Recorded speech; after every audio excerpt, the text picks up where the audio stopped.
Me about that entire thing is just there's so many different places living split screen people that you can go get your content, that if you like that smoke, you can go find it all over the street, man. Plenty of smoke to be had out there. A lot of engagement farming, as they call it. Some people call it grifting. I call it shifting because they're shifty McShifters. But nah, man. We just again, we're in the background talking a little bit about just some things happening. People, I would say, gatekeeping conversation, as people tend to do, right? When you are either overly positive, overly negative, or you just have an overall opinion, people want a reason to tell you that you're wrong, right? So, and I just don't do that. I don't look for that in my social engagement. Some people do, and they find fun in that. That's just not how I use my good old cellular device, So, but it is fun to see how things go, especially with Starfield being the main crux of conversation this week. It's average as hell, and if you like it, boy, you're a liar. Don't say that you like something, because then you're lying. It can't just be your own opinion. You might be lying, but hey, if that's how you want to take it, to each their own. I'm not here to force you to believe what I feel, that's why it's good to be organic from the day one. Ain't that right, Paul? That is correct, sir. It is very correct. True today as it was when we started this whole podcast thing, brother. So Stanley Francois in the chat, he says, "What's happening, McShifters?" McShifters. Oh, y'all are stupid. What's going on, ladies and gentlemen, the beautiful people, and welcome to Living Split Screen, a non-console centric platform talking about everything going on within the gaming ecosystem. Let me rewind that back. A gaming platform that talks about everything going on within the gaming industry. We like to take that RTS approach. That's real-time strategy. If you don't know, we pull ourselves out of the world, look at the darker crevices of that map, pull our resources together so we can not only build our own foundation right here with us fellow splitters, otherwise living split screen, but also for those potential 3 billion gamers that are out there rocking and rolling and getting the gaming in however they do. Not only that, I didn't say it last show, but I gotta make sure that this is also the home of that ECP, that educated consumer perspective. Because me and Paul do not work in the gaming industry, man. We're two dudes who have plenty of gaming knowledge that is behind us, plenty of expertise in that field. But not only that, we also incorporate our things that we have learned in real life through business, through life events, through all kinds of different scenarios, and bring that right here to give it to you live, raw, and uncut on a Saturday morning to give you that rain for your gaming soul. I'm your host, one of them actually, Steel Rain. That's Steel Rain, that T is a 7 everywhere. And in case you missed it, you guys missed out a prime opportunity to get me to check out the game that is playing for you guys in the background today.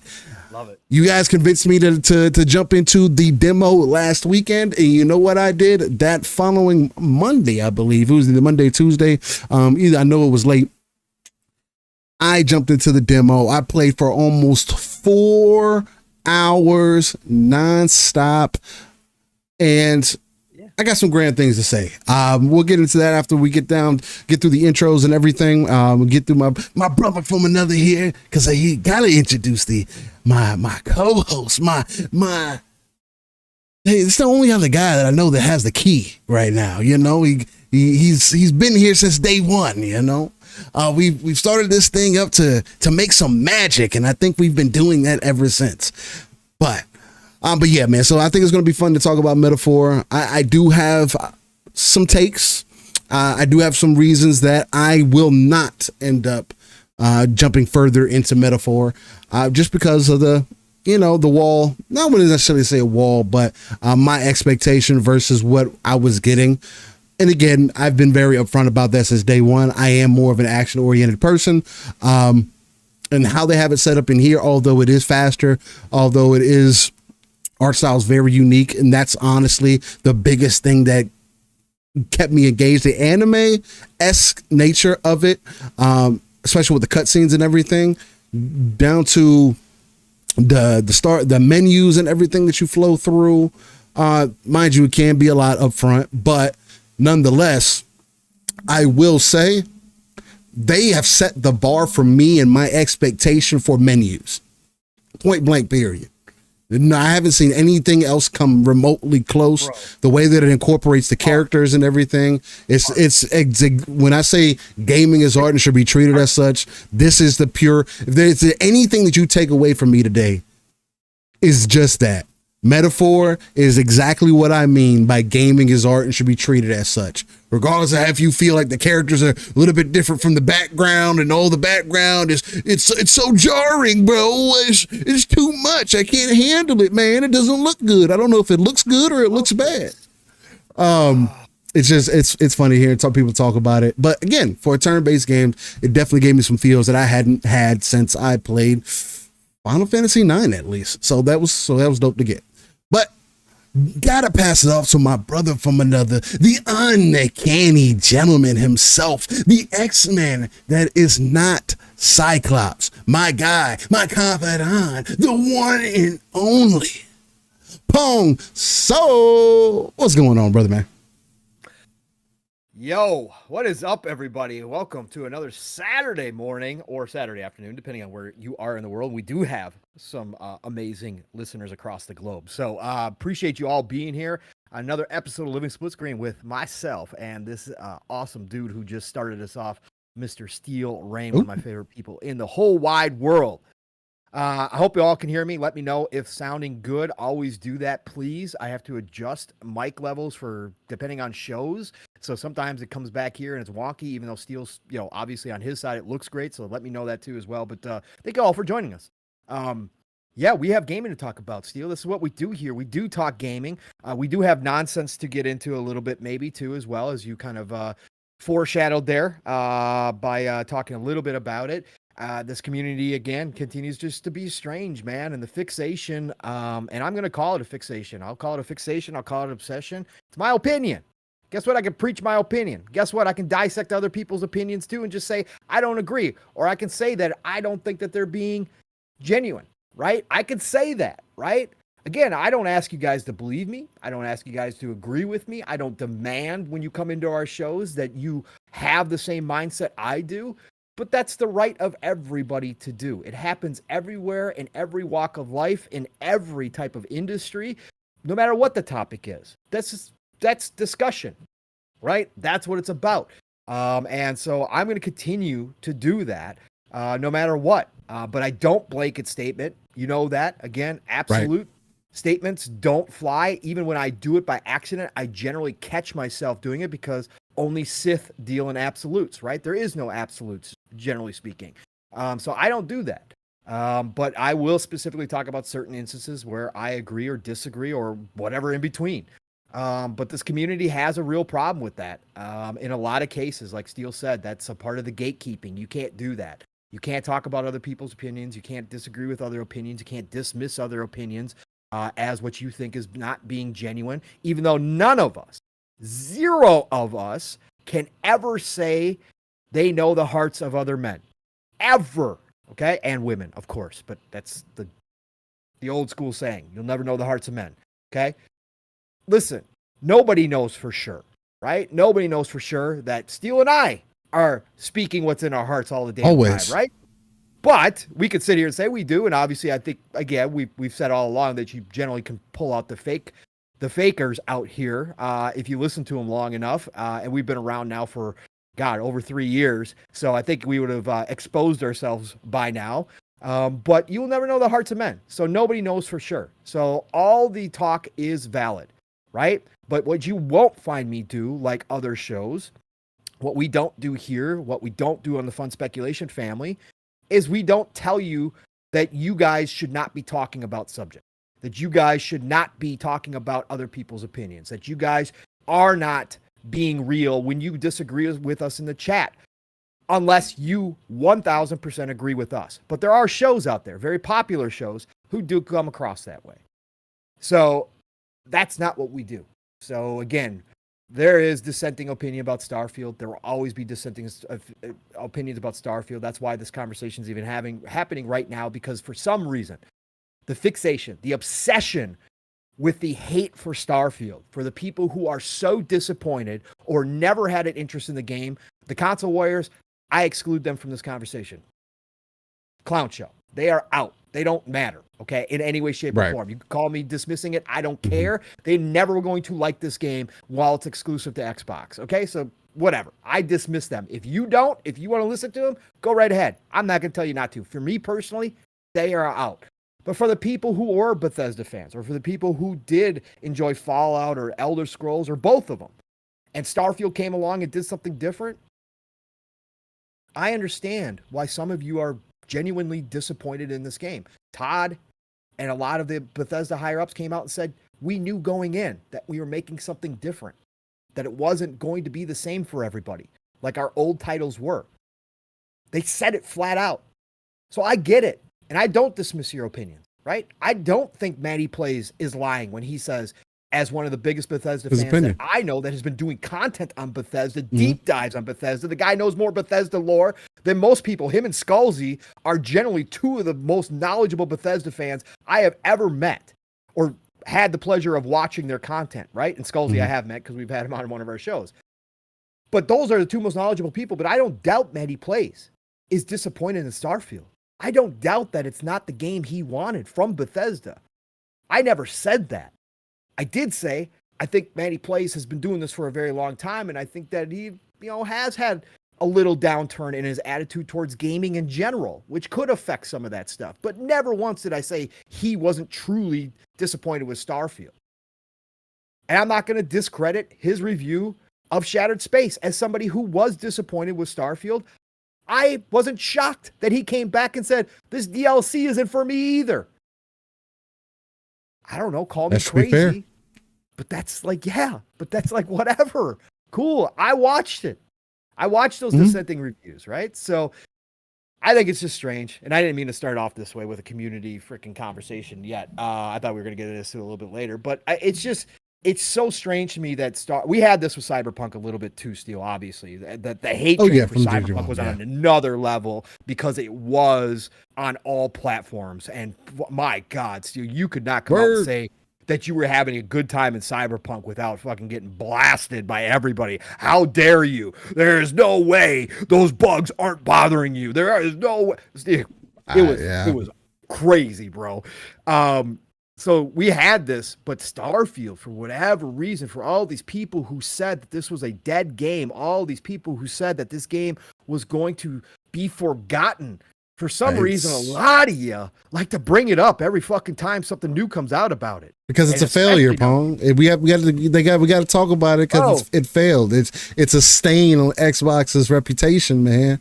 It's another 60 thing to add to their rep, man. Look at Xbox. They can't drop good games, man. Look, they got Bethesda over there. They can't drop good games, man. Not even DLC they could drop that's good. An expansion. That can't be good. Man. It's only 8 hours long, Pong.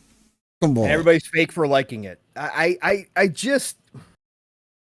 Yeah, that's fair, Gene. It is Xbox's biggest game. Sure. And to that point, because this has been, again, this is something else that has come up in conversation as well. They like the reason why Starfield gets the critique that it does. And for me, I do sit in the middle on both sides as somebody that isn't necessarily a Bethesda fan, right? I'm a new Bethesda enjoyer, right? Elder Scrolls Online, I keep repeating that here, was the first thing of Bethesda that I jumped into that I really liked, right? And apparently, when the game released, it wasn't that great. I remember having a fucking blast. I got the game day one on a whim. I said, it's an MMO, let me try it out. And I liked my time with it, right? Whereas other people apparently said it wasn't that great. Starfield, same thing. I played Starfield day one. It's my second It's the only Bethesda game that I played on release, right? Outside of ESO. Mm-hmm. And I had a good time with it, right? Screenshots. I got a folder full of different things that are in trips that I went on, and different scenery that I ended up enjoying, gameplay that I'll probably end up bringing back on the channel. I probably should have put some of that up today, but I like to put up the gameplay of what I've been playing most recently. But even for me, like, and I consider myself more so, not necessarily on the hardcore side, because when I say enthusiast, it's the different styles of games that you play and how I look at the games that I play. And since I take them for what they are, and I don't ever force myself to play something that I may not be interested in, I don't see how people go into Starfield and find, as an example, it not to be enjoyable. Personally, I don't see that. I get why people say that, hey, it feels disconjointed. That's one of Maddie's number one things, that, hey, the game doesn't feel like it's together. And that was my number one complaints about Starfield. No, the game doesn't feel like it is together, right? Like you are impacting the space that you're moving through. Your name isn't ringing through the different, planets that you go to. People aren't calling about you, right? There's not a GTA like system in there. It's when I like open systems and I get attacked. Well, that's because I feel like my name's ringing. Yeah, I know. And I said that though. Remember our early discussions about this, Steel? Yeah. Is that I said that too. Like, it is going to depend how you play this game. And that's the thing about it. As a full-fledged role-playing space pirate is how I, did my 300 plus hours in Starfield so far. Bro, I felt like I was impacting. Like, I felt like I was, like, again, going to a system, having people jump out of space on top of you from all different sides, right?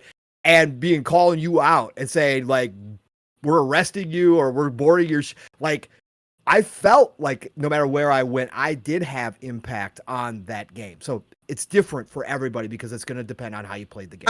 I mean more so from a story standpoint than anything. Sure. Because again, that's the main thing. That's the glue that's supposed to hold the game together. Especially as you're progressing through it. The open world nature is like, that's the sides, that's the extras and everything. But you still have this main course, right? Where I think the faction quests were the main course in Starfield. But the thing about the faction quests, for an example, one of the most impactful ones, such with the xenomorphs, you make a decision that doesn't do anything for the rest of the game. And it's supposed to be a major decision, right? That should impact everything else. And there's multiple instances throughout all the faction quests that lead to that, right? Even with the Crimson Fleet, you end that quest line and it's like at the end of it,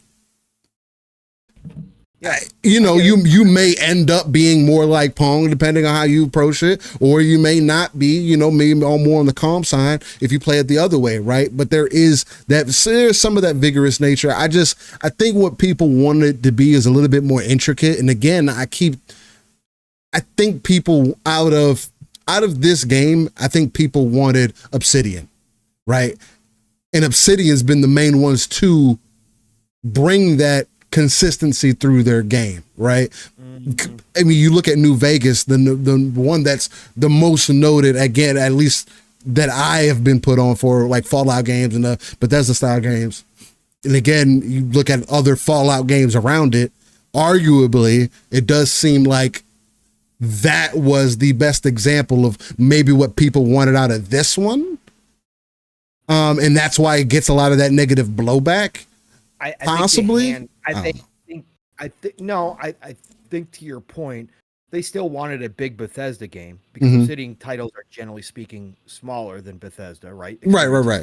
New Vegas is probably their bigger one they've done. Bigger one, but I think more than likely what you're getting at, Steel, which again has been a common theme to anybody who did not like Starfield out the gate, is that it doesn't feel handcrafted.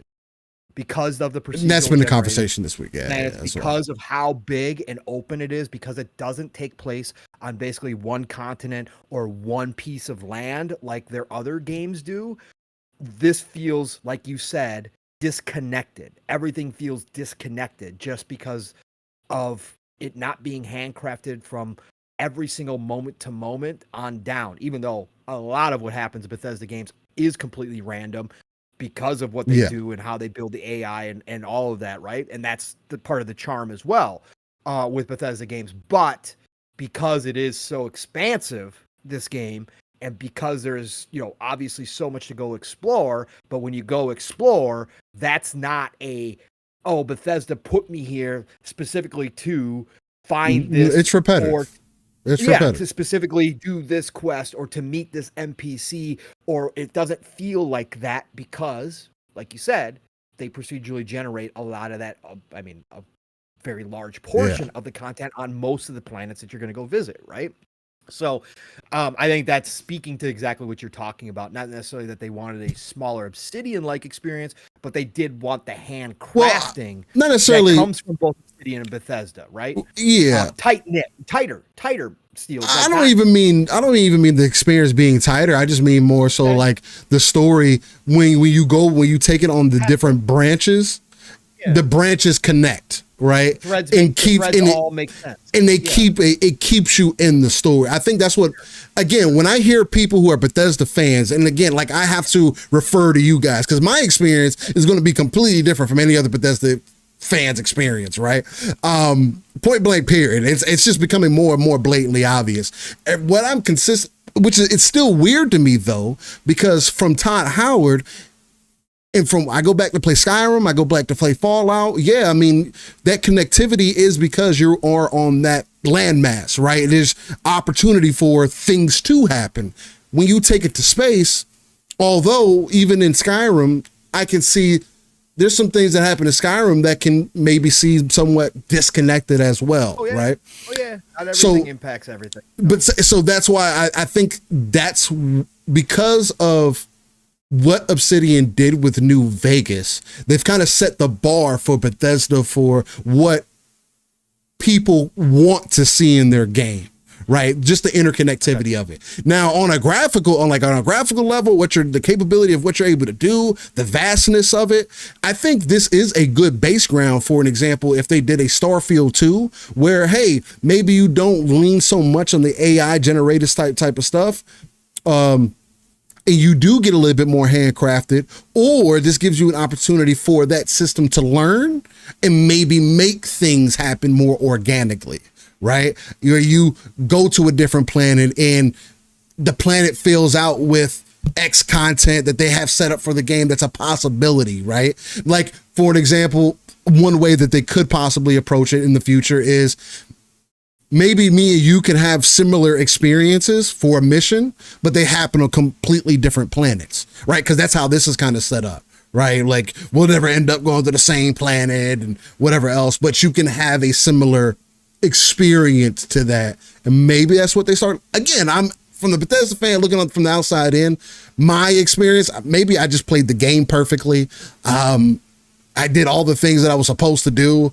And that's what's crazy to me because I don't feel like I did. Like I just took it for what it was, right? It did factions quests, it did main story. Right way to play a Bethesda game. So, but that's what I'm saying. Like, so that's why I have a hard time seeing the 60s, right? I have a hard time, especially when we look at games that are given that grade and you say that, oh, it doesn't meet this standard. Okay, it's like, well, what standard does it need to meet?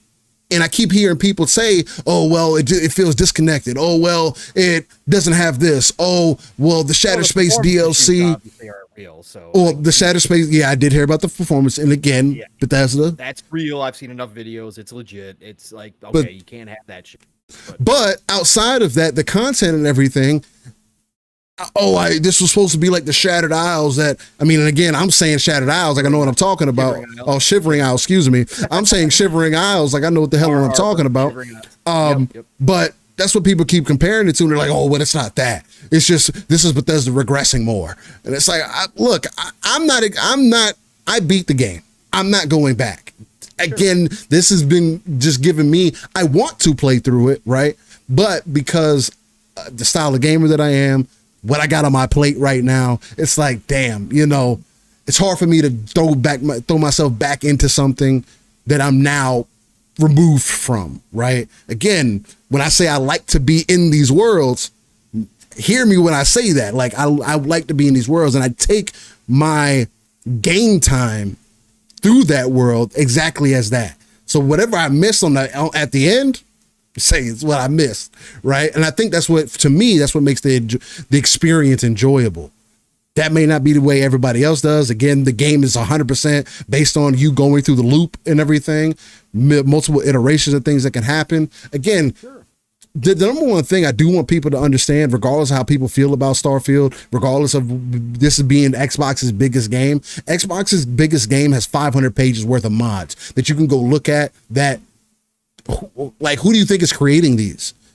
It's not AI generated mods. These are people creating this. So if people didn't care about Starfield, or they didn't care about Bethesda, why is this game, Starfield, one of the most modded games that you can find? So something is working the way as intended. And from what I have learned, and I was mentioning this to Pong in the background, is that to me, I think Bethesda's games end up aging like fine wine. I didn't say that exactly that, Pong, in the background, but this is how I feel from my experience. If people, again, I'll use Elder Scrolls Online as a prime example. If people are saying that the entry ESO experience is worse than what it is right now, that means my experience in ESO right now would it be in a completely different plane of existence comparatively to what I had in the beginning, which I know it would be because of the amount of content that is dropped. Yeah. It's the same thing for my experience with Skyrim. I played Skyrim for the first time last year, guys. Like, again, 10 years later, 2,000 plus mods, right? I had a great experience with it. I felt like that's what makes these games great. You know what I'm saying? Like the fact that you could do that. That's awesome. Fallout 4, another almost 1,000 mods, right? It was great. You know, in that game, I tried with that game 3 times. My third time it clicked, right? And I spent over 40 hours in there building and everything. I was really into it, right? And now Starfield. Like it aged like a fine wine. If you took the bottle from the original wine, you made your own fucking wine, and then slapped the label from the original on it and said, "Yeah, look at this! 10 years later, it tasted great." It's the original recipe. What do you mean? I just added some stuff on top. It's like getting a steak with A1 sauce on top. You know, it's still it's a good steak by itself. But but even you like the A1 sauce, you know? I do, but I've also had steak without the A1 steak sauce that was so delicious. Like, but again, no, it's good without the sauce. But you know, maybe you want. I'm glad you played them both. I just find it hilarious. Like you're like 1,000 mods, 2,000 mods. Hey, like, oh my god, bro, it's not the game anymore. It's not. But anyways, it is. It's Bethesda. It pops up Bethesda. You know. Yeah, I know. It's the beauty of mods. And again, I've not gotten into the modding side of things because I like to play the original Visions. I am like that, but I understand why the mods are dope. Like I said, the minute there is a comprehensive full Star Wars complete transformation mod for Starfield, you know, that's gonna be dope. You know I'm down. That's gonna be dope. You know I'm down. Yeah. No, I just think it's interesting still. And again, this conversation is going to continue because that's what Bethesda games do. I think that the one thing that can be said is that this Bethesda title as a mainline new IP, and again, we forget this is a new IP, and this is the first real game, our first game that Todd himself has built from the ground up without having any pre-existing lore or anything like that, right? This is his first real baby. And Bethesda fans are obviously like what they like. And there's some people who like Fallout more than they like Elder Scrolls, and vice versa. There are people who like both, just equal. Like, there's a whole mix. The one thing that can be said about this is that Starfield definitely drew in or had a favorable opinion from the main base. And I'm talking about, again, we're not going to talk about Fallout 76, which, again, launched the way it launched or anything like that.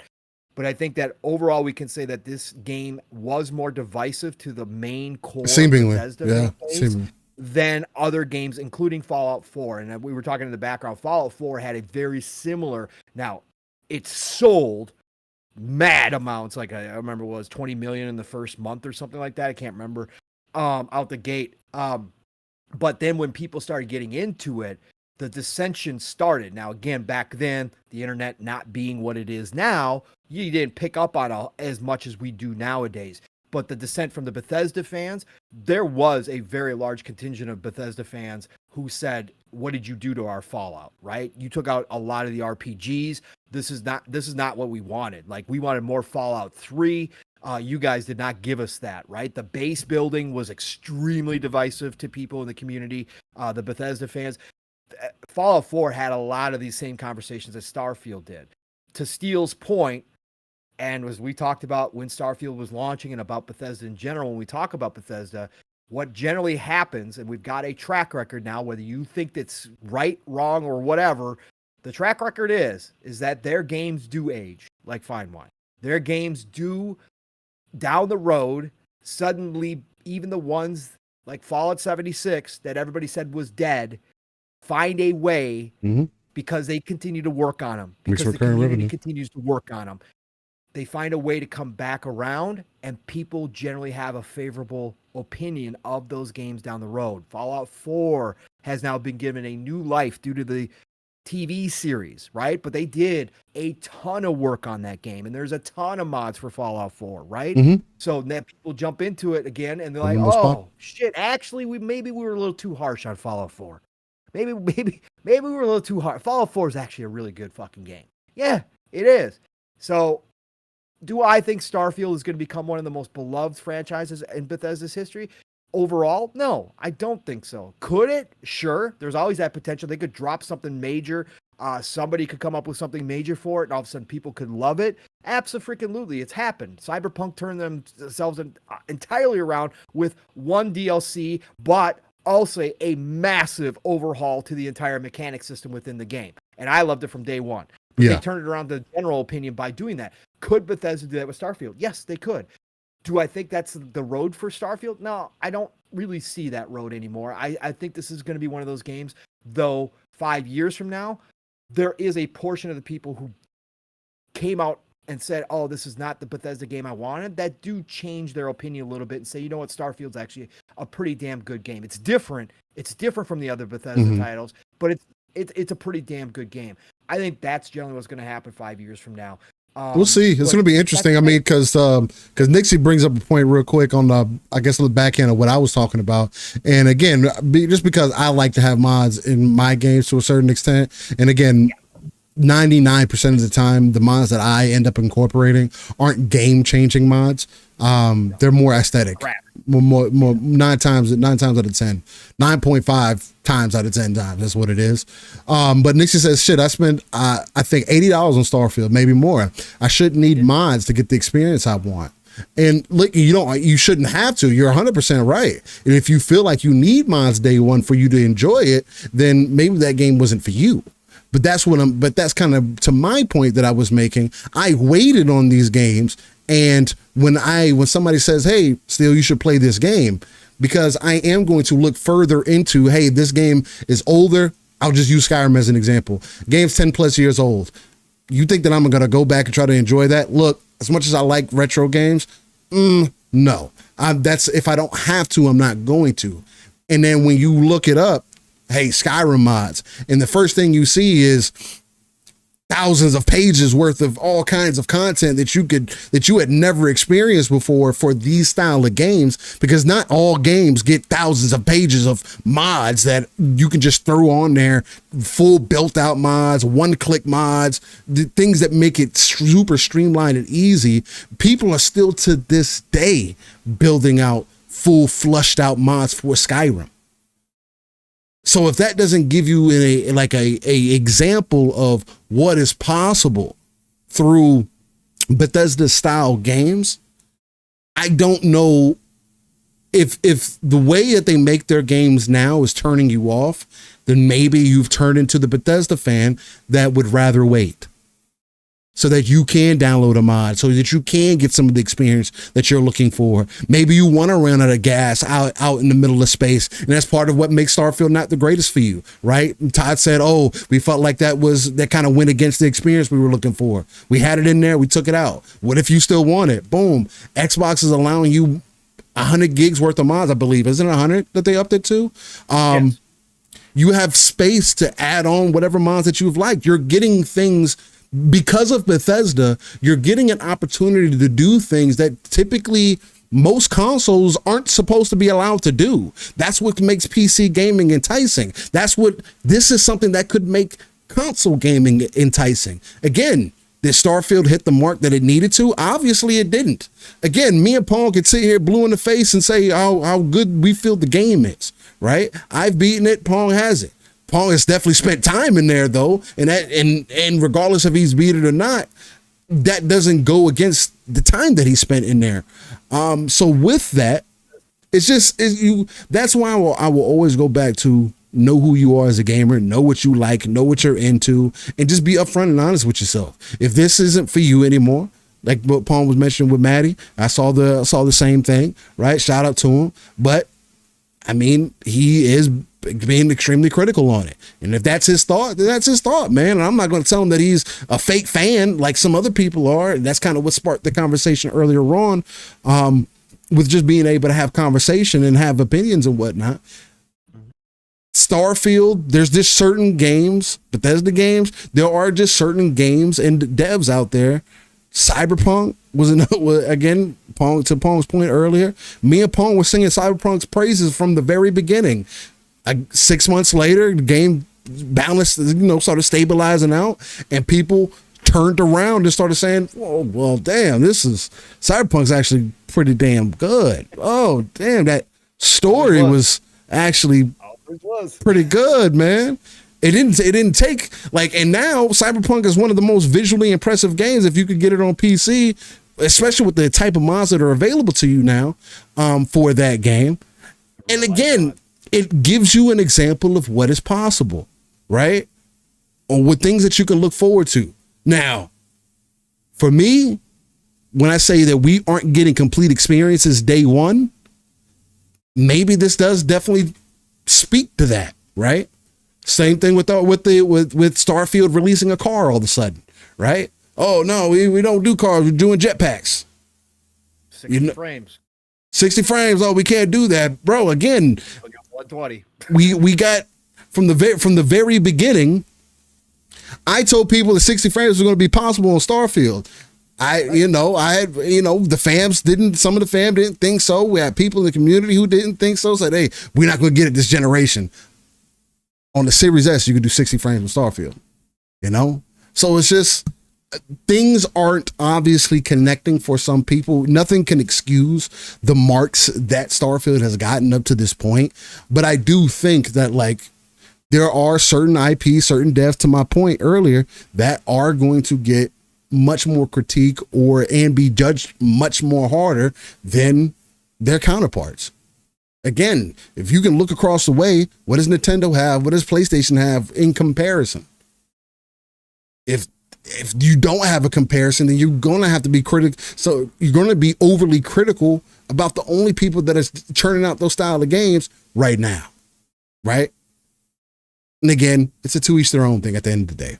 Shane says, I think it's hilarious with all the big YouTubers, the ones that even like Starfield, they all got bullied into hating it or saying something negative for every positive thing they say. I laugh at them.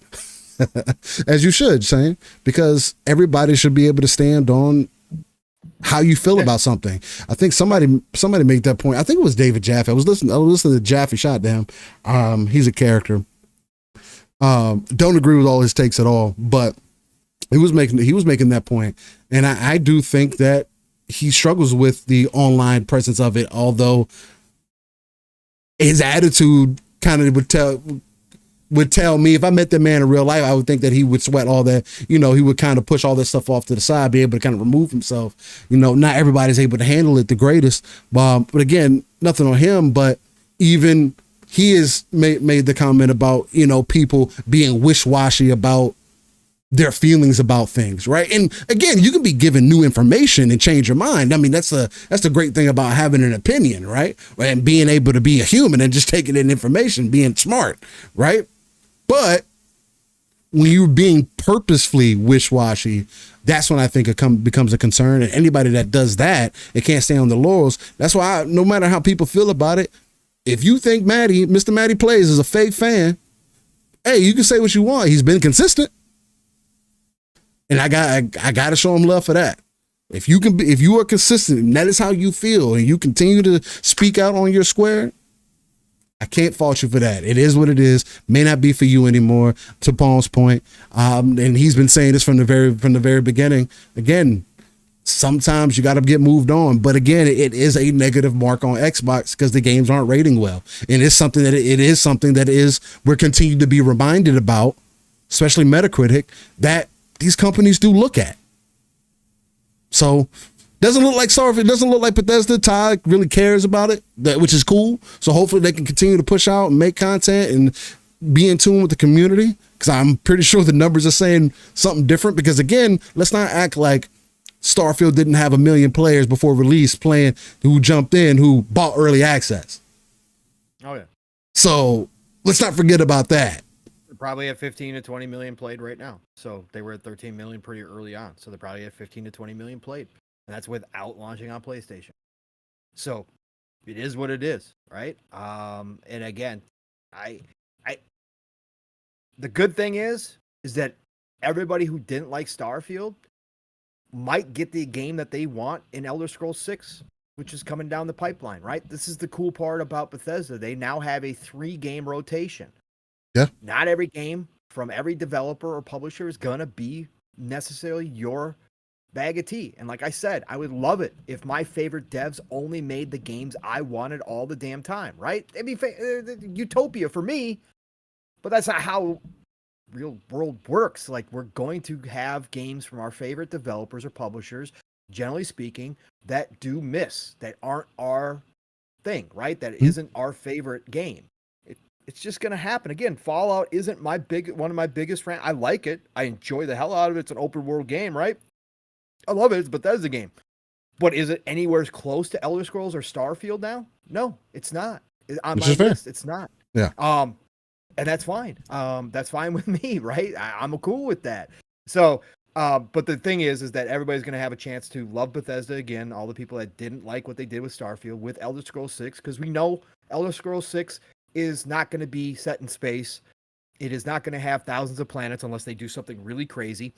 So chances are Elder Scrolls 6 is going to be the more intimate setting with the more feel of all the handcrafted stuff, all available to you in a very close proximity, like you get from their other games. So it's probably going to go back to more of that general Bethesda feel. Yeah, go ahead. I got a question for you. Because and I feel like you're one of the perfect people to talk to about this. Well, how do you feel about the sentiment then that because of what we've seen with Starfield, it not critically doing well, as far as reviews and stuff goes, get a DLC, an expansion that also seemingly doesn't get rated well.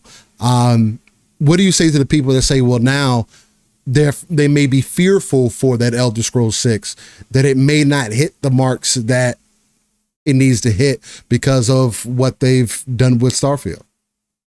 Happen. Because that's been the conversation this week as well. But that might happen. What was everybody scared about? Again, we've seen developers go through this. We've seen publishers go. Listen. But Todd's still there, though. Todd's still and a lot here. of the team is still there. But I think gamers too have to realize sometimes that they outgrow certain styles of games or certain developers at a certain time as well. I think it's both ways. Yes, developers can absolutely change and focus on things that they never used to focus on, and takes away from their overall games, or gives the original fans a different feeling than, back in the day. Like, that does happen. Of course it does. Of course. But I think gamers too have to realize that sometimes as you get older, as you play, even though you are a fan of something from maybe when you were young to now you're an adult, like, sometimes you do outgrow shit. And sometimes your tastes change as well as you grow. As much as humans hate change, sometimes it just naturally happens. Again, I used to play platformers all the damn time. That's the majority of games we got back in the day were platformers, right? I don't like them now. It's just not me. I said all along, I outgrew Nintendo. It wasn't Nintendo becoming a shitty company, even though they are a shitty company in a lot of ways. They still make high quality gaming for huge swaths of gamers, right? That I've never blamed Nintendo for what they decided to do, outside of the fact that I would love to see them try again to come into the modern console space, but that's not their gig. So all I say is I outgrew Nintendo and didn't look back, and I haven't bought their products personally for me for decades. Now, my kids have owned Nintendo products at one time or another. I've certainly played Nintendo products at one time or another, but they're not for me in general as a gamer. I've had to admit that, right? That's just a part of life. It is what it is. Now, you can certainly critique and criticize. I'm not against anybody speaking out on when they see something they don't like. I'm not out against these people talking about Starfield, right? I go for it. I don't know why you waste your time at this point, but please, by all means, continue if that's what you want to do. Just don't jump into my comments when I'm not talking to you about it, because I post something positive, or simply because you know that I like Starfield. Don't tag me and shit. That's weird to me. Or as like Steve likes to say, that's corny shit. I think that's why. Go speak your piece. Go. That's what the platforms are for. Yeah. So I don't have a problem with that at all. But I just think that, in general, that I think that it's possible that Bethesda may not make the games the way that they used to anymore. It's possible that some of the changes they made to Creation Engine, again, without knowing anything about that tech, maybe will take away some of the feelings, much like we've had the discussion, Steel, that what if 343 didn't use Slipspace Engine to make Halo? Would it still feel like Halo if somebody does it on Unreal Engine 5? Now we're going to find out, because it sounds like that's what they're going to do. But people have felt that there's maybe a change. Well, maybe Creation Engine 2 took a little bit away, right? Maybe they do turn more to procedurally generated stuff than they used to, even though they still used, people do forget, they use procedurally generated stuff in their other games as well. It just wasn't it wasn't as in your face as Starfield because of how big it was. So maybe that does take a little of the shine off of Bethesda for you as a gamer. Maybe you don't jump into their games like you used to and feel the same way. That does happen. Again, you have a right to say something about it if you think you know what it is, not just, oh, this sucks. Go back to making your old games, Bethesda. Well, no, have some very specific case by case why you think it is that it doesn't feel the same. But yeah, no, have those discussions. But maybe that does happen with Elder Scrolls 6 Steel. But we got to wait and see. I mean, again, we got to check it out first and see how it turns out. Maybe it'll turn out better than everybody thinks. Maybe they'll incorporate some new tech like AI where the NPCs have those realistic conversations with you like I've talked about. Maybe we'll start seeing little snippets of that in Elder Scrolls 6, and all of a sudden it'll, actually enhance what we got out of Skyrim, right? Who knows? We're going to find out, though. And that's the cool part. Keep making. I know that me and you more so can like believe in the gray and can see in the gray, right? More so staying in the gray in most things. So when it comes to this, it's definitely gonna be interesting to see how it ends up playing out. But I think that's part of the reason why I don't let a score or reviews run how I feel about something that I can visually see. Right. And this is something that also gets brought up in conversation, like, oh, well, you got to pay attention to scores. Those things matter. Reviews matter, because you got to get it out to, the common consumer. If the common consumer sees these things, then they're going to have the wrong idea. And that if they get the wrong idea, then it just affects, the brand negatively. And from that standpoint, I don't know what the answer is to that. I do know that part of what I would come back with, though, is that we also know that reviews over the last at least 15 years, let's just do 10, over the last decade, have been extremely skewed, right? Seemingly, right? I feel like they've been a bit longer than that people have always given more of their personal opinion versus taking games for what they are up front.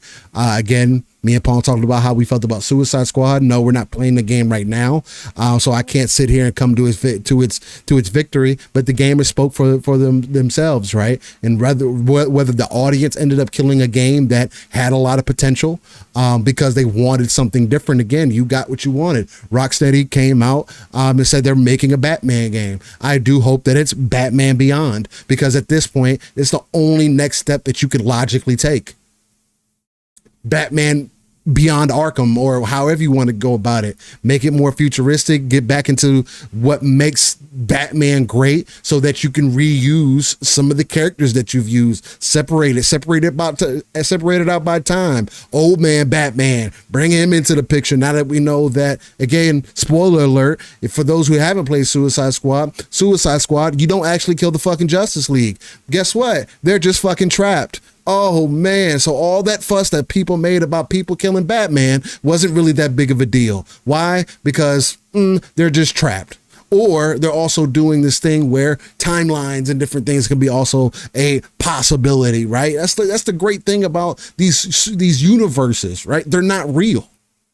So if these people who are creating these worlds need to change, adjust, same thing that they'll do with Starfield, the same thing that they're going to do with Elder Scrolls 6 to get back on Starfield and the whole shattered space thing, and how people feeling about that. You have to come and decide what's worth it to you and what's not. And I do again think that Starfield is a good example of a game that no matter what is going to have a certain level of expectation or bars that it needs to hit. And if it doesn't hit all those bars, if it doesn't hit 2 of the bars out of 5, it's automatically going to be a less than average game. At least from what I've seen. I could be wrong, chat. Let me know how you feel about that. Again, I'm not necessarily going to say it's Xbox tax, because again, the game is everywhere, but I do feel like there is some Bethesda tax, but again, they've kind of garnered some of that, getting the name Bethesda and everything. So it's a thing they got to work against and continue to figure out. But again, they don't seem to be overly worried about it. I don't know. I didn't expect to talk about Bethesda Starfield for an hour, but we did. Almost. About 30. 30. Yeah, I don't know. Like it was good. It's going to live on. It's a part of. It's not going anywhere. They're going to continue to support it. Modders are going to continue to support it. Starfield is going to continue to be played. At whatever clip or amount of people continue to play it, it's going to exist. And I do think that they've made it clear that this is going to be a part of their rotation of their games, that they are going to go forward with Starfield as the third leg that Todd always envisioned that they would have at Bethesda. So I think that the guys that don't like it can expect another one in the rotation here. And I also do think that eventually they probably will put it on PlayStation and Switch 2 as well. I think they will put it everywhere. As now we see Xbox's strategy, I think this is the obvious point. Will that help it? We'll find out. It could inject some new life into it. It could inject some people who dismissed it or just hated it because they're console warriors into trying it. And all of a sudden they find out that they also enjoy Starfield. And all of a sudden you see even more numbers creeping up. I definitely think that's a possibility, but I definitely think that's going to happen down the road next year or a couple years from now. What you been playing, man? Yeah, what have I been playing? Let's go. For you. Let's go. Knock the topic out. I like it. Yeah, we did knock the topic out. So let's get down to business then. Let's get back on track. So, I've been playing Aura. I'm going to do Aura. I'm going to end with the one that we've both been playing so that you can roll into your conversation about it too as well, Steele, along with Metaphor ReFantazio. So I've been playing a lot of Aura History Untold. I got really deep into that game. Again, as much as I could this week. I got like 13 hours, 14 hours in it now. And I'm still just playing on the first, I don't know what you want to call it, the first game of it, right? Where they introduce you to things, where it has the tutorial that walks you through this stuff. And that's how long I'm at, just under 200 turns or just over 200 turns right now. This game is so damn good. Not everybody agreed on the review process if this was the 4X strategy game that they kind of had promised. Again, our Oxide Games is made up of a lot of former Civ devs. So these are experienced 4X devs. And they brought new ideas to the table. Some people don't like the complexity, some of the crafting, and some of it doesn't make sense as far as what you can craft with certain items that you're producing versus what you can't make. Some of it doesn't translate well back and forth. I could see where people had little issues with it, but does it ultimately take away from my 4X strategy experience? No, it doesn't. So people say the middle game slows down. I think I'm kind of partway into the middle of the game right now, and I could see that things kind of slow down where there's not much going on and you're kind of building up for the next leap, or you're looking to build your next, oh God, what do they call them in this game? I forget what they call. I'm going to call them wonders, but they're not wonders. They're something else. I'm thinking of age. God, what are they called? Triumphs. I think they're triumphs in Ara. So you're looking to build that next big triumph, which is going to be like the, pyramids of Giza, or it's going to be the Statue of Liberty, or something like that, right? And again, in this game, it doesn't matter what leader you have or what country you're a part of. You can, depending on what you open up through the age, depending on what skills you do invest into, you can build these triumphs from around the world. So your culture can have anything. This game is fantastic, though. The little details in this game, the overall strategy that is involved, how the AI plays. I posted early on in my gameplay that the AI out the gate, generally speaking in Civ games, are usually more friendly when you meet your first couple AI, especially if you're not warring with them or anything, and you don't have any reason. Early game, generally they're a little bit more favorable. I met my first one, and I just asked him to cut a deal with me, and we were like, we weren't neutral, we were one above neutral, on our way to, good friends. And I asked him to open up his country so I could, so we could go back and forth across borders, right? So I could travel, send people through. He denied me. Damn. I was like, "Excuse me, sir. Excuse me, sir. We're gonna we're gonna benefit each other by opening up our borders early on, and you're going to deny me out the gate."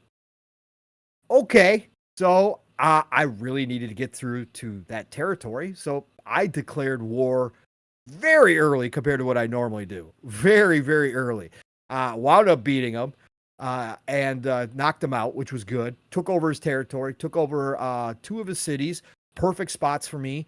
So yeah, the strategy's still there. It just plays a little bit different. The AI is a little aggressive. So yeah, man, I'm having a blast with Ara. Oxide Games knocked it out of the park here. To me personally, the fact that it's in PC Game Pass, and again, it should be coming to console. They are still aiming for next year. Coming to console. This was supposed to be a day one console release, but they wound up scaling that back so they could get the PC version done right. But the fact that it's in PC Game Pass, beautiful. I put a pause on Frostpunk 2 from 11-Bit Studios, which I love. Again, I need to get back into that, but that's how deep I got into Not too many at one time. Yeah, and Ara just was their time sink steal. Yeah. It is, Mav talks about it all the time. With 4X strategy, it is one of those games where you are making so many decisions and you're watching what's happening and you're thinking so many steps ahead or trying to, and you're trying to plan shit out. You stop completely paying attention to the clock. And the next thing you look down at real world time and it's been 2-3 hours and it's just disappeared, right? You've only made maybe 10 total moves in the game, but you've disappeared 2-3 hours. Like, it can get like that. And so, yeah, I had to just focus on Ara. So the other quick little game that I'll bring up, again, I pop back into Witchfire for about another half. I need to give this game time. This game is freaking fantastic. Witchfire is something special. Every time I jump in, I'm like, holy shit, this is dope. And I see so many people talking about the studio. Yep. The devs are just celebrating because they had what did they have? 12 or 20,000 concurrent players already on Steam at one time. They were like super excited about, which they should be for a small game like this. But this game is special. But I can't say any more than I did previously. But the other game I told you about, Steel, and I can't remember if I did it live on the air or if we did it in the background. I had picked up this little game called Quasimorph. And this game, I got picked up cheap through one of my through one of the key shops. But I picked it up. It's old school graphics, but because they describe it as a turn-based extraction RPG, and it is definitely hardcore. Okay, and I like that in my RPGs. Old school graphics don't matter to me. Turn-based, you already know it's a thumbs up for me. But you give me hardcore RPG where I have to make tough decisions with my inventory, where I can't. I love Bethesda because I'm a hoarder and I hoard everything, right? But if I'm sitting down to play a game like this, and you're going to tell me up front that it's hardcore, I'm cool with it. You can get injuries on basically all your body parts, and you can get breaks, you can get slashes, you can get deep wounds. You got to have the right medic kits to fix those things while you're here. This is a dope ass game. I put like 5 hours in one day, and I was having an absolute blast with it. So anybody who's got PC, it's PC only. It came out last year. It's still technically in early access right now. The devs are continuing to support it. They are in fact making a fantasy game as well, kind of in the same mold, a little bit different. But if you like sci-fi, this has got decision making. It's got consequences for your decisions. There's definitely a story to it. It's an RPG through and through. It's again turn-based, but you really got to be careful. Like, you can't just go think you're just going to walk through combat even early on. Nah, you got to use what's around you and what's available to you in the environment. Like, I blew up a barrel, which set everything on fire. They got a little bit of physics to it because the fire kind of burns out and moves, which killed a couple guys for me. Like, I had to do that. I had to pay attention. These guys, the enemy AI, if they do see you, they will follow you through the corridors. So you got to get ready, like, because they can come up from behind where you thought you ditched them. All of a sudden, they show up opening up the door right in front of your face, and they're ready to blast you on their turn. So, cool ass game called Quasimorph. So I just wanted to throw that one out there, and then finally I'll end it on the game that I'll kind of just let Steele lead right into, because he's been playing it and he's played a lot more than me. And that, of course, is Kill Knight. Kill Knight. We saw it in the showcase. One of the showcases, I think it was the summer showcase. I want to say it was Achilles.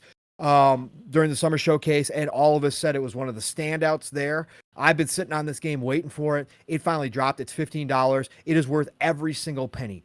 Now, I'm going to let Steele dive into some more minutia of the game, because he's definitely experienced more of it, because he's got more upgrades and new weapons and style than I do right now. But I will say overall, this game is polished.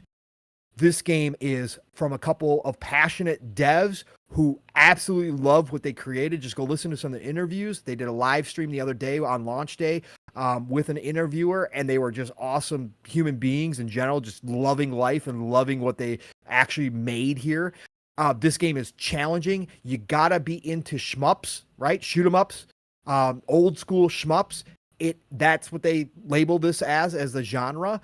But it is definitely different, because this is obviously ground-based shmup, and you have both melee and ranged weapons, which you can then open up more of those in different styles, which of course in shmups you can get different bullets as well, but it still has that bullet hell feel. You are trapped in a very small, limited space, so that definitely adds a layer of complexity to it. You definitely need to learn how to dodge. There is a parry mechanic that you can use to your benefit, which I haven't had to use yet. But they've got primary, secondary weapons, and a melee weapon, and all of them can produce different things that you need, like bullets for your secondary weapon, energy to power up your specialty weapon, which when you unleash can take out a good group of enemies, but what it does do is drops health shards, so that's how you get your health back. Complex, easy to pick up, very hard to master so far. I have been chasing Steel nonstop. I'll turn it over to Steel, but I'm just going to tell you guys, if you like shmups, if you had any interest, go check out. It's on everything. It's on PC, it's on Xbox, it's on PlayStation. I even think it might be on Switch. I'm not positive on Switch. It's everywhere though. Go check out Kill Knight and just watch the videos. And if it looks like something you want to give yourself a challenge, the other thing is the runs are generally quick. So this is one of those games that you can play, put down. Like Mav said last night, it's his go-to now. He just started playing it, but he already can tell it's going to be his go-to at night while he's sitting in bed. It's just going to be one of those games because you can quickly pick it up, make a few runs. Doesn't work out, you close out, right? So I think Steele's longest run is 6 minutes so far, and he's way ahead of me. My longest run is 4 minutes and some seconds. Kill Knight, man, this might be up for some indie game of the years. I think it definitely should be from what I've seen so far. So great addition to the library. I'm loving it so far. Go ahead, Steele. Tell everybody what you've been playing about, including Kill Knight, sir. Absolutely. Well, let's start off with Decado with the 5 of Bones. He says, week advance notice for the PC gamers. Next Fest starts the 14th. AI Limit will be one of the demos available. PS5 as well. That is one that I do have wish listed as well. That I do want to try to see if it actually does play the way that they kind of shown it. Or see if it's even going to be interesting at all. So yeah, definitely excited for that one. But yeah, man, Kill Knight. Kill Knight, again, like you had mentioned, I had completely forgot about, but of course, when you wish list things, following it, it immediately kind of pops up once it starts either coming close to release or it just releases. For me, it was kind of one of those, oh, it just released, and I was like, oh, wow. I thought it was another game that we ended up clarifying. I think it was Dread Hunter or something like that, but it wasn't that. And fortunately, that was a good thing, because this is definitely Kill Knight is Vampire Survivor meets Shmups for sure meets Dark Souls in some ways. Although it is more gun based for sure. There is a flow to the combat. Again, we talk about dances. You know, last time we kind of mentioned was we always go back to Batman, right? The Arkham games have that certain kind of dance to it. You get into a flow, you start feeling out what works for you, and you just kind of run with it. Kill Knight has a similar kind of flow, although you're in full control. This game is definitely about finding out what works for you, along with learning the base mechanics of the game. Because to Paul's point, it is a easy game to pick up, but it is a game that will take time to master or to get used to, right? They put so much absurd pressure on you sometimes, it feels like, until you get more used to the game, you always feel like, and even now, I'm thinking about about 10 hours or so. But even still, I'll get moments later on in these rounds. I think I'm on my 4th map, I believe, either 3rd or 4th map. I've gotten A's on the other ones, so I don't know what that grade means. Don't know if it changes something. I don't know, but nonetheless, when you get further into the map into these rounds as well, or onto the maps as well, the pace picks up. Right. So you start off kind of shooting slower, you're moving a little bit slower. And then as you progress, you're picking up the blood off the floor, all these blood pearls or whatever the case. You're picking these off the floor, and they add up to essentially your kill meter. You build up your kill meter, you start shooting faster, you start moving faster, but it also throws more enemies at you. So you're constantly, along with playing on these smaller maps, right? In Vampire Survivors, you can kind of run away from the enemies, right? In this, you can't run. It's more so ends up being a scenario, if you keep trying to run from the enemies, you're going to either trap yourself in a corner, die anyway, or catch yourself out of rotation. And this is one of those games. So for an example, my current rotations, I have my heavy gun is like it shoots like a bomb out, essentially, a big sphere of energy. I can send it directly through people, and it will take out the bigger monsters pretty consistently, right? 1 to 2 hits of the heavy weapon to take those bigger enemies out. The thing about the heavy weapon, how you get ammo for it, is you have to melee the enemies to get ammo for for whatever heavy that you're using. So there's a push and pull system, right? You use all your heavy, then you got to get more ammo. And you can't overstack on ammo, so you have to use your heavy. So you find yourself kind of going in and out of this dance. figuring out how the enemies are moving, getting used to the type of enemies that they're throwing at you, along with progressing the game as well. A little bit of Doom Eternal, I definitely would say Delroy for sure. A little bit. It's not as gruesome and up and personal, but some of those, especially because I just unlocked a greatsword. The greatsword feels really nice, right? Because the other thing too that they have in here is they have an active reloading system. And how the active reloading system essentially works is, instead of, yes, if you just use it for your gun, press the right trigger, it will enhance your shots on your gun, shoot faster, it does more damage, just like active reloads would do in Gears, as an example. But you can also active reload when you're shooting. You can active reload and use a different button prompt. Fahim, we're talking about Kill Knight. But when you get into that reload animation, you can also do a melee. If you do a melee, it does a different type of attacking. Most of the time it's a wider sweeping, right? So on and so forth. Because of the uniqueness of the game, it definitely has that.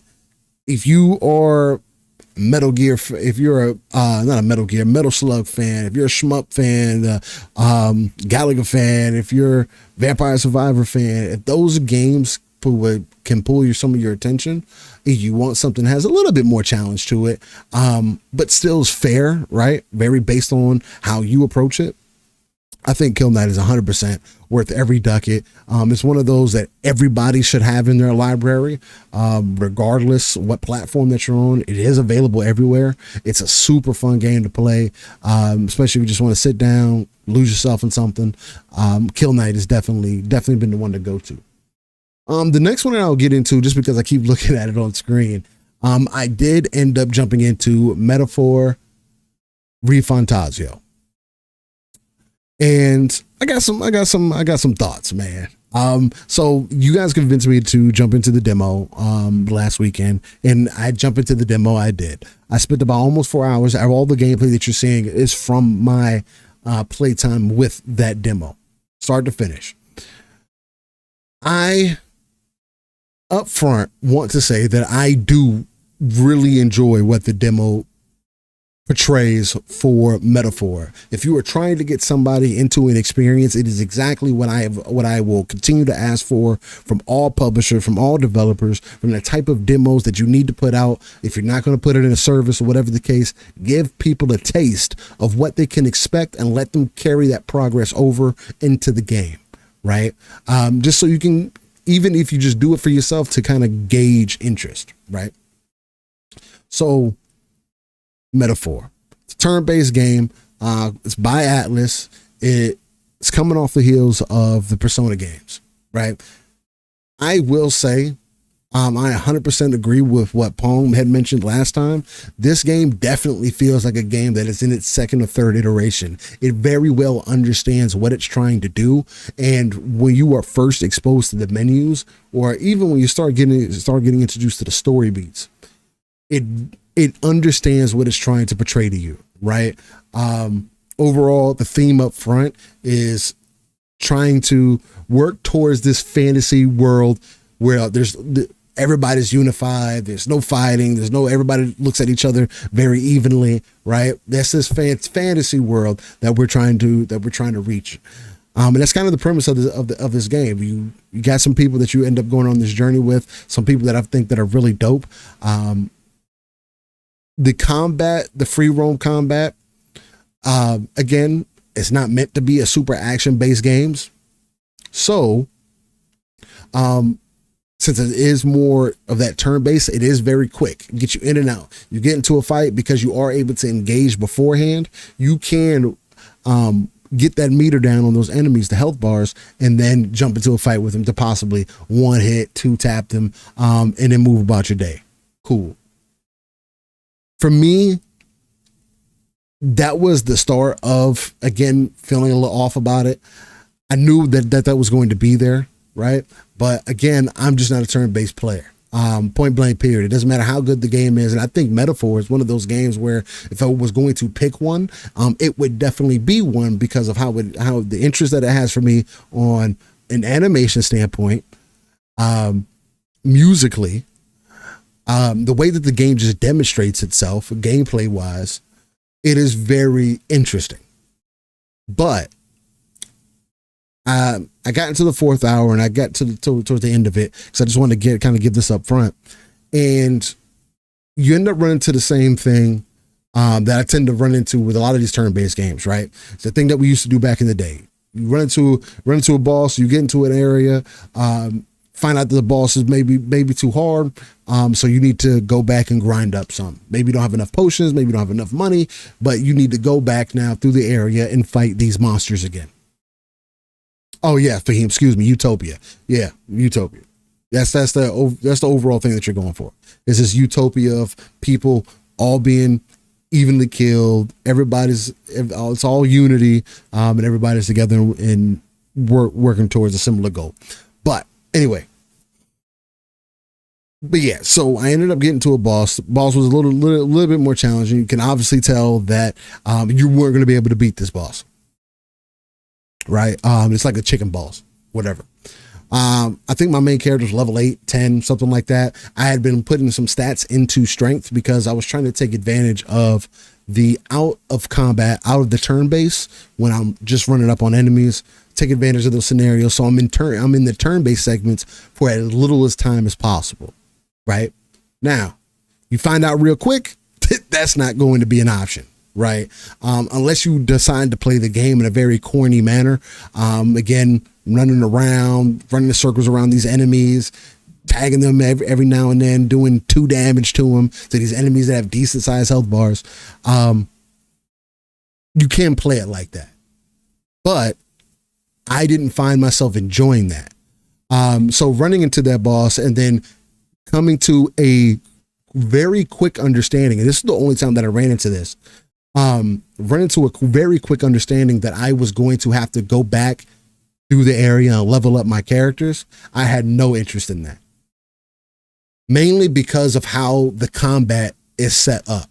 For me, as somebody that is not turn-based, I would rather it be fully action-oriented. I want to go, if you're going to make me grind, it needs to be as fluid as possible. You got to keep me engaged in the combat. Metaphor of ReFantazio is not meant to be that kind of game. They give you an option to be able to do that, but that option is also not something that you can highly rely on. You have to get into the turn base at some point, right? Especially as you start fighting these higher level enemies, or you're just gonna have to go back through areas and re-level up your characters. Now, you might say, Steel, well, you like to grind the characters, you like to play the first ascendant, you're grinding in there, man, you're killing the same enemies, you're going back through. Yes, but it's also a very different experience, right? Me doing for the basis to level up a character in an online game, MMOs especially, where grinding is very known to be in, even if you go to Warframe. It's not the central premise, and because it is a consistent combat flow, it is also done very differently.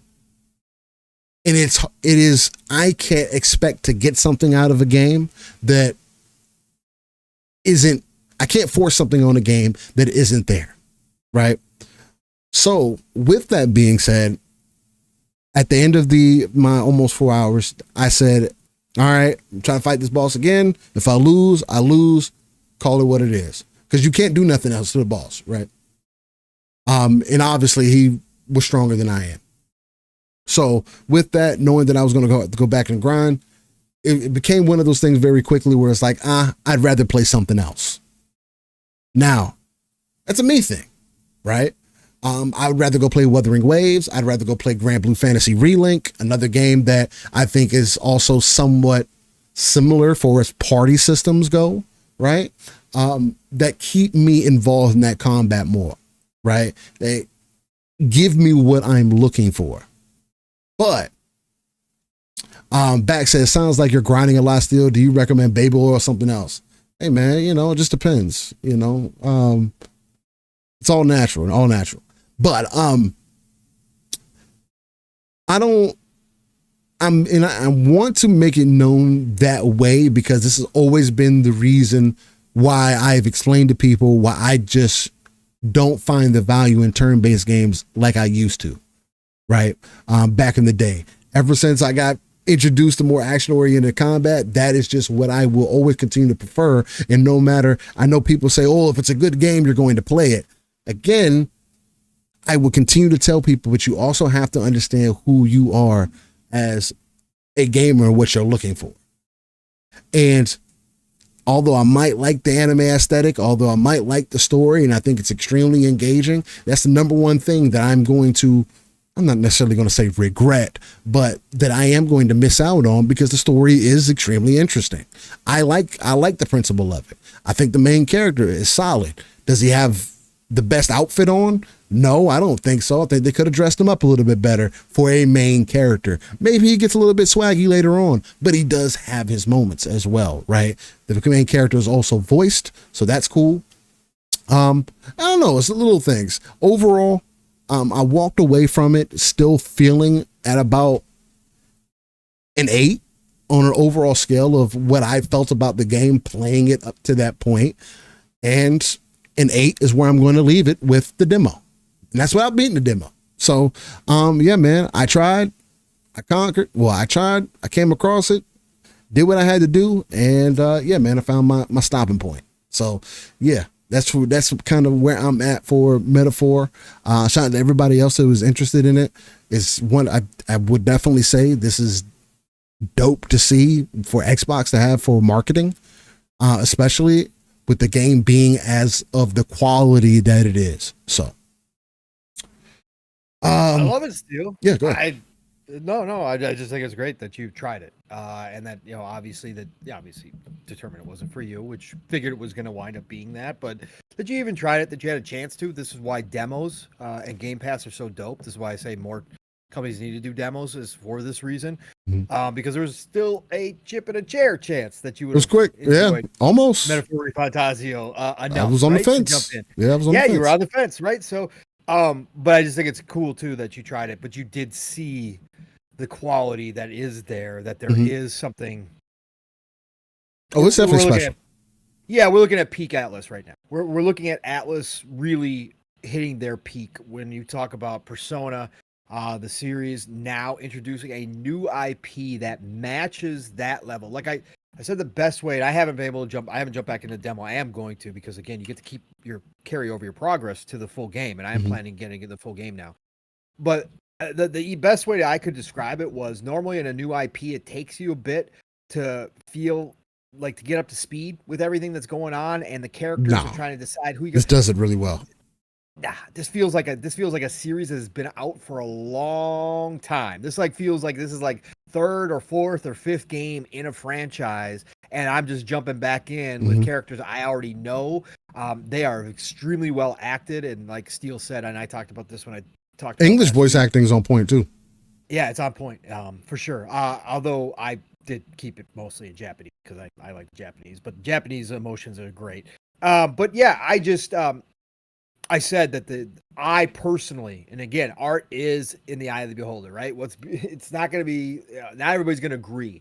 But for me, when I say living art, this is what I mean when I stepped into this game. I personally like the backgrounds. I like how the characters stand out amongst everything. I think that was done on very purposeful to highlight the characters and the important people, to make them different. I love that. I love how the sky and everything else looks hand painted in the background. I think that's just such a dope aesthetic to have in this game. And like Steele said, I've been saying this since we first saw it.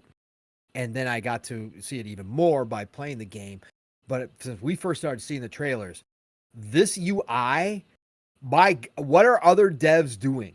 Because this UI, everybody can sit here and go, yeah, it's just the UI. But if you're in a role-playing game, it's outstanding. You are seeing it a ton. You are in your UI a lot, depending on the type of game it is. The fact that they took the care to craft a UI that looks this fucking amazing. It's alive. It's it's another level, man. And then they incorporate the UI elements into the actual game too. When you're walking around town, how the bubbles pop up of what people are discussing and that kind of stuff, it all flows into the UI. There is no difference. It just keeps you in the game, whether you go into the UI or you're just walking around town. it's continuity amongst all the art. It's special. And again, this is Atlas. I'm saying this is peak Atlas. They have honed their craft now to a point where they can drop a new IP like Metaphor ReFantazio that, sure, of course, they take a lot from Persona. They learned a ton from the Persona series, right? And Shin Megami Tensei before that. They've learned a ton, but they can drop a new IP that nobody's ever touched before and have it feel so familiar and yet at the same time be so unique against even their other games that it's already standing on its own and people are taking a notice. And pretty incredible, man. I can't wait for this full release. It's going to be a fun game. 80 hours. People are reporting 80 hours. Famitsu scores, by the way, came out this week. Famitsu, which has been a highly regarded review system from way back in the day before we even had the internet. Whenever you got the Famitsu scores reported on in a magazine, it was like, oh shit, Famitsu from Japan, like the homeland speaking. What is it? Like, and they still kind of warrant and have that kind of respect too as well. They gave us a 37 out of 40. For anybody who doesn't know, they do 10 scores out of 40, and then this got 37 out of 40. It's pretty high. So out of 10, I should say. Yeah, that's high. That's very high for Famitsu, especially a brand new IP. Again, this speaks loudly for this game. But Facts. 80 hours for the main story. If you're going to do side missions, they're saying 100 hours total. Obviously, for me, that means it's about probably a 150-hour game just because of how I do things. But big game, big Persona-like game. I can't wait. I want to explore this world and know more because this just looks awesome. So yeah. Yobi did drop off a little some here. A little 5. Let me check that out. Like, we got a 5-er. Oh, the one and only. Attention, ladies and gentlemen, aboard the Splitters hype train this morning. I hope you've been enjoying the conversations early. We got right into it before we even got into what we've been playing, which is crazy. But we did do that. I hope you've been enjoying this while we've been cruising along in a nice Mach 2.0. But we do have to announce that we are now at a Mach 2.5 because the one and only legendary Yobi came on through with that bag of coal. He got on the court with the easy 5 layup, try to keep us ad-free in 2024 and on into 2025 with the 5 bomb. That's right. Yobi adding an extra car of splitters. Welcome aboard, all you new splitters. I hope you've gotten your seats. I hope the attendants have helped you buckle in to those 4-point harnesses so we don't lose you. And I hope you've even had a time to grab a refreshment or two while you've been listening to us. But we are now at Mach 2.5. The goal for you all still remains 69 here on Living Split Screen. That's right. Everybody's favorite number. Thank you, Yobi. Appreciate you, brother, so much. Choo-choo, motherfuckers. Choo-choo. Let's go. Appreciate that, Yobi. Much love. So yeah, man, Metaphor is dope, but not for me. So there's that. Right. And that gameplay is live on the channel with additional commentary. If you want some of my additional thoughts on there as well. So check that on the channel. Let's see. I did end up, was telling Paul, I did end up jumping back into Oni Chambara, Z2 Chaos. It's the lewd anime-esque action game. And it's good. The game is really good. I jumped into it some months ago, but I jumped back into it yesterday to see if it was really going to have me. I looked at some of the customization options, and there wasn't nothing, no outfits or nothing I really wanted to grind for, or nothing like that. So, good game for what it is. If you're into those kinds of styles of games, again, it's not very many action games for what I'm looking for, right? That Metal Gear Rising Revengeance, that Devil May Cry, that Bayonetta, that I could throw Atlas Fallen in there. It has good gameplay.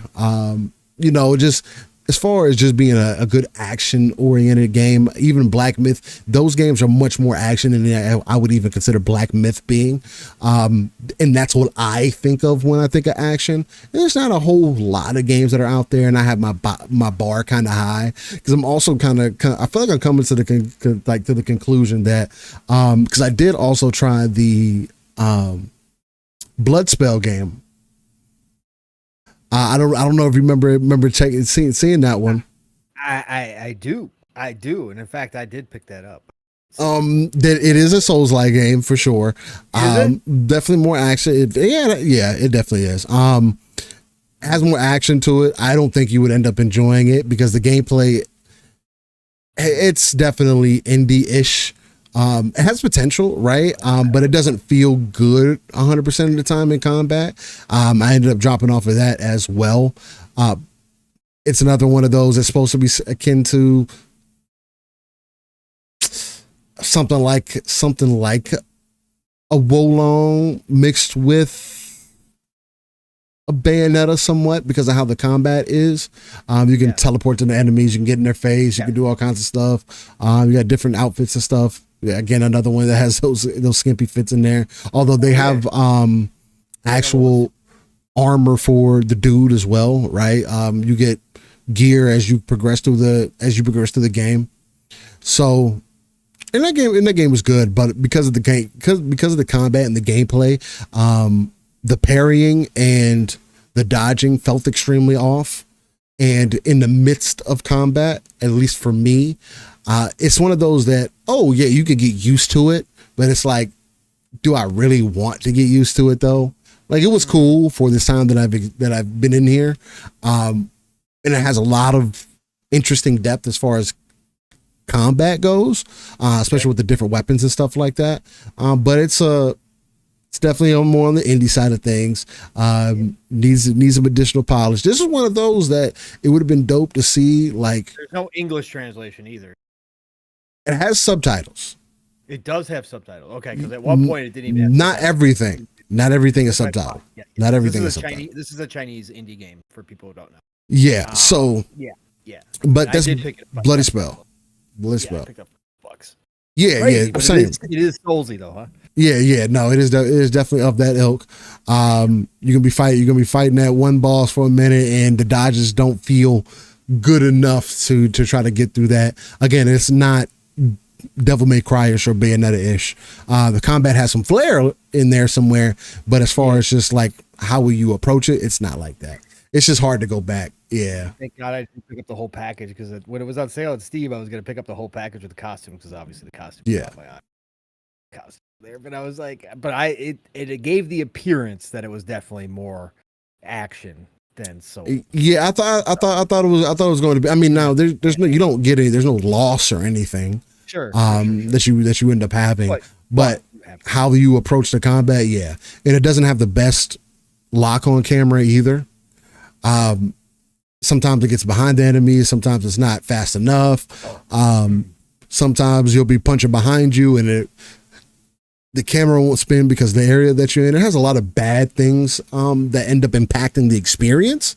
So that's kind of why I fell off. But it's a decent game overall. It would have been cool to see a big publisher pick it up to get a second one, maybe a remake of this first one. I'd like to see some good money behind it. I want to see what that would do for it. There's a lot of potential here. Again, it's playing in the mythos. You have a character that has some form of some kind of energy, demon energy, something like that. Some spiritual essence. Your sister got kidnapped and you're on a mission to save your sister. So that's kind of that. And Gene, I do kind of agree with that. What's up? Do you have? I think you played it originally. What? It's been getting solid. Do you have any interest in jumping in Throne and Liberty? What is it? Throne and Liberty. I know I made a post saying that I wasn't going to jump into it, mainly because Throne and Liberty, I did play the closed beta that ended up coming to, was it on console? I think it was the console one that ended up coming out that I tried. And I did like what I was experiencing. It is tab targeting, right? So it doesn't have the combat that I tend to look for.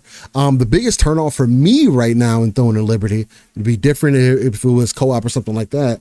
But from the advice that somebody who put 500 hours into it, they were saying that the end game is pretty lackluster, and it does turn into, there is some pay to win there for sure. Now people are going to be paying an absorbent amount of money, but that also has a similar system to, it seems to be a little bit more forgiving than what Black Desert has, but it does have a upgrade system that is very similar to that, to where you can upgrade something and have a possible loss. Okay. So, again, unless I'm misunderstanding that, that's what I took from it though. but as soon as he said like the end game, it doesn't seem like you'll be impactful versus the people that are paying. You would have to put it in an absorbent amount of time versus the people that are paying for it to be worth it. So it's one of those. Throne in Liberty. I just seen it getting a lot of positive buzz out. It's looking good. I just seen people riding the flying whale. You know, it has some that's playing off those fantasy elements. I done seen some good combat and gameplay loops. I mean, it is sitting in my library. It is free to play, but Decado says it has major issues with inventory from the net traffic. I can see that. But yeah, I mean, it's a pretty game. It's an interesting game. I just don't know if I'm gonna put some time into it. I don't know. Okay. All right. I was just curious. Yeah. You know, again, I just seen so much about it, and obviously, I know myself. I just don't have too many to play. I got too much to play to jump into. Same. An MMO like that. Especially like one that I'm like kind of like about. You know what I mean? Like it's good, but it's like, you know, is it that though? Like if I do that, this is going to be the thing that I play, and is this the only thing that I want to play right now? So it's one of those. Right. I would. Decado says I will invest in New World. Yeah, I wouldn't even do New World. I'd do Throne of Liberty before I did New World personally. But hey, it's me. What else did I have over here on this list right here? There was another game, indie game called 13Z. It's an action roguelike type game as well. Playing off of some fantasy elements. Essentially, there's a selection of guys you take through this action oriented roguelike game mode. It's behind the character, third person and everything. Plays really good. Other than that, it's kind of hard for me to explain, other than saying it's an action roguelike. You're essentially just going through runs on different stages, defeating all the enemies and seeing how far you can go. You'll end up getting to a boss. And if you beat the boss, you progress. I think I did complete a full run of it. And it's in early access right now, so the devs are taking some critique and stuff. So I've been kind of working on putting a little bit of not necessarily a review, but my thoughts and stuff, because you got to get accepted in. And so for it, so that's the other one that I've been kind of working on. I've been debating on maybe doing a stream of it so people can see it. But it's a cool game. It's another one of those that you can pop in, really easy to understand. Has a heavy attack and has light attacks and heavy attacks, X and Y. You also have additional abilities as well that you can do. You level up your abilities at the end of every stage that you do. You pick up a different boon to help make your character stronger, and that's kind of the whole thing, you know, rinse and repeat. Only so much content there, but it is pretty dope. It is pretty dope for sure. Other than that, man, played a little bit more Car X Street for a little bit, and that's all I've been really into, man. Other than that, good shit, Steel. You've been more than me, man. So I love to hear it. I knew that was going to be the case. So, and I definitely want to get your thoughts on Kill Knight. Yeah, 100%.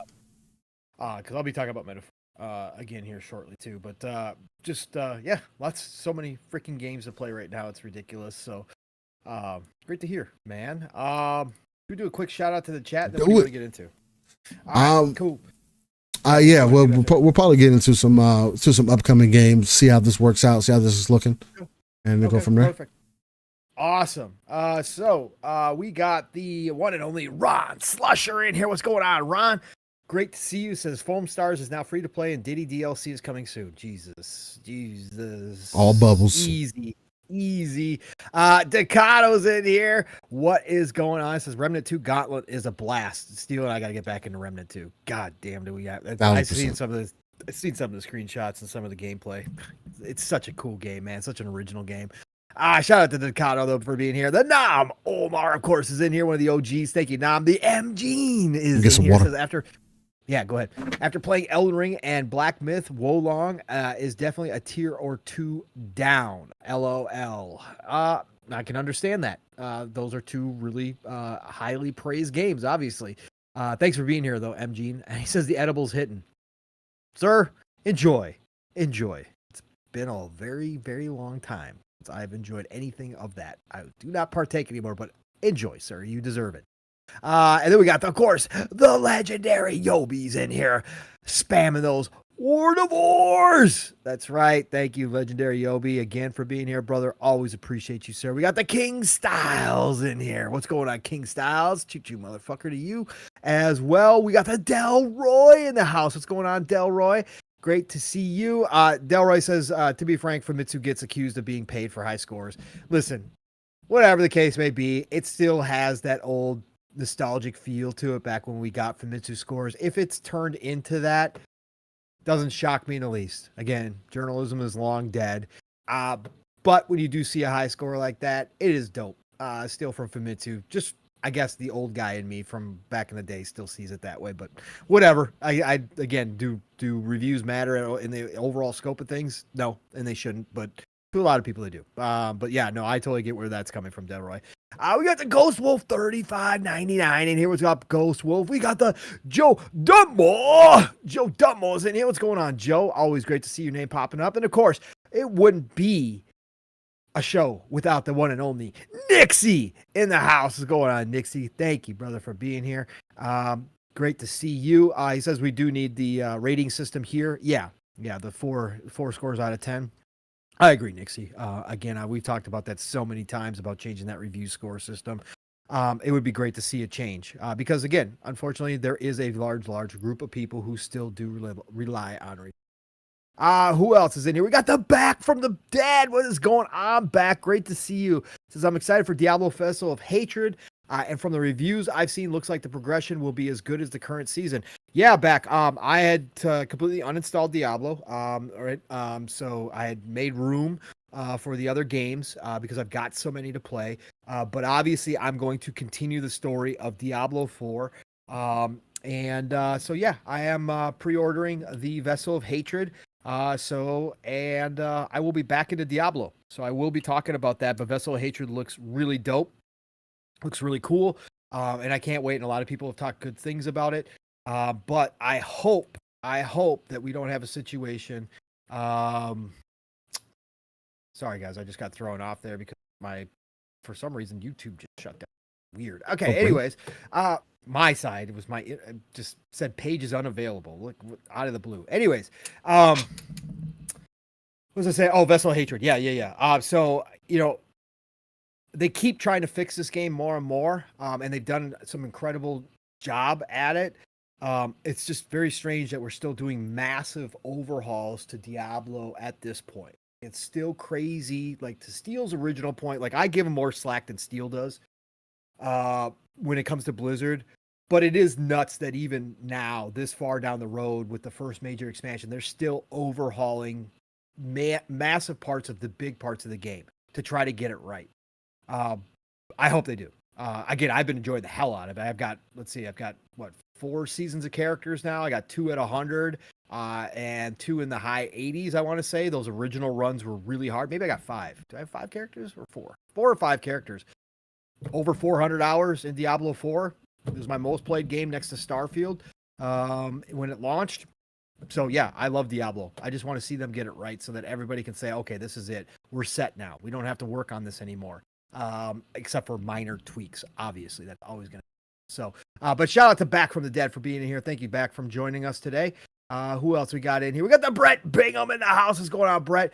Says, this week is a busy week trying to finish up the disappointment that is Solar Crown-ish, then Shattered Space, then Starship Troopers, and New World launch this week. Damn, Brett, you are in it too, sir. And you are playing some different games than a lot of us. So I appreciate that. Shout out to you, Brett. Bro, I'm so glad I followed my instincts on Solar Crown. I'm so glad. I'm glad you did do it. It's not looking good.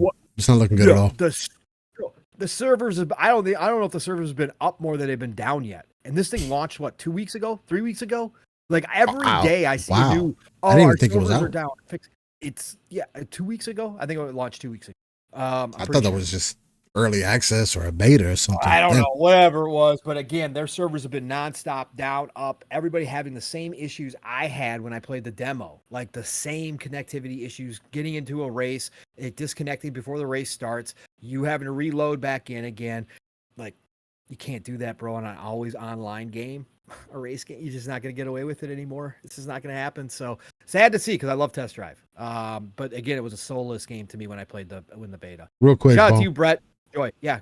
Lydian Master says, member for 10 months. My birthday today. LSS FTW. Love you guys in chat. Hey, appreciate you, Lydian. Happy birthday, Lydian Master. Everybody put up the cakes or the balloons or the presents for Lydian Master. Shout out to you, brother, for jumping in here on your birthday. Thank you. Appreciate that. And happy birthday. I hope you have an absolutely stellar day, sir. Lady Foxfire, what is going on? The one and only Lady Foxfire says, LOL, mini me steal. We got the Cyber Gunter, of course, in the house. What's going on, Cyber? We got the General Spartan 27. He says, after Warhammer Space Marine 2, I'm looking to start a run in Dragon Age Inquisition before Veilguard at the end of the month. Shout out to you, General. Have fun going back to Dragon Age, and I hope that Veilguard turns out to be everything that you want it to be as a Dragon Age fan, man. I will definitely be watching and seeing how everybody feels about it for sure. Who else is out here? We got the, I think I shouted out Aussie Fan, but we're going to do it again. Maybe I didn't. Aussie Fan 80. What's going on? Great to see you in here as well. Let me see here. Let's scroll back up. Those were the people jumping in the bottom. Back. There's back. Sanchez MTZ Gaming in the house. This Persona 3 has been a slow grind, but story keeps getting better and better. Glad I stuck with it. Close to the finishing the game. Yeah. Absolutely. Persona 3 is a little bit slower. I haven't played the new one yet. Again, I'm going to need to jump into my Persona run eventually. Golden is still my favorite. But again, that's to be fair. I didn't play all the way through 5. So again, we'll get there. And I haven't played the new, 3, and I haven't gone back to that yet. I had that on PSP. So we'll see. But I will definitely have a Persona run at some point. Glad you're enjoying it though, Sanchez. That's what it's all about, man. Sometimes you do got to stick with them, and sometimes it turns for you. Who else is in here? We got the Fahim Scott. What is going on, Fahim? Great to see you always in here, brother. Let's see here. Oh, Fahim was like, I was just about to ask what game was on screen. Yeah, Steel always catches you.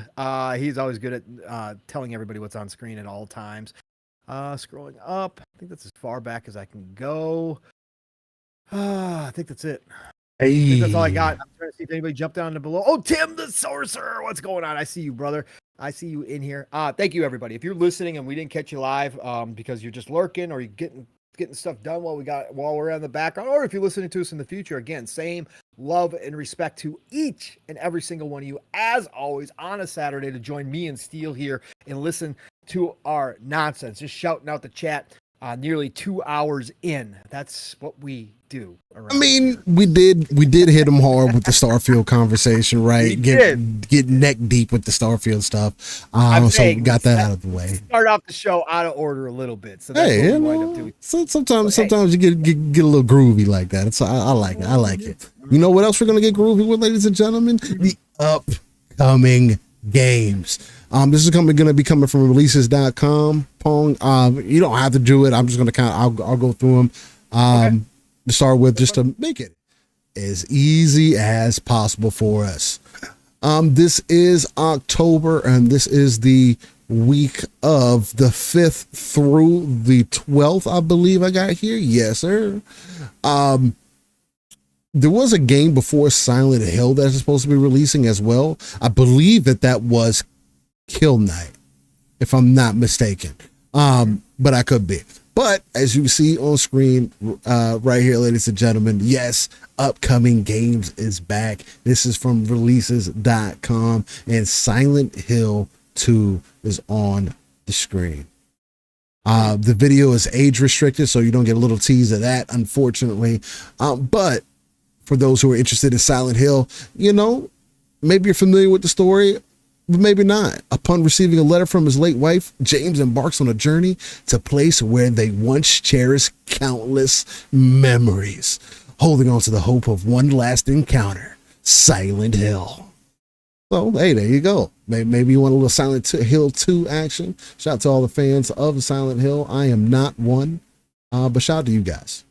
But I gotta say, too, Steel, real quick here, the reviews, they're really high. Compared to the previews, where everybody was questioning it, compared to the early showings, where everybody was like, oh, here we go again. It's just another Bloober game. And don't forget, folks, I actually enjoy Bloober. I think Bloober's kind of dope. I'm not going to play this game because this goes way too horror. I played the old Silent Hills. again, different back in the day with the way graphics were and everything. It's just different. Okay. I'm not going to be able to do this one. But personally played through I played through 80%, 90% of the medium. Actually did, review in progress with Boom back in the day on the medium. I think I had the medium scored at 8.5. I really enjoyed what Bloober was doing. I think Bloober's got a lot of talent. I was not in the group of people who didn't have faith that Bloober could do Silent Hill. Man, I knew it wasn't going to be like AAA, like some groundbreaking shit, but I knew that they could handle the IP. Mm-hmm. But man, those early previews and those early looks at the game where everybody was coming out going, oh, yeah, no, Bloober sucks. I can't believe they gave this IP to Bloober. Like, look at this shit. Look at it. It still looks tanky. The combat looks terrible. All of a sudden, and I say this I got to say it with great respect because I don't know what it is, but Bloober put out this game and it seems like what everybody was showing was not close to the final product, supposedly. Because now all I hear is everybody praising this thing, hands down. This thing is sitting at what? I think it's an 80. Is it an 85 right now? is that where it's at? God, I think so. Let me pull it up here real quick. Is this the original? No, 87. Oh wow, Bro. I've seen the video. Jez posted some of it. A little clip. There's some impressive stuff. They use some ray tracing and stuff, which is super cool in this type of game. Again, it does add atmosphere to it. Whatever. Again, take it or leave it. They've done some cool things. Some of the lighting looks decent, but Jez showed off the running and the combat. It looks like a Bloober game. Like, I'm like, okay. I guess the nostalgia of Silent Hill 2, really caring. A lot of weight, which is fine. Again, I'm all for it. I get nostalgia about a ton of games. And if I was a reviewer, there'd certainly be games in my catalog that get bumps because they grab my nostalgia. But again, without knowing anything, hats off to Bloober. They pulled it out. In 87, it's fantastic. Again, Sony's got to be applauding internally. This is a console exclusive for them for I was a about year. to say, yeah. Do you think that might be more of a reason why people are? Because again, both sides are kind of talking about, but yeah. But it's everywhere. Because I saw Xbox, sites saying the same shit. That was great. So I don't know, Steve. Like I think it's just nostalgia more than anything in this. Think so? Because people have been waiting so long for Silent Hill to come back. As an IP. Yeah, I've never played it, so. Right. And I played the originals, and I do understand. Again, it's and horror is all the rage now. And again, it does look good in certain areas, but there's other parts where it's like, okay, well, that's definitely not like necessarily up to par from a third-person game. From what we see in a lot of games these days, like that's not up to that kind of level. But I guess they faithfully held on to the Silent Hill atmosphere and everything that made the original great.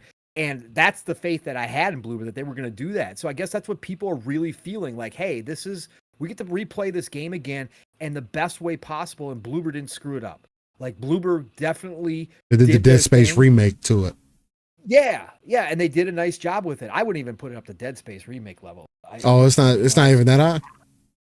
There's moments where it's gorgeous, but then there's other, and again, I haven't seen enough of it to totally judge it, but I'm just saying there's moments where I go, okay, I see what people are saying. Like they did a lot. And again, I know Bloober could do it, but then again, like the running animations and the combat, the melee combat, bro, come on. I mean, again, I'm not going to knock it because I don't really care. I don't play games just to look at the animations, but I'm just saying in general, from what we hear when people review games, that's a lot of knocks on a lot of games, right? They do knock that shit. It seems like in this one, again, nostalgia says, oh, we're going to let that slide, which is fine. Again, that's a part of being a human being. I get it. 87, I never would have guessed it in a million years. Never. I might have come up and said low 80s, right? I don't think I ever would have guessed that they would have pulled it off enough for all the reviewers to have it at an 87. And that's 56 reviews. I think my biggest takeaway is just the kind of reverse what people are doing for Bloober. And again, man, it is somewhat justified when you look at their previous titles and what they've done. to come back with this, with a classic, as people are saying, and show it some love, I guess, it's some respect. I mean, again, if I don't know, I didn't play the original one, how much better this is or is not. I mean, again, I'd have to definitely imagine visually it's better, for sure. But outside of, you're talking about the old tank controls, yeah, because that's Resident Evil days, right? So you're talking about the old shit. Okay, so that's all. So they better if they bettered all that, then hey man, shout out to y'all, man. I'm not gonna play this unless we hit 2,000 subs. So there you go. Shout out to Silent Hill. Shout out to Silent Hill. Yeah. Let me see. Shout out to Bloober. This is the win they needed. They needed this W because a lot of people were down on it. So this is huge for them as a studio. And again, I like what they do. Yeah. So okay. The way that this site does it for releases.com is they do it by what's the most anticipated and then go through the rest of the week. This is the 7th through the 13th. So there's that. Yeah, they have a very anticipated. I didn't notice that. I guess people who are visiting, I mean, it seems pretty accurate. Silent Hill 2 is up there. Then they also have it for Metaphor ReFantazio, which I can definitely believe it for this one. Again, we talked about this one a little bit already. If you guys are questionable, if you're looking for a new JRPG to play, definitely pick up Metaphor ReFantazio. Do not sleep on it. But that does come out on the October the 11th. The other reason why, again, you got to make your choices. Another reason why I said I wasn't going to play Throne of Liberty, because this is one I plan on putting my additional time into, and that is Dragon Ball Sparking Zero. Again, for me, for a lot of people, they may not care. If you're from the fighting game community, you may care, and maybe that'll be the audience that we end up pulling in. We'll see. But this is literally the successor to one of my favorite DBZ games, especially third being an arena fighter. That's Budokai Tenkaichi 3. This is supposed to be technically 4. And Sparking Zero is just lighting it up. All the characters that drop it in here, it just leaves so much space for potential other characters that they haven't shown, because the thing about Budokai Tenkaichi is that it was also known for its secrets, right? Not giving you everything through just traditional unlocks, or the characters that you see may not be all the characters in the game. Not only that, it being an Unreal 5, the game looks freaking outstanding. I think this is the most that a Dragon Ball game has actually looked like, more like the anime, but with that new coat of paint that people would like to see. Combat's looking good. This might be the fighter that I end up giving my true time to. Thought I was going to do some of that with Tekken. Did end up falling off of that, but I think this one, for some nostalgia purposes, but also I just want to get back. I do want to get back into something that I really do have some love for. And I know there's a lot of fun to be had here. Put some time in. Maybe I even do some custom lobbies and do some matches with the community and stuff like that. Who knows? Maybe I'll blow up off of Dragon Ball games. Who knows? This might be the one. Nah, we'll see. But it is. I am extremely excited for it. And again, even in the description but underneath it, they say Sparking Zero elevates the iconic gameplay from the Budokai Tenkaichi series to unprecedented heights, diving into expansive roster of playable characters, each distinctively equipped with their own signature abilities, transformations, and combat techniques. This game plays completely different than Xenoverse. I know that's something that people are like, oh, why would you get this game when you have Xenoverse that just came out? Xenoverse doesn't play like Budokai. The games, you know how you have similar fighters to each other, but they have their differences. The Dragon Ball games have some of those too. Fighter Z is more of that 2D plane.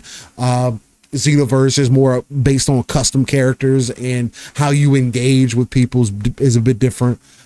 So yeah, man, I think it's gonna be a lot of fun. Nixie said we're still just talking a lot of controllers, isn't it? Not for me, but yeah, it may break some other people. I can see people already there's already people doing it. There's people over, like, not overreacting, but like overdoing it. So it's going to be interesting to see how this goes, because apparently this game also is, I think it may not be anymore, but it was number one as far as the most pre-ordered game currently. So wow. there's that as well.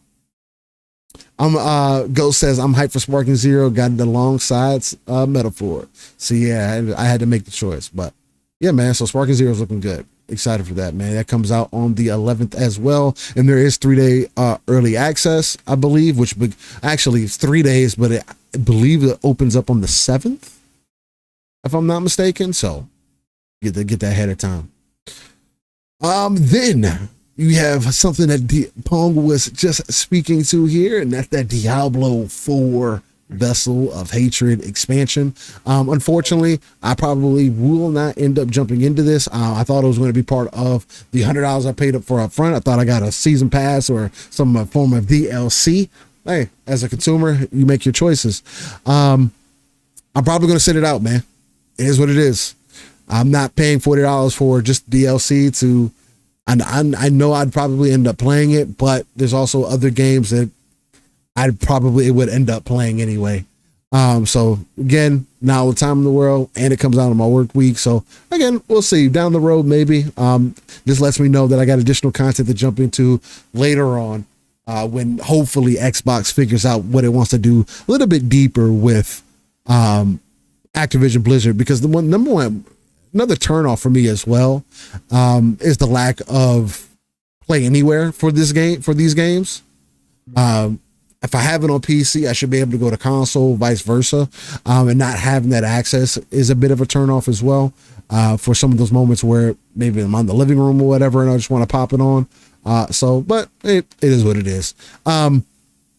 See, again, the trailers look good. The story looks like it's going to be extremely interesting. It's how it goes. But yeah, man, got anything else that you want to put on? The Vessel of Hatred. Nah, I talked about it before. I'm super hyped. I re-downloaded Diablo for it, so I'm ready. I'll have it pre-ordered. I'm gonna hop back in. I'll be back in the Diablo swing of things. I want to play the story. Obviously, Mephisto. Their live action trailers are just fantastic. You know, guys all know how much I loved the initial run with Mother, and that whole storyline, and I want to keep seeing where this is going. Like, I'm super Game hyped for access. this expansion. Yeah, so I can't wait. I really can't. And again, the live action trailer they just put out, I thought was fantastic. Yeah, it was good. Remarkable. They're not trying to give any hope.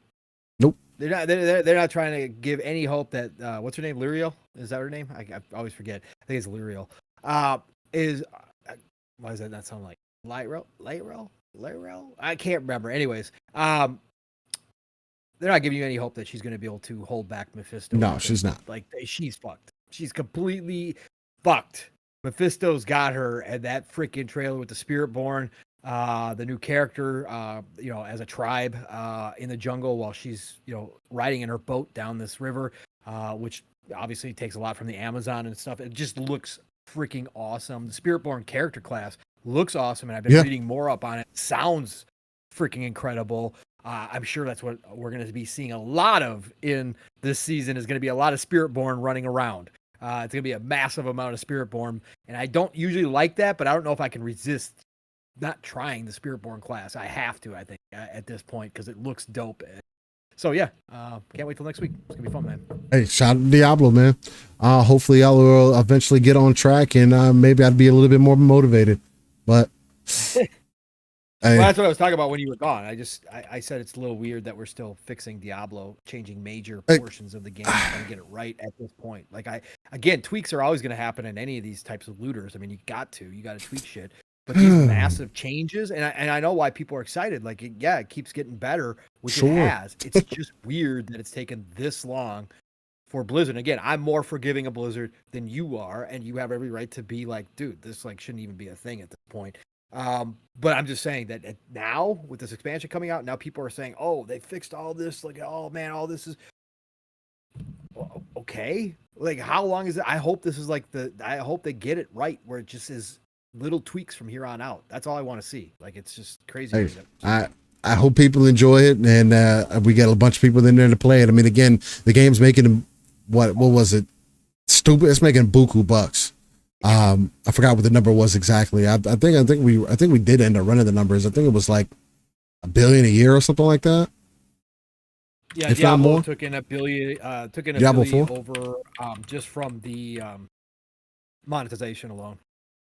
So Hey man, they obviously found something there. They continue to be slightly greedy as is. I mean, again, you ask me, it's just you're missing out on an opportunity, man. I don't know. The game being a game pass. I mean, you get the base game, so it is what it is. It's crazy that we don't have a season pass kind of content. All these other places do it, but we don't get the season pass for this, right? And you're making money on the cosmetics, so obviously that's working. I'm pretty sure like you could have did a season pass model. Hey, the next 3 DLCs, $40, and more people would have probably been ready to spend that. But again, to each their own. I just won't be playing it day one. Oh well. All right. Then from there, it goes into another game that is anticipated apparently, and that is called Europa. And this one is on the moon Europa, a lush terraformed paradise in Jupiter's shadow. An android named Z sets out in search of answers. Run, glide, and fly across the landscape, solve mysteries in the ruins of a fallen utopia, and discover the story of the last human alive. This has got to be a PC game, right? It's coming on everything. PlayStation 4, Switch 5, PlayStation 5, Xbox One, PC, and Xbox Series X. Okay. It's a Zelda-like game, looks like, except a little bit more adventure, a little bit more on the supernatural side for sure. He's not like your little boy carrying around a sword or anything like that. And again, the premise of it looks interesting. And again, for people to have it to be an anticipated game, the art style looks cool. Looks interesting. Yeah, definitely has a cute look to it. Yeah. Yeah. To go back to your other statement real quick too. Oh yeah, go ahead. Just real quick, talking about the play anywhere stuff. People should know that metaphor is play anywhere. Yes. And so is the Final Fantasy Pixel Remaster. And that's something that, why when you brought that up, Steel, it hit me because we don't talk about it enough, but that is one of the benefits we always talk about for Xbox first party, is that you get that benefit. But they are now seemingly doing these deals, even the games that aren't coming into Game Pass. Some of these third parties are starting to do this deal. That's fantastic. It makes it so much easier for the consumer to want to buy because you make it accessible in multiple places. That should be another number one thing that Xbox needs to do. All games that you buy on console, you have access to on PC. You may have to do it through the Xbox app on PC, but as long as it's under the Xbox ecosystem, you have access across the board. No matter where you're at, no matter what you're doing, you sign into your account, boom, you're good to go. Or finding ways to get Xbox account into other places, Steam, whatever you got to do, right? It seems like we're getting there though, Steel, because they just did that up with the Xbox app, so it's all in one now. It don't have separate apps, and I think that's going a long ways to that initiative that Phil confirmed was going to happen, where any owned games you could play through the cloud, right? So that's a part of it. Mm-hmm. That would be dope. And then, like you said, the other part, it's the third parties that are obviously losing out on a fee if you do the play anywhere. If you consider, I don't know how they figure out what percentage of people would ever double dip into a game for PC and console. I don't know how that's figured out. I don't know how they work it all, but obviously some third parties are definitely going to be resistant to it. I just think it's cool that Xbox seemingly is talking some of their partners into allowing this to be a thing. Now, whether or not they're upping the amount that they give them, or if there's some kind of other deal involved, but I think this is dope because, again, for the future, this whole idea of whatever games you own, play them wherever you're at, that is going to be a big part of being able to do that, to have those rights for one. If you buy it one place, you have the rights across both places, right? I think that's going to be imagine a PlayStation did that with the games that PlayStation is releasing on PC. How dope would that be if you did end up getting a PlayStation 5 Pro, whatever console, that you could just sign in, connect your account, boom, you have access to the game that you bought on, because again, you're signing in through your account that can prove that you bought the game. I know that we're of the mind that they probably wouldn't do that, but how much more customer focus and how dope would that be for you as a consumer if we start seeing more of that? Deal. They just nixed you from being able to buy the original. I know, and they're going to charge for $10 for every upgrade. Yeah. They updated everything to $50. If you go to Steam right now, Steel, you got to buy a bundle for $50 for Zero Dawn. To then get the $10 upgrade, right? Or well, no, that includes the $10 upgrade. Okay. If you buy the bundle, that includes the Zero Dawn upgrade, but they won't allow you to buy the old version by itself anymore. That's why live on the air last night, I picked one. I hadn't bought it yet. I picked it up for $11, $12 on a key shop. I was like, screw that. Because if you do own it, you can still get the $10 upgrade for PC as well as PlayStation. Which I still think is... It's dumb as... And I'm fine with the original, actually, because I like I like the original. See, I can't... Anybody on PC, please don't support that practice. There's no reason why they update the game with whatever they want to update the game with and then charge you for it. And I know they new assets. But nixing the old version and saying you have to spend $50 now, that's some shady money making shit. But whatever, it's business. Yeah. I mean, if they're the one to do it. All right, and so that is Europa. That's coming out October 11th. Then we got Starship Troopers Extermination. I think this is the one that was on PC. Or is this console? This is the console release, looks like. Yeah, okay. PlayStation 5, Xbox Series X. Starship Troopers Extermination drops up to 12 players right into the fight against the bug menace in this co-op first-person shooter. Suit up and ship out to a far-off front as a trooper in the Deep Space Vanguard, an elite special forces group with the mobile infantry. Let's go. We need to turn Pong up a little bit more. Yeah, we can turn the Pong up a little bit more. I got y'all. Wow, what happened? No, you don't have to do nothing, Pong. I got you. What happened? Why did it get so let me know if that's good for Pong. I ended up turning them up. General Spartan says, is Kill Knight worth its price? I had thoughts on buying it. Hey, General Spartan, I'm gonna tell you right now, stop thinking about it, just get it. It's get it, 1000% worth it. If you want a challenge and you're looking for a shmup, but you want a challenge and just a cool dope ass game, $15. There's a lot worse things. There's many things you could waste $15. Go buy this and support these devs. It's freaking fantastic. It's a great game. It really is. Starship. I heard this Starship Troopers game is actually really good. I also apparently heard that this game makes Helldivers look shallow. Apparently, I mean, content wise. So sure. That's it. So that's interesting to see. Yeah, Starship Troopers. I've completely forgot about it. So Predator Hunting Ground dropped this week too. Still, it did. I totally forgot.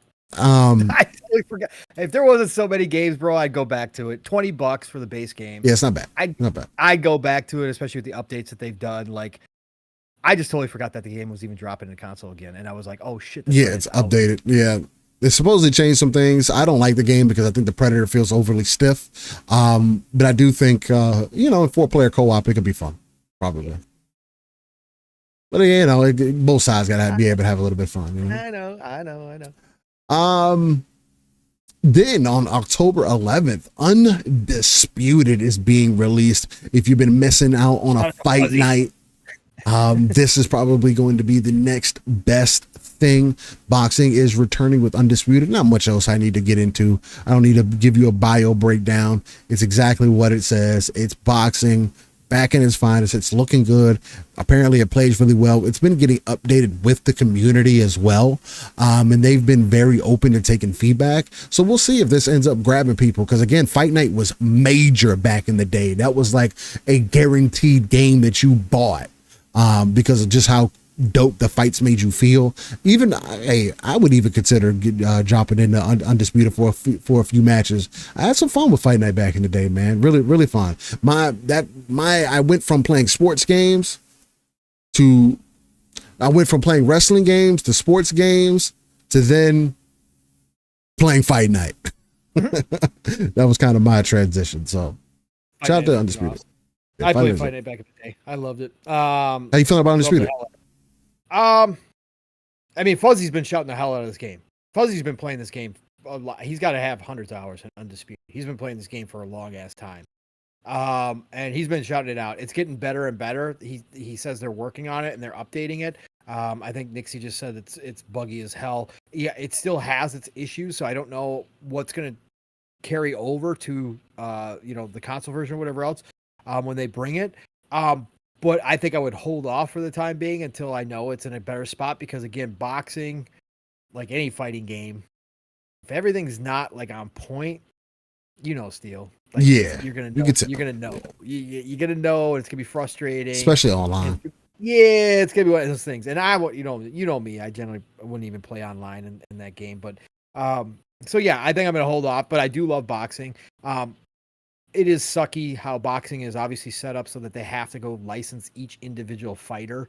And that's a big problem with bringing boxing back, because I like the greats. Again, I come from the old days of boxing. I actually was big into boxing when I was younger, and into high school, when the heavyweight division was still a massive draw, right? I was there for all of Tyson's career. I was there for the Holyfields. I was there for all of them. I was even there for the end of George Foreman's, right? So I've again been there, and I loved boxing, right? Never got into UFC like that. Started watching UFC when it first came out and thought it was all right, but just never got into it. I just like the mano a mano of boxing, throwing hands, and that's it, right? I just loved it, and I love the strategy.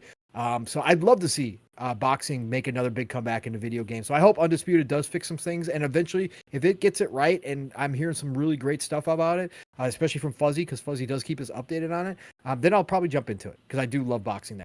I think it's dope. Facts. Shout out to Undisputed if you are excited for that. It's releasing on the 11th as well. Then on the 10th of October, you're getting Sky Ocean's Wings for Hire. This game is, it says, they paid with pigs. Again, running a band of sky pirates is not easy, but you can do it. Play as Glenn, the improvised leader of a dysfunctional crew of charismatic characters in his epic quest to take back their island and discover the secrets of a long lost high-tech civilization. Okay, it's brightly colored. It looks like a Fortnite with some anime to it style. Skies Arcadia people might kind of get into this. Is this actually a JRPG? It is. It looks like it. JRPG classics. Yeah. Set in the open skies, experience adrenaline-filled turn-based dog. Oh, it's turn-based. Yeah. Sorry, okay. Cool. All right. Awesome. But it looks like you get to live fly around as well. Like there is actual flying. Hey. Okay. Okay. All right. Added to the wish list, and it's got a demo on Steam. Okay. Hey, cool. Okay. Well, there you go. Boom. And it's coming to everything. Yeah, it's coming everywhere. There you go. Sweet. Sky Oceans. That's coming out October 10th. Then on October 8th, you have Survival Fountain of Youth.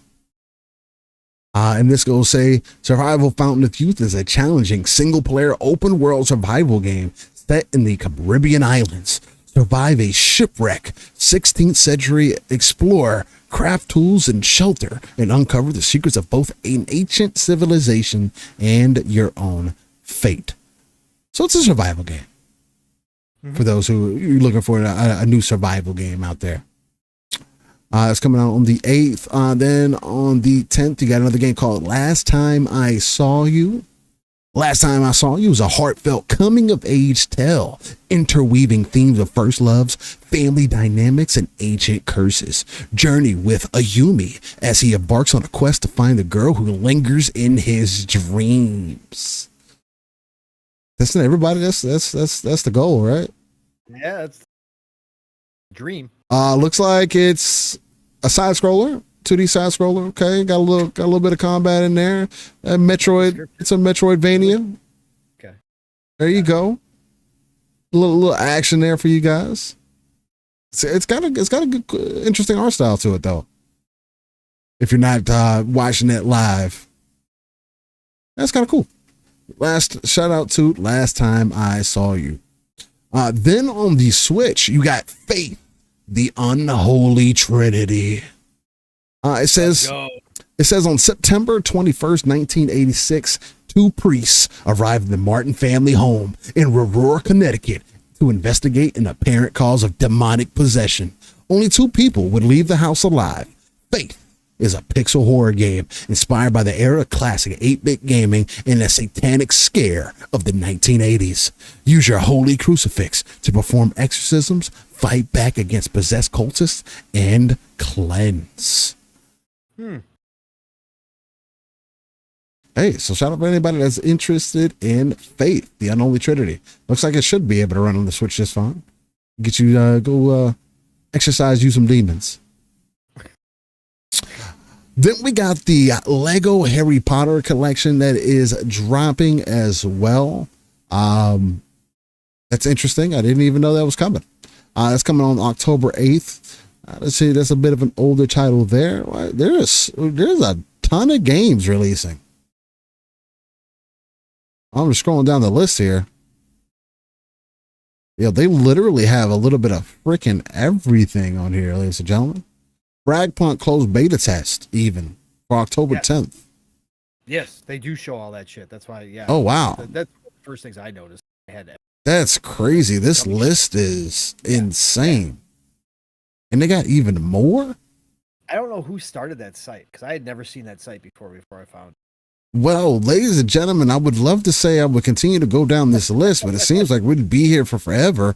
So, yeah, I'm just going to scroll down this list real quick, see if there's anything else worth mentioning here. You got Transformers Galactic Trials coming out on October 11th. Phone game? It's coming out Xbox One, Switch, and PC. What? Yeah.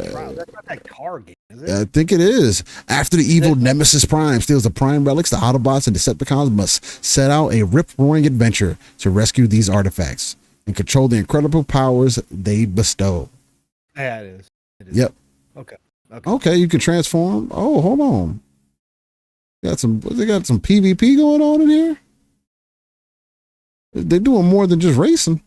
They're shooting. Combat and racing. Interesting. Mm-hmm.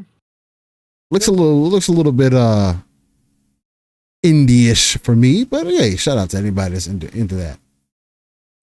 Let's see what I got. What else we got down here? RPG Maker, Beloved Rapture, Guild Saga.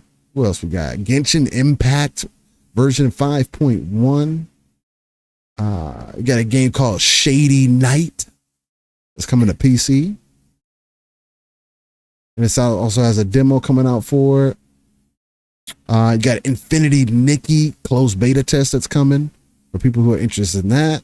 You do have this Simulacros.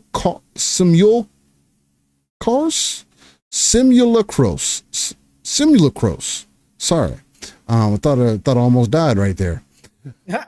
Simulacros is actually a game that from my understanding, is made by a single dev. I could be off on that, but I just got up on this game the other week. I saw his post on Twitter, but it's a roguelike third-person kind of shooter game, over the shoulder and whatnot. Has some Warframe aesthetic look to it a little bit. But again, it's a roguelike game. It looks to be a pretty cool game. I don't know how much he's charging for it. Yeah. The demo, it does not have a price up yet. The Simulacros. Yeah. Simulacros. Yeah. I'm looking at it right now. Yeah, it looks kind of dope. Yeah, so I definitely was setting myself up for that one. So definitely look out for that. That's only on PC though. So be aware of that. What else we got in here? Dead by Daylight.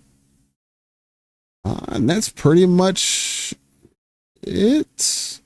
Look, a few more things. Super Mario Party Jamboree. Teenage Mutant Ninja Turtle Mutants Unleashed. That's going into the next week though. So we'll leave it at that.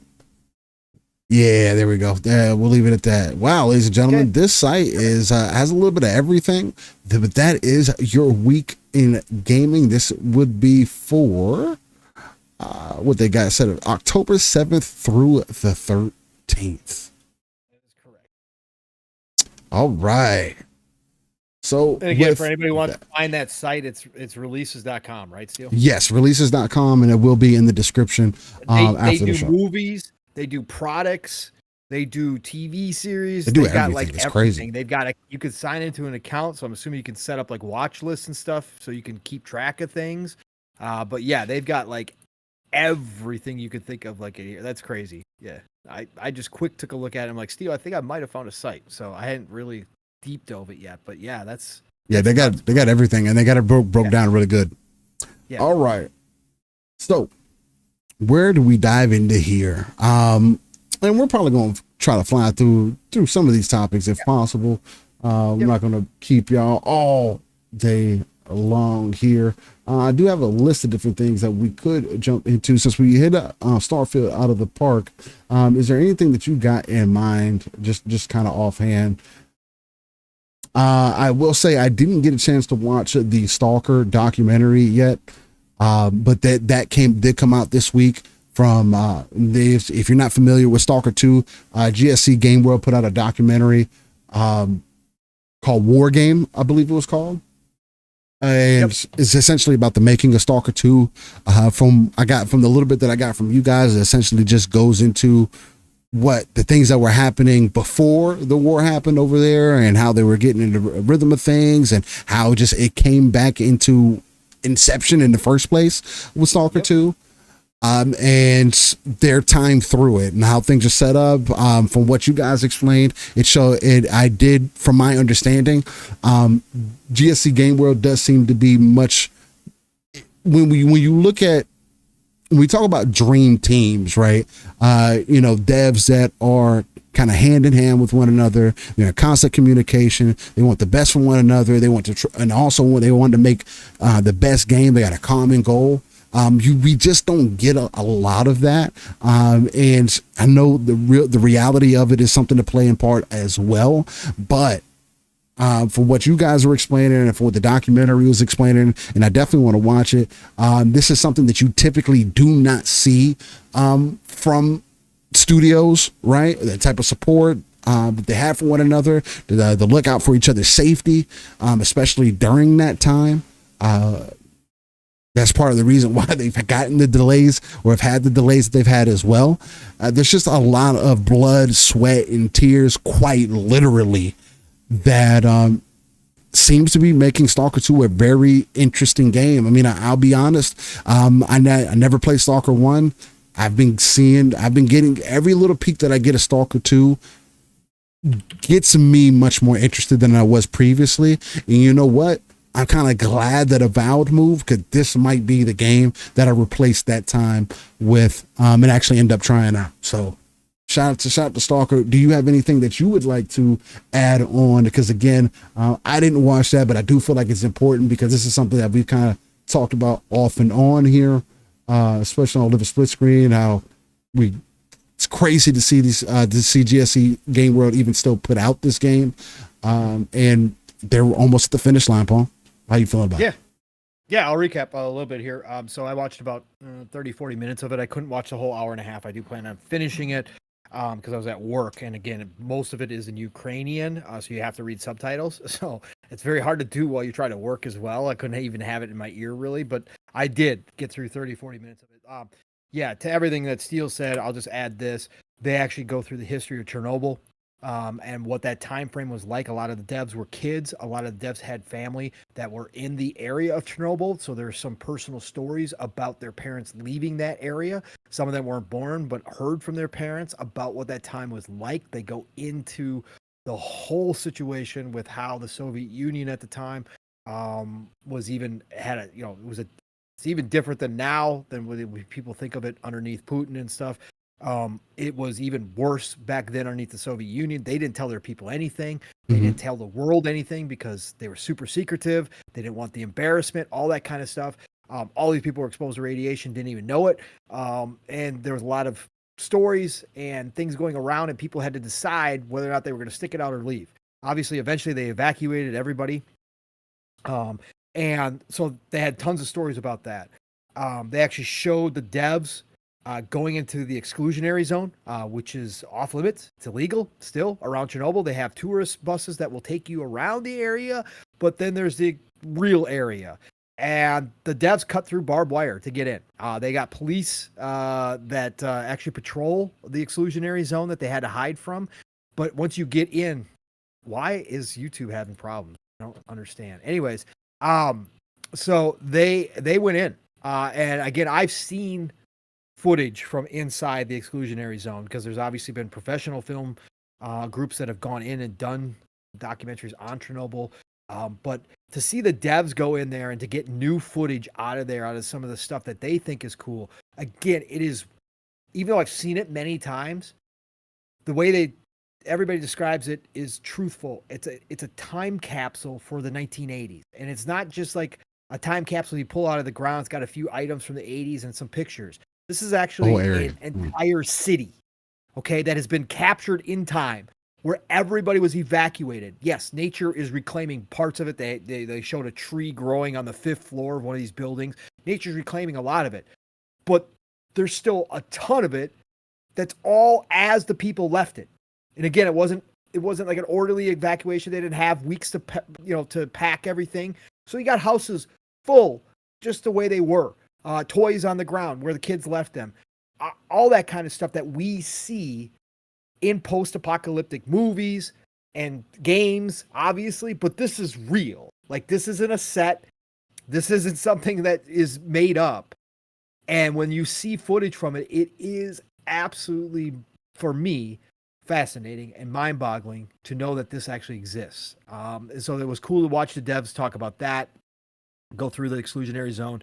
That's how they all got. They even said that we think that all of our devs should go there at least once to have a good idea of what they're making, because that they brought that back, and that's why Stalker, the original Stalker, was as impactful as it was. Part of the reason was the atmosphere, and you get that atmosphere as a dev when you go to create something. To have a living example of something that you're trying to create, obviously, is going to give you a better perspective than anything, reading books or anything else you could possibly imagine, to feel it, to touch it, to be able to be in there. So I thought that was a really cool part of it as well. And then obviously the before stuff, that was dope. They've been filming. They have been planning on making this documentary. And first of all, this documentary is super high quality. This is a really big budget documentary. And this should win some awards as a documentary this year. I'm sure it will be up for awards in some film categories, because it should.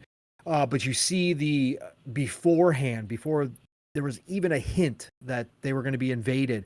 And that is how excited that whole studio was to be back together. And again, if you guys don't know, two brothers started GSC.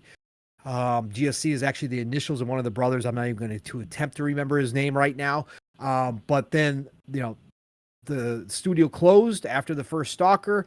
One of the brothers broke off, formed the Metro team, obviously, and started making the Metro games. That's why Metro feels so much like Stalker in a lot of ways. Broke off. The other brother actually rebuilt GSC. And so you get to see him and his wife, who he brought in just to, he asked her to come in for a few days to be a crisis manager and to do some admin work. And she said, now here I am years and years later. So she goes, I stayed. And so you get to see those kind of stories of him going back and getting this whole studio rebuilt from the ground up.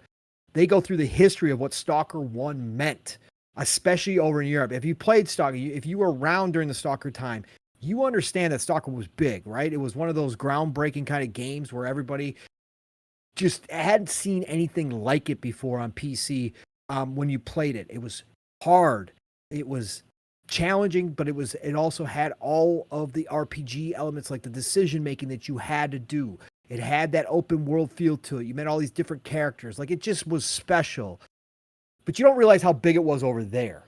Like, again, that's where the setting is. It's based around Chernobyl, right?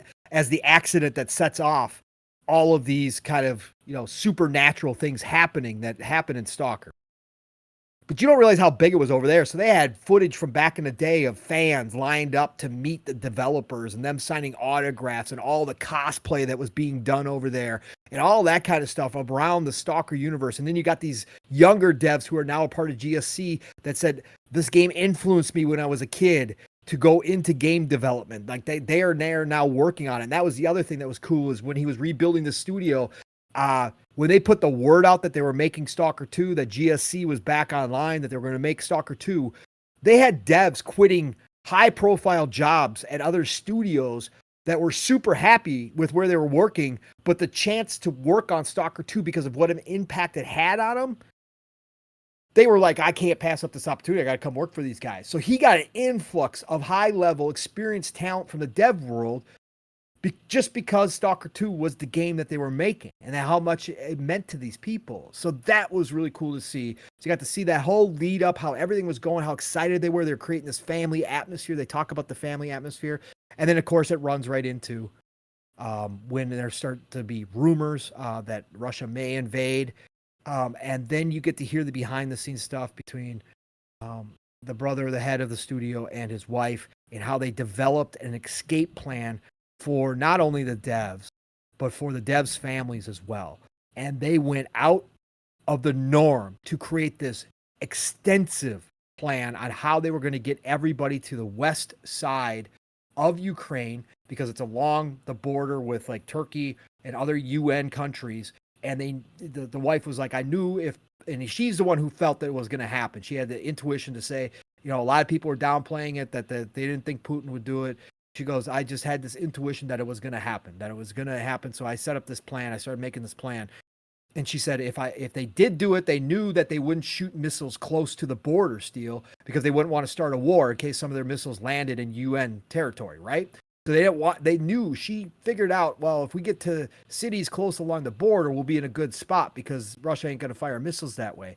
So they set up this whole plan. They had alternate routes for every type of situation. Then they hired buses to be permanently staffed by drivers 24/7 on site, Steel. And didn't tell any of the devs about this, or told very few devs about this, because they didn't want people getting scared. And they paid for these buses and drivers for months to have them ready, just in case. And sure enough, go through it. They talk about they continued working on the game. They show the mocap stuff. They show how everything was coming together. They were super excited to be launching this. And it was supposed to launch, obviously. But then Russia invaded. So then that starts the whole stories about half the team, about 180 people, did leave and took their families, pets. There was all sorts of stories in there. Got on the buses. The plan worked as expected. They got on the buses, but 150 people, devs decided to stay behind for various reasons. A lot of them to knowing that they were going to have to go in and help protect the country and may have to fight. There was some, people that were medical reserves that knew they were going to be needed. And so 150 people decided to stay behind. So you got the stories from both of those on how that started to happen and what that was like. And the issues that they had, obviously taking a studio, taking all the equipment, but then they get to this other city. They don't have their mocap stuff. They don't have the actors aren't there still. They got to redo stuff. They got to hire all new actors. They got to get mocap, somehow figure out how to do the mocap stuff, get mocap equipment, like all of these circumstances that dev studios, we hear about the horror stories about making a game and how hard it is nowadays and how long it takes and how much resources it takes and time and energy and effort from all the people that are involved. This studio had a war in their country going on and uprooting over half their team and taking them to a separate part of the country and then eventually out of the country and still trying to make this freaking game. Again, the thought that I would even, if we were in that situation, the thought that I would even continue to think about making a game while my country was being invaded is unrealistic to me. Like, I can't see myself still being in the mindset that, I'm going to go to work today and work on this game. But you see the devs talk about this, and they talk about that this was now a pride thing, that this was now we're going to show them, we're going to get this done. We need to get this done as kind of part of like the therapy, like we're going to show the world that we can still do this. We're GSC. We're going to bring Stalker 2 out, even though this is happening to our country, even though some of us legitimately are not going to be here when this thing launches because we're going to go on and have fought and lost our lives. Some of our devs are not going to see this thing through. We are going to do this because we started it and we're going to finish it.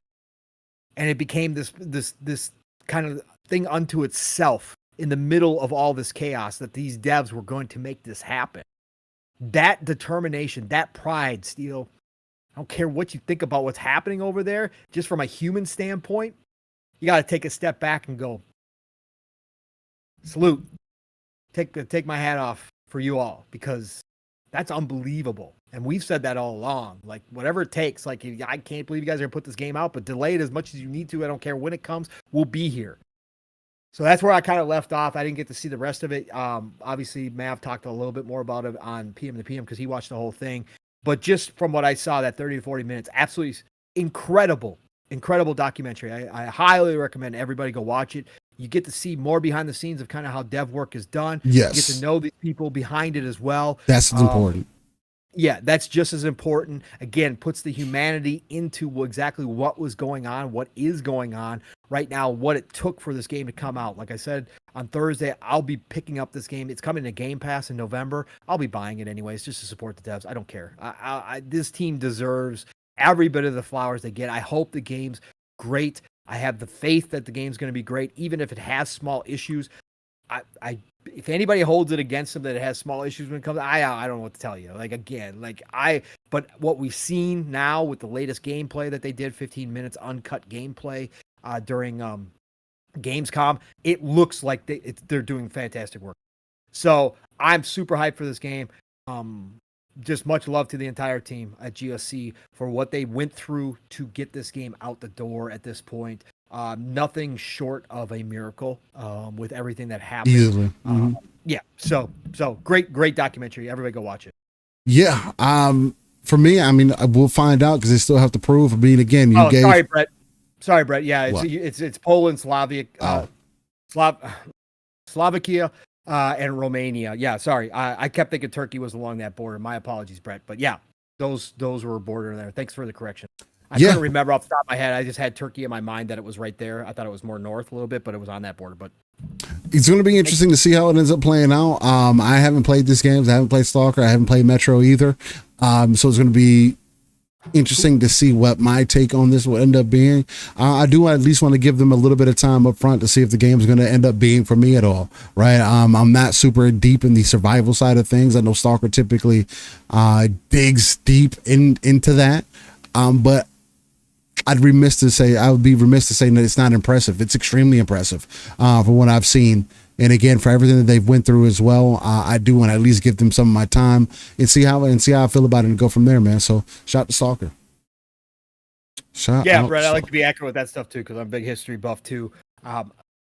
Brain thinking video games. When I pictured the map, I couldn't picture what was alongside of Ukraine. So I do appreciate it, brother. Like I said, I had Turkey there, but yeah, you were right. So, but yeah, normally I'm right there with you. I'm probably not your dad's level, but I am right there. I like to be accurate about that shit too. So thank you, Brett. Absolutely. Yeah, go watch it, everybody. It's a good documentary. From there, I think a good place to get into next would be the Final Fantasy 16 kind of conversation that's popped up this week, saying Square Enix wants to release Final Fantasy 16 on Xbox, but can't share a release date yet. I do have an additional article here as well, because this is something we were also told in August. Final Fantasy 16 director comments on possible Xbox version.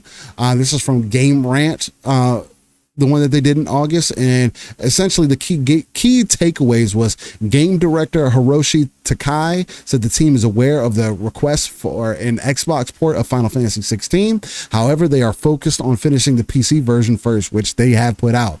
The long-awaited PC port of Final Fantasy 16 will launch on Steam and Epic Store on September 17th, which it did. It did end up releasing with some bugs, but overall, I heard it was overall decent.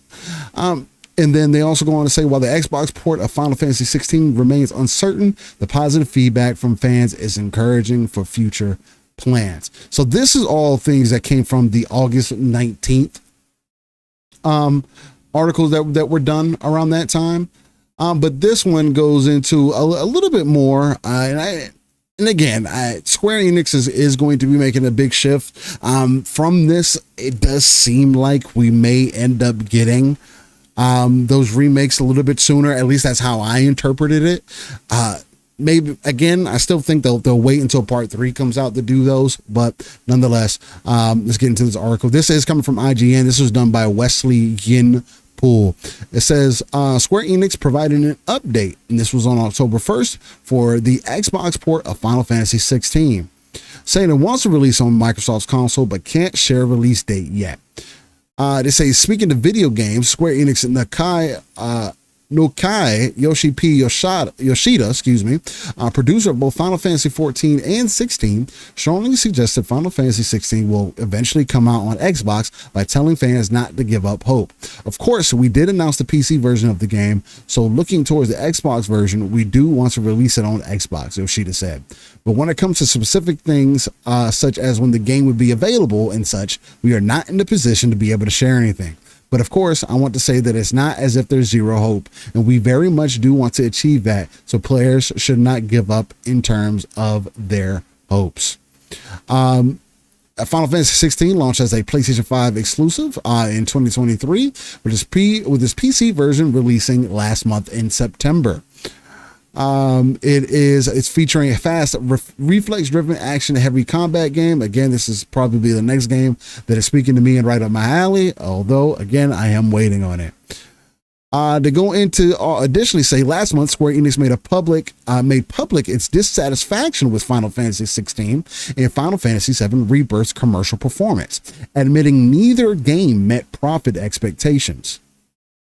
In a financial results briefing held on May 13th, but only released in September, Takashi Kiryu, president and representative director of Square Enix, said, "In the HD games subsegment, we released multiple new titles, including major titles such as FF16 and 7, Rebirth, but profits unfortunately did not meet our expectations. The company has already announced a significant rework of its business as it fights for profitability. It has a new multi-platform plan that encompasses PC and potentially Xbox and the next Nintendo console, but it also has canceled a number of games, and Kiryu revealed taking steps to better curate its pipeline of games." In January, Yoshida said it might be time for a younger generation to lead the franchise and helm Final Fantasy 17. Square Enix's Trials of Mana, Legend of Mana, and Final Fantasy Pixel Remastered games all hit Xbox for the first time last month. For me, when we go back into Final Fantasy 7 Rebirth and Final Fantasy 16, apparently not meeting the profit standard that they were looking for, or not meeting expectation, it just has to be that's just part of reality at this point. There has been an ongoing downturn for Final Fantasy, especially over the years, and nobody can necessarily come down to, hey, what is the exact problem that's happening, right? We are seeing apparently an influx for the Final Fantasy Pixel Remastered games, so you see that there are some attention there. But what does that tell you? Do you go back and remake those old games, or do you try your hand in making another turn-based Final Fantasy? Would the new generation, because I can tell you right now, if Yoshida says it might be time for a younger generation, the younger generation is not going to go to turn-based unless it's somebody that's from out of Japan, their parents put them on Final Fantasy at a young age. They have this huge love for JRPGs and want to bring that back. Baldur's Gate did demonstrate that it is possible, but is that what Final Fantasy needs? I don't know, right? Because again, you go back to some of the turn-based titles that came out previously, they didn't do as well as 15 did. Right? And I always use it as an example because 15 is also the Final Fantasy that people say that they don't like that. The boy bands, and also released the rough, but they did end up fixing that game over time, and also end up changing some things for the ending, right? And more people ended up liking it. It is one of the better selling Final Fantasy as of recent times. Outside of Final Fantasy 14, I don't even think Final Fantasy 8 or 9 did as well as 15 did, right? So now if that is your bar, you're still releasing games again, because I do think Final Fantasy 7 Remake does well doing a bit of both. Give you a little bit of that turn-based feel, right, where you can pause the action in the middle. I don't know about Rebirth. I haven't played that one yet. I heard they made it a little bit more action focused as well in there. But you see them going this direction. Now, the number one thing that I've seen the issue be with Final Fantasy 16, though, is that it doesn't lean on more of the Final Fantasy elements. right? It's still Final Fantasy. Like if you ask me, you show me Final Fantasy 16, I could automatically tell you, hey, that's Final Fantasy. It has the distinctive look, right? But it was made to be more of a Devil May Cry-esque type game, right? Is that part of the reason why Final Fantasy 16 didn't do the greatest? I heard the point that I was going to make is that I heard the story was not that strong in Final Fantasy 16, and that some of the side content is not that great in Final Fantasy 16. So are we seeing that maybe we just aren't getting good Final Fantasy games, and that be part of the issue? I don't know, because people said Final Fantasy 7 Rebirth was a good second game to Final Fantasy 7 Remake. So if you're getting good games, and there seems to be a thing that is happening, like we brought up the thing with Ubisoft, which is apparently they may end up selling to the Saudis. We ended up seeing, but there's this thing that is happening where good games are being put out, but the audience is not responding. Right? At least not the wider audience. Is that because it's only on PlayStation? I don't know. Final Fantasy traditionally has always been on PlayStation, so it's kind of hard to not connect them. But there is a disconnect though, because again, I go back to Final Fantasy 15. That game released everywhere, so I could use that as circumstantial evidence that maybe the issue is the game's not releasing everywhere. You limited down your player base even more. Shout out to everybody that plays on the Sony platform, but I don't hear most of those people say, oh, Final Fantasy is the game that I'm playing, right? That's not part of that third person over the shoulder action adventure games, although they did play into that a little bit more this time around. I don't know. It's just there's a lot of uncertainties here, but I have to believe Square Enix, at face value, they're obviously changing their strategy, right? Them even talking about Xbox, Final Fantasy 16 coming to Xbox was not a thing that would have that existed 3 years ago, right?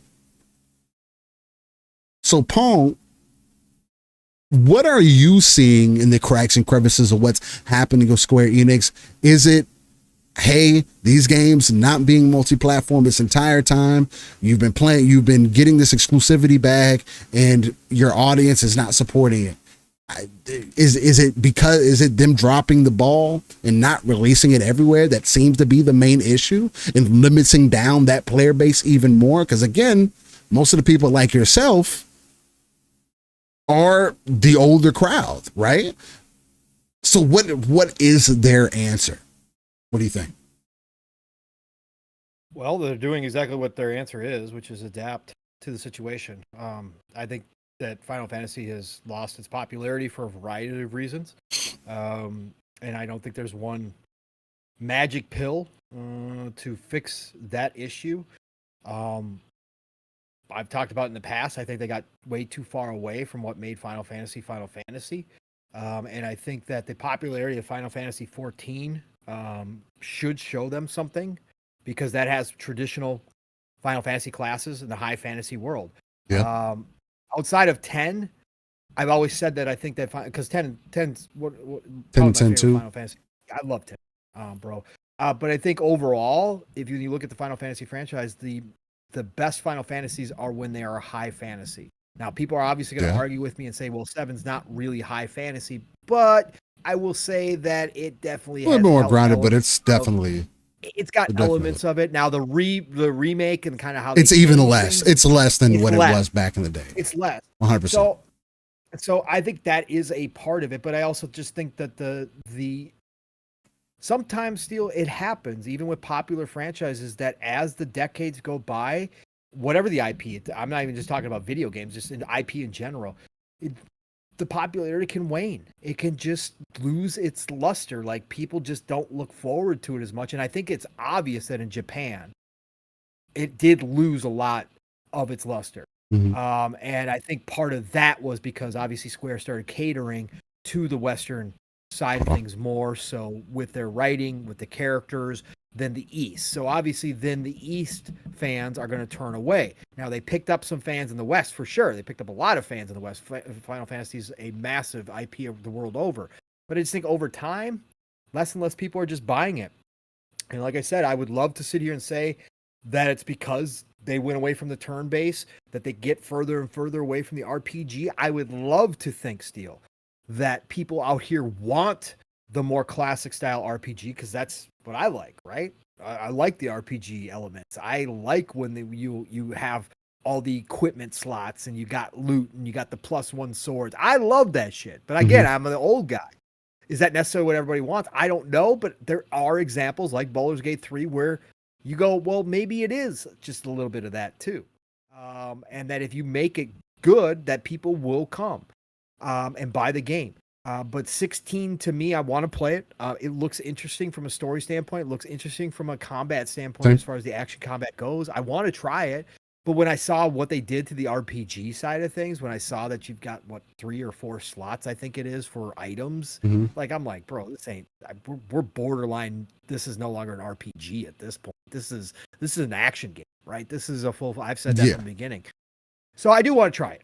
But I think Square then, to go back to the original response I had for you, I think they're showing exactly what they're going to do. They are stepping away from limiting themselves to Sony and to a lesser degree Nintendo. They are going to try this worldwide thing. I said this on Thursday night. I think one of the indicators to me, and again, I could be reading all this completely wrong. You guys know this. These are just my thoughts when I see this stuff happen.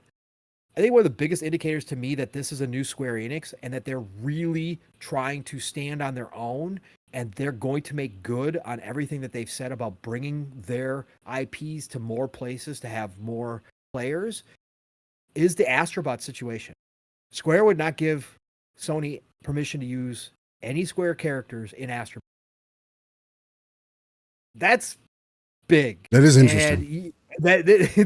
And I look at that and I go, listen. When I heard about that, that sounded like a slap in the face because the first thing you do is like Cloud was like a representation for PlayStation for a while.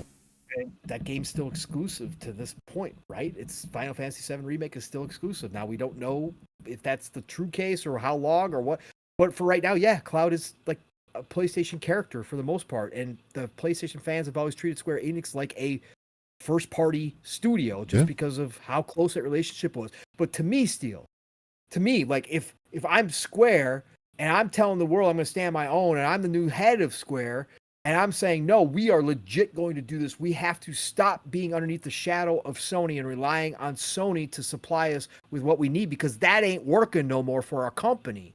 And we're falling and we're losing fans and we're losing profitability in all places. Now, again, some of that you got to put on yourself for the products you're putting out, what you choose to put out, etc.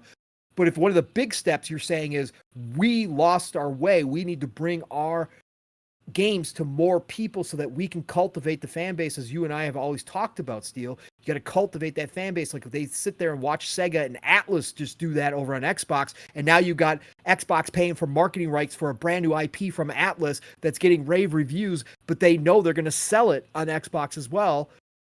Then if you're the head of Square Enix, and you want to get from underneath, when they come to you and say, hey, we're making Astrobot, we'd love to have some Square Enix characters in here.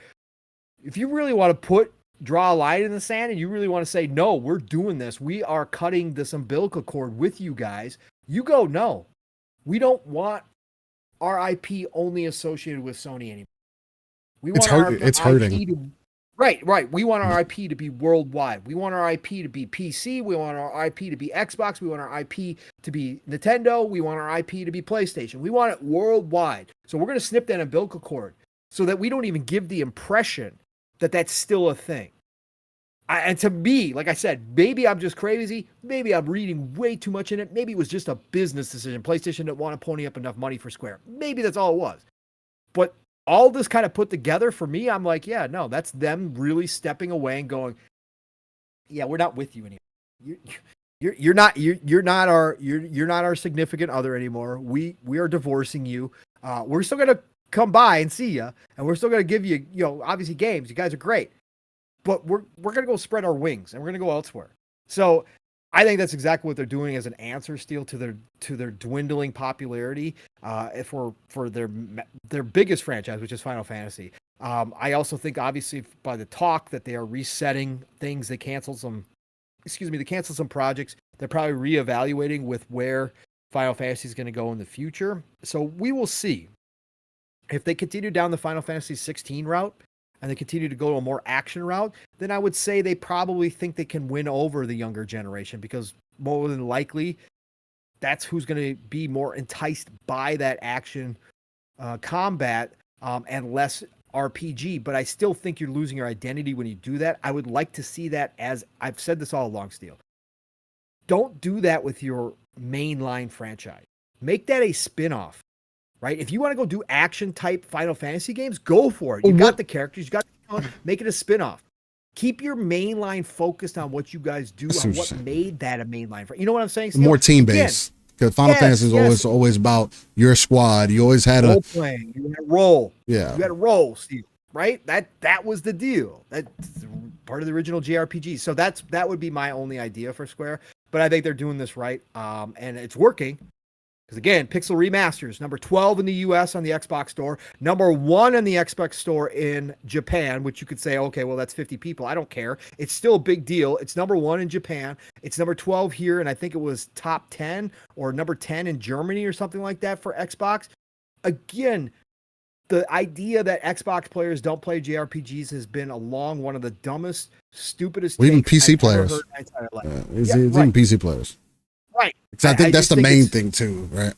Yeah. So I love to see it. And so they've got to be loving those results already, right? They got to be looking at that and going, that's freaking fantastic, right? So, hey, more power to Square. I've said this all along. I welcome them. We gave them all the smoke. I've been talking about them for 4 years since I started podcasting. Talking about them nonstop and about the mistakes they were making. They're reversing course because of this new CEO, and I love to see it. And I think he's going to find a lot of success here, especially on Xbox, specifically on that ecosystem, much like Sega did when Sega decided to put Yakuza over here. When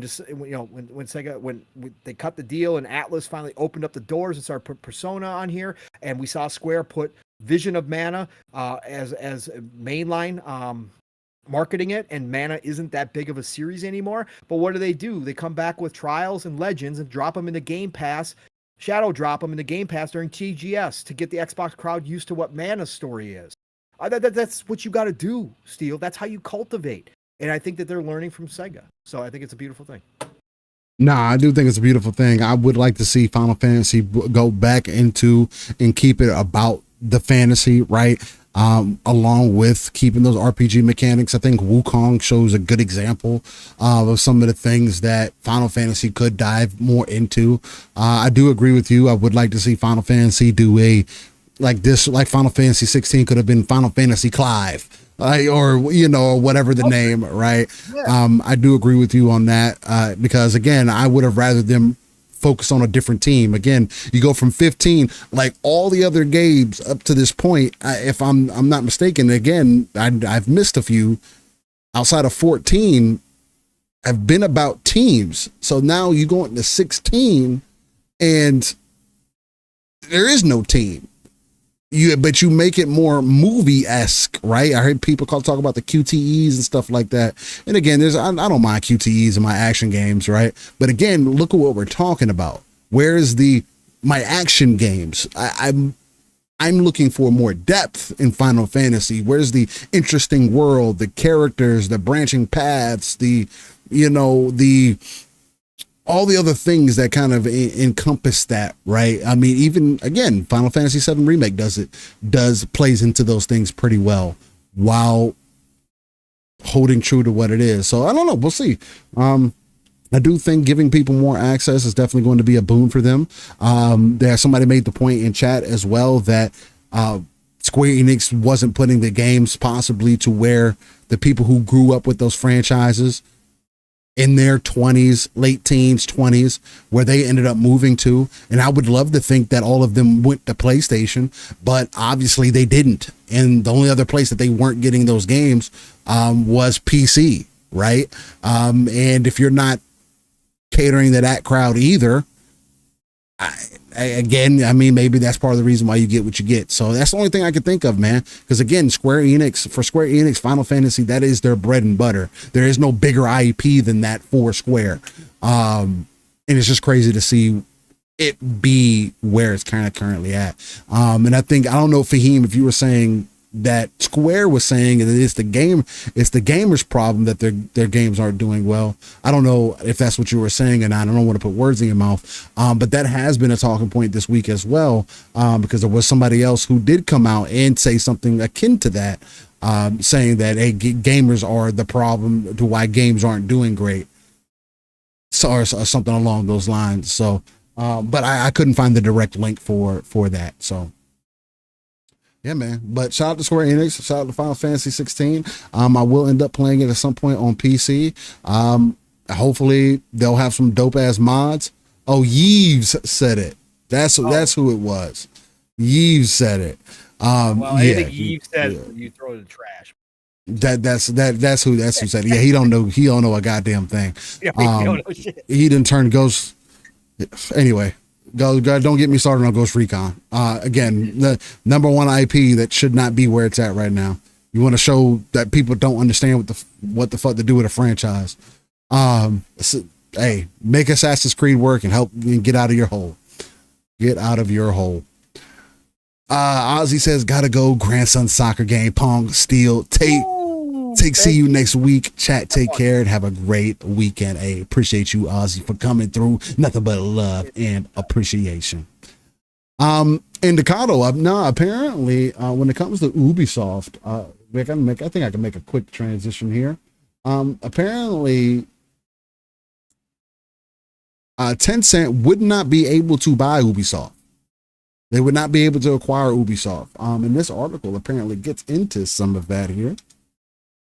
This article is going to be coming from Tweaktown, so take it for what you will. But it states that a hostile takeover. Yeah, right? No, they can't do a hostile takeover. That's what this article is essentially talking about. They can purchase it because they could cut a deal like they're trying to do right now. So, anyway, yeah. Ubisoft could go private. Tencent can't force hostile takeover. Ubisoft's current majority holders, the Guillermo family and Tencent, are thinking of teaming up to buy out all existing shares and take Ubisoft private. Now, I don't know who this benefits, because I do think that the Guillermo family are a big part of the problem at Ubisoft. So if you're not going to do a hostile takeover, are you saying that you agree to how the Guillermo family is running Ubi? That's what gets really confusing to me. But nonetheless, we don't need that. There we go. This is done by Derek Strickland. He goes on to say, this was posted on October 4th, which is a Friday. He said, following multiple disappointments and sales misses, Ubisoft could become a private company in a bid to better control its business value. Ubisoft is currently in trouble. The company's share price has dropped by more than 50% in the last 2 months. With recent dips, the results of lower than expected fiscal earnings forecast, delay of Assassin's Creed Shadows outside of the holiday release window, and disappointing revenues from the two newer games. But Ubisoft's largest stakeholder is currently mulling over how to best respond to these issues. Sources tell Bloomberg that one such plan could be to take Ubisoft private. The French game maker has one principal majority shareholder, Guillermo Bros Limited, a company run by the Guillermo family, including current Ubisoft CEO Yves Guillermo. In 2022, Tencent purchased a 49.9% stake in Guillermo Bros for $300 million. Tencent also purchased 9.9% of Ubisoft stock at that time. The Guillermo family still has a majority in the Guillermo Bros, and as per the agreement, Tencent cannot A, increase its stake in Ubisoft until 2030, and B, cannot sell its Ubisoft stock until 2027. So this sounds like Tencent wouldn't be able to do anything. So they definitely can't take over if that's the agreement they have and go into 2030. Again, things can be redone though, so there is that. They can sit back down on the table, come to another deal, right? to help them get out of whatever snafu that they're currently in. I just don't know how much Tencent is willing to invest further into Ubisoft after taking some of their other gaming losses, especially coming from the East, apparently. Anyway, but as such, Tencent cannot force a hostile takeover of Ubisoft. New report says that Guillermo Bros, which currently has 20.5 voting rights in Ubisoft, could team up with Tencent, who has 9.2 of the voting rights, and make an offer to buy out all the existing shareholders of Ubisoft. The goal would be to potentially take Ubisoft private and delist it from the Euronext Paris exchange. Ubisoft has yet to make any formal announcement, but Ubisoft stock has rallied on the reports, increasing by 33% to 14.20. You know, Paul, I should have got in on this when it was $2. I had a feeling that this was might have been. It was down to 10 US. I feel like I was looking at the stock thing that was like a week and a half ago, and it was saying I could buy in it too, but I might have been looking at the wrong thing. US, it was I think the lowest was 10. I mean, it's really easy to go, but so not too bad. No, I mean, but no matter what, yeah, I was thinking about it at a point. I asked Fuzzy if he was going to buy in or whatever, or not. But there is the what was I going to say? When you do this, because it's a foreign stock too, so because it's European, so there's a transaction fee and that kind of stuff too. So it kind of takes away that. But I was thinking about it if they were going to do a buyout or somebody else was going to come and buy out, that there would be like. Yeah, because it's not gonna sell at that low of a price. It's gonna be, just like Xbox paid over the share price. They paid almost premium, not quite, but almost premium to Activision to buy them. So that's what I was thinking. I was like, get a nice little bump out of that, man. It could be a quick turnaround. So yeah. But as far as what I think Ubisoft could possibly do, again, I don't know what your solution is. I thought Avatar: Frontiers of Pandora was a decent game.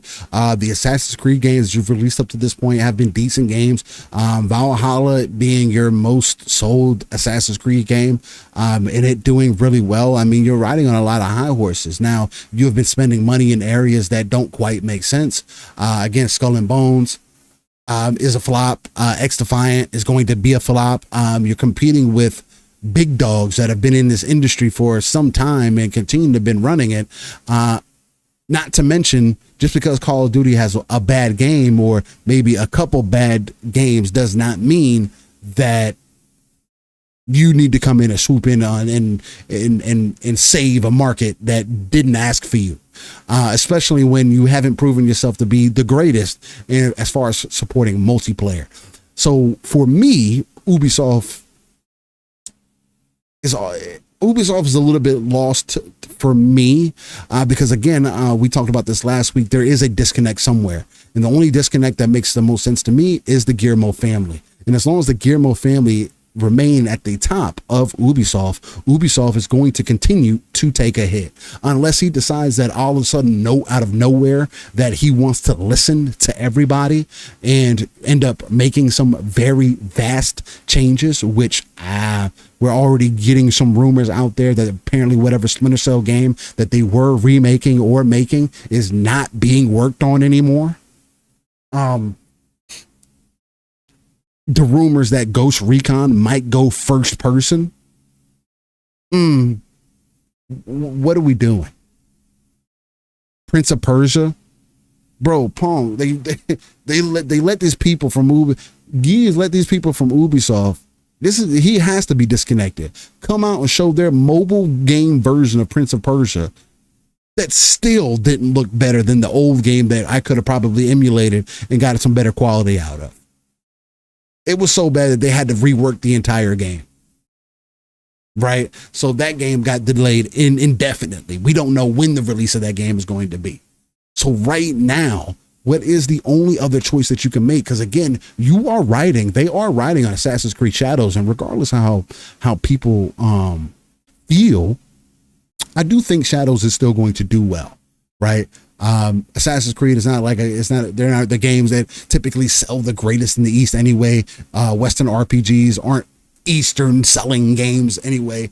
And not to say that they won by it, but they do have time to address and fix some of the things that architecturally are wrong, that are culturally wrong. Apparently they're also thinking about getting co-op in there. I don't know if they could do co-op in 3 months, but I said it was going to come after launch. okay, it's going to come after launch. I mean, again, if they do co-op in here, I mean, that's something they've been playing with in Assassin's Creed for some time, and they never went deeper into, right? I think the last recent good one that they did was the one in, is that the one in Paris? Is that Liberation? Assassin's Creed, something like that.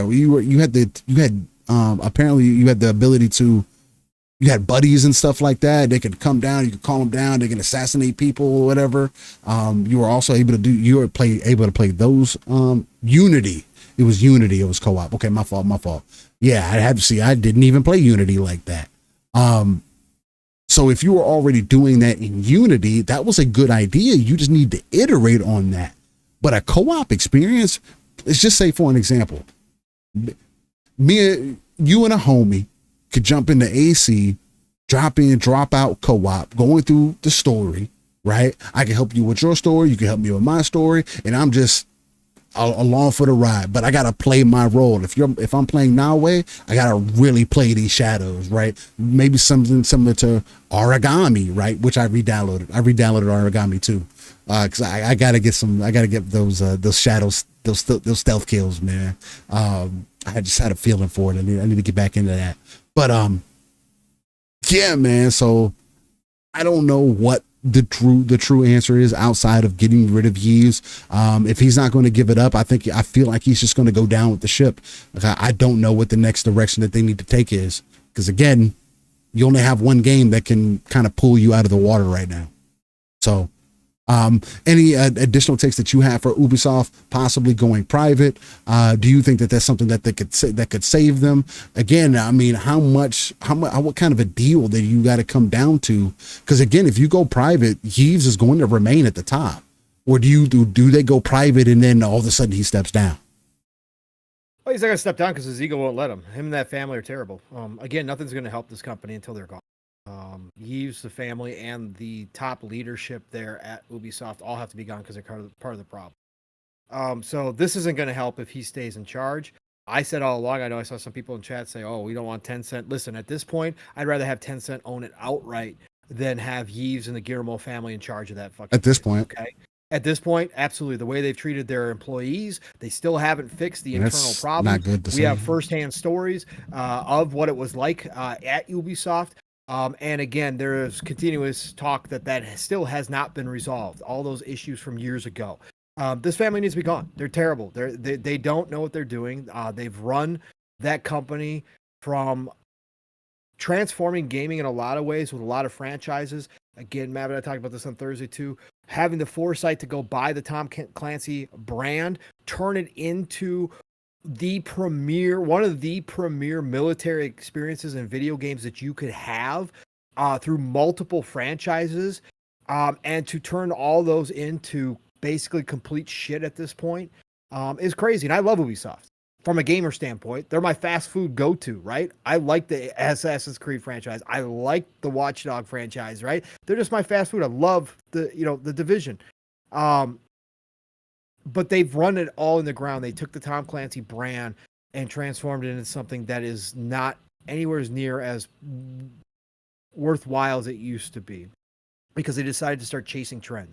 And they decided that making money, which again, I've always said it, is now big business. The video game industry has changed over the past 3 decades.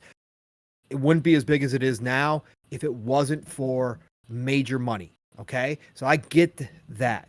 But the problem is Ubisoft, like many places, EA, etc., all the places that we criticize, forgot that making the games good and fun first has to remain your priority.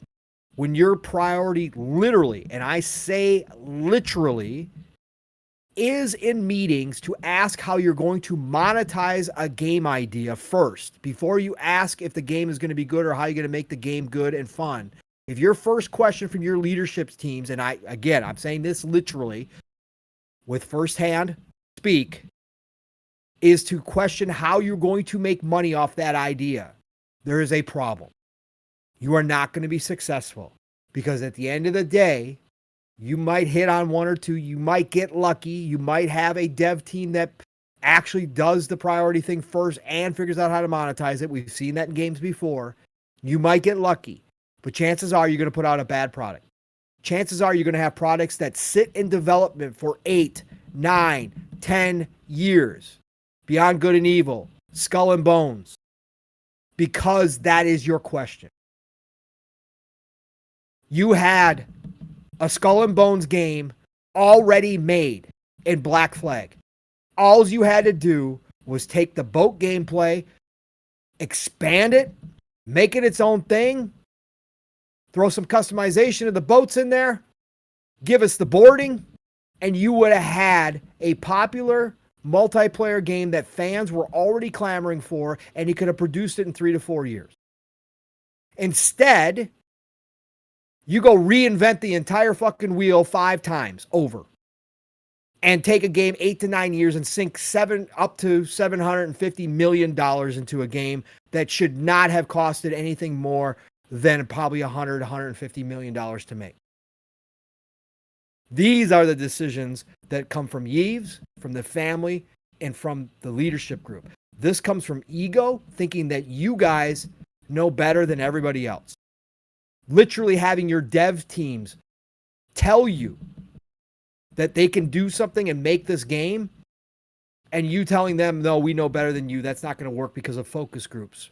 We've talked to people. People aren't going to like that anymore. It's a joke, right? So this is why I have such a huge problem with Ubisoft when it comes to Yves and the family and the leadership team. So I don't think this is going to fix anything. It's going to delay the inevitability. And the really bad part about no matter what happens here, because Ubisoft has now run it down to this point, AC Shadows is not going to save them. Okay? It's not going to save them. Because they've run it to this point, whatever happens, even if Yves remains in charge, they are going to have to cut a lot of people. Oh, yeah, they are going to have to trim that company massively. Okay? We're not talking, we're talking about the totality of basically what's happened across the industry coming from Ubisoft alone, potentially. Yep. They have over 20,000 workers underneath the Ubisoft umbrella. Tom Henderson came out and said he believes, and again, it's a speculation, but he believes it's going to cost up to 40% of the company to get this thing right. That's going to be 8,000, 9,000 people. Potential. This is going to be the worst part about this. This isn't going to be pretty. It's not going to be fun. And then you got to wonder what happens to the IP. And then you got to wonder what happens to the games that are in production and the games that are not out yet and the game ideas that are just starting to get greenlit. Do those stay? Or do they, after they make these massive cuts, really trim out and slim down the game pipeline? AC is going to be fine. Assassin's Creed's their most proven franchise. That will remain. They will have a focus on that.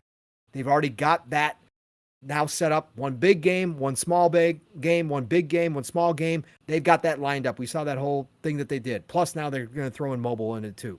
So AC is good. But what about everybody else, right? What about the Division 3 that is supposedly now potentially in the works? Do they move forward on that project? Right? What about Splinter Cell, the reboot that supposedly came out this week? They actually have a couple of Splinter Cell things in the works. Are they going to keep those in the works? Because we also heard the reboot could be having a little bit of trouble. And we just saw them talk about the stealth being a problem in Star Wars Outlaws. And the dev team is going back and changing Star Wars Outlaws to appease people who were upset with the stealth mission. Again, when you talk about Yves sees that and goes, see, I told you. They don't like the stealth. We don't do the stealth no more. This is the way Yves thinks. We've seen this in the past. So no Splinter Cell. I told you, no Splinter Cell. It's stupid. Nobody plays stealth. Everybody hates it. Look at the Star Wars Outlaws. This is what he's going to do. Which is not the reality, but this is how he's made decisions in the past about a lot of different things. So I have a big problem here, Steele, that this is not going to fix anything as long as they're still involved. And plus on top of that, this is, if I was an Ubisoft employee, I would definitely be planning for the future. As sad as that is to say, I think everybody in this industry has probably been on notice, or they should be on notice, because this industry has shown them that there's, how big they thought it was going to be is not how big it turned out to be. And so a lot of overhiring already and a lot of cuts already. People got to wake up over at Ubisoft and understand that they probably need to be thinking about their future, because there is going to be a big trim down over at Ubisoft. They cannot keep that bloated company going the way it has been. Again, especially now that they've had Star Wars Outlaws underperform, AC Shadows delayed, which is going to cost them more money, potentially not on pace for Valhalla numbers. So that's going to be underperforming, as AC Shadows doesn't do Valhalla numbers or more, a lot more. Knowing the shareholders, they're going to consider that underperforming. So where's the savior going to come from, Steel? Where is it? All right, Division 3 is 5, 6, 7 years out, even if they go forward with it. So there is no savior right now. So they are going to have to trim down, and it's a terrible moment for Ubisoft, but this is something they brought upon themselves through massive amounts of bad decision making. Again, yes, armchair CEOs don't run it, don't control a company with 20,000 plus employees, have no idea what that's like. But I guarantee you, as I've talked about, you could put me, Steel, in charge of greenlighting games and figuring out how Ubisoft should make games. I can guarantee we'd have better success than they currently do. I don't say that with ego. I'm just saying that's how much they've lost touch with the gamers. They've got some easy wins that they have never done. And they've overthought and overcomplicated the decision-making process so much. Paralysis by analysis. That's why you got Skull and Bones wasting $750 million. That affects all the other gaming divisions, all the other games. When you spend that kind of money on that game maybe has legs for a couple of years. I don't see it blowing up. I don't see it ever recovering $750 million plus. Skull and Bones? No. There's no way. No. There's no way. No, but that cuts into everybody else. Right? Star Wars Outlaws underperforming, cuts into everybody else. Avatar underperforming, cuts into all the other projects. Those are big. Those are licenses too. Those are licenses. There's a big money. There's got one of your best teams on it. Like, it's not a joke. Best thing. Yeah. I just don't see this ending any positive way unless somebody from the outside convinces Tencent and Yves and the family and the shareholders. They come in with a massive drop of money, which we speculated on last night. Amazon starting to wake up a little bit, potentially. Going to Liberty does good. Amazon might look at that. They just brought in Jay Allard, right? So what are they doing? They just brought Jay Allard in off the street, a hardware guy who's one of the fathers of the original Xbox, right? Anybody can jump straight in. It's Amazon. Right. And they can tie it into you being an Amazon consumer. They can flip the switch anytime. What are they doing over there? So if somebody did convince Tencent and just came with a ridiculous amount of money, paid a premium, much like Xbox did for ABK, and bought Ubisoft, that's the only... and again, there still would be massive layoffs. Don't get me wrong. There would still be a massive cut on that bloat. But that's the only way I'd start really seeing a big positive for Ubisoft is if somebody like Amazon showed up and said, okay, we're getting serious about gaming. We need a big publisher. We need a publisher that has a lot of IP, has valuable IP, and again, has a lot of transmedia as well still, because think that would fit right in with their whole studio to Amazon Studios. You could make movies, TV shows from a lot of that IP over there. Owning the Tom Clancy name would be huge. They've already worked on that brand. So if Amazon were to decide to jump in, I would say that would be a more positive than what I see right now. Yeah, I mean, honestly, there's not many other solutions that are out there that I personally see. And unless that man steps down, man, I think we're on a downward spiral. We'll see what happens with Shadow. If they get the point, and maybe that wakes him up. We'll see. Mav, why are you coming in here all aggressive, Mav? Oh, what happened? He says, Steel, put the logo over Pong's face, please. Oh. Why you got? What did I do to you? Yeah, I had to turn off my cam for a moment. Well, at least darken it up over here for a bit. So, yeah, I put my little avatar up there, in the little camera space, since he looks like a little dude. Gogol says, not an excuse for bad management. It's the nature of the market. But Gogol, it has to be deeper than that. Because the market tells you that people still want games like this that Ubisoft puts out. It's just the ones that they've been putting out and trying to focus on, trying to chase something, is not working for them.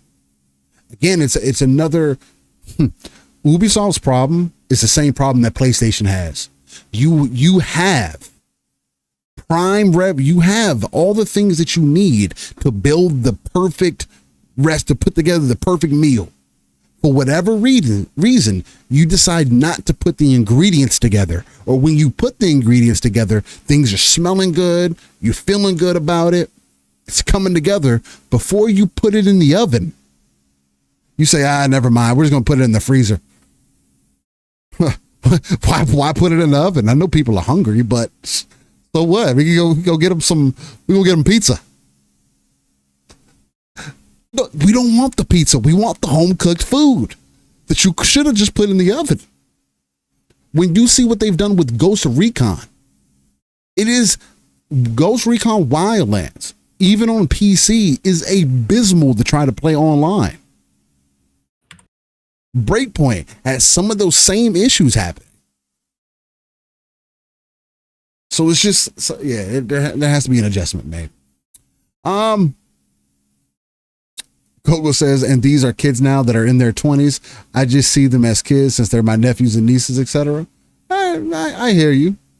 And there is something to be said about that. He says, I look at what a lot of my friends and relatives who game, they do not buy anything but cosmetics on Minecraft and Fortnite if they spend. They don't buy much games at all. And I hear you on that, Gogol, but at the same time, then who was buying Black Myth Wukong?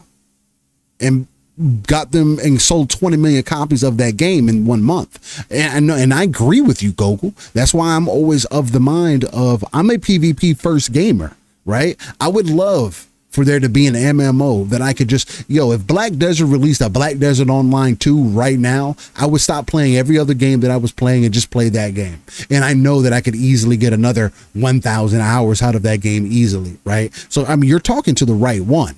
Right? I'm the dude who likes cosmetics, right? If Space Marine 2 had more cosmetics that I could work towards, right? Had a few more maps, boy, I could just live in that for some time, right? There are people who are all the people who play MMOs, right? There's going to need to be another MMO. These people aren't going to play those forever. World of Warcraft is on its last legs. There could be a really good game outside of Final Fantasy 14 that pulls the rug from underneath them and gets that traction. I don't think that that's Throne of Liberty, but could it be some other game from the East that pulls people over? Maybe. So there's I know the subsect of gamers that you're talking about, and that's the point that I always make about exclusives, right? The kids that are behind me, as an example, and my generation already was not caring about exclusives like that. We played games where we could get access to the games at. I grew up in the era of renting games. That's what I knew, right? Where there was the diversity, there was options. I grew up in that era of online infrastructure, right? I saw how it began, right? Going from dial up to cable. When you experience that transition, the things that I care about and the things that traditionalist gamers care about are two vastly different things. Again, there was a bunch of games that were coming out when I was playing Gears and Halo that I completely missed. So we could have had those same conversations then. Hey, well, the kids of the time, they're only playing these multiplayer games, man. And where are we supposed to get a single player game? We were still getting them though. Because the idea, at least in my eyes, is that, yes, chasing the dragon should be you creating a good game first that you can monetize later.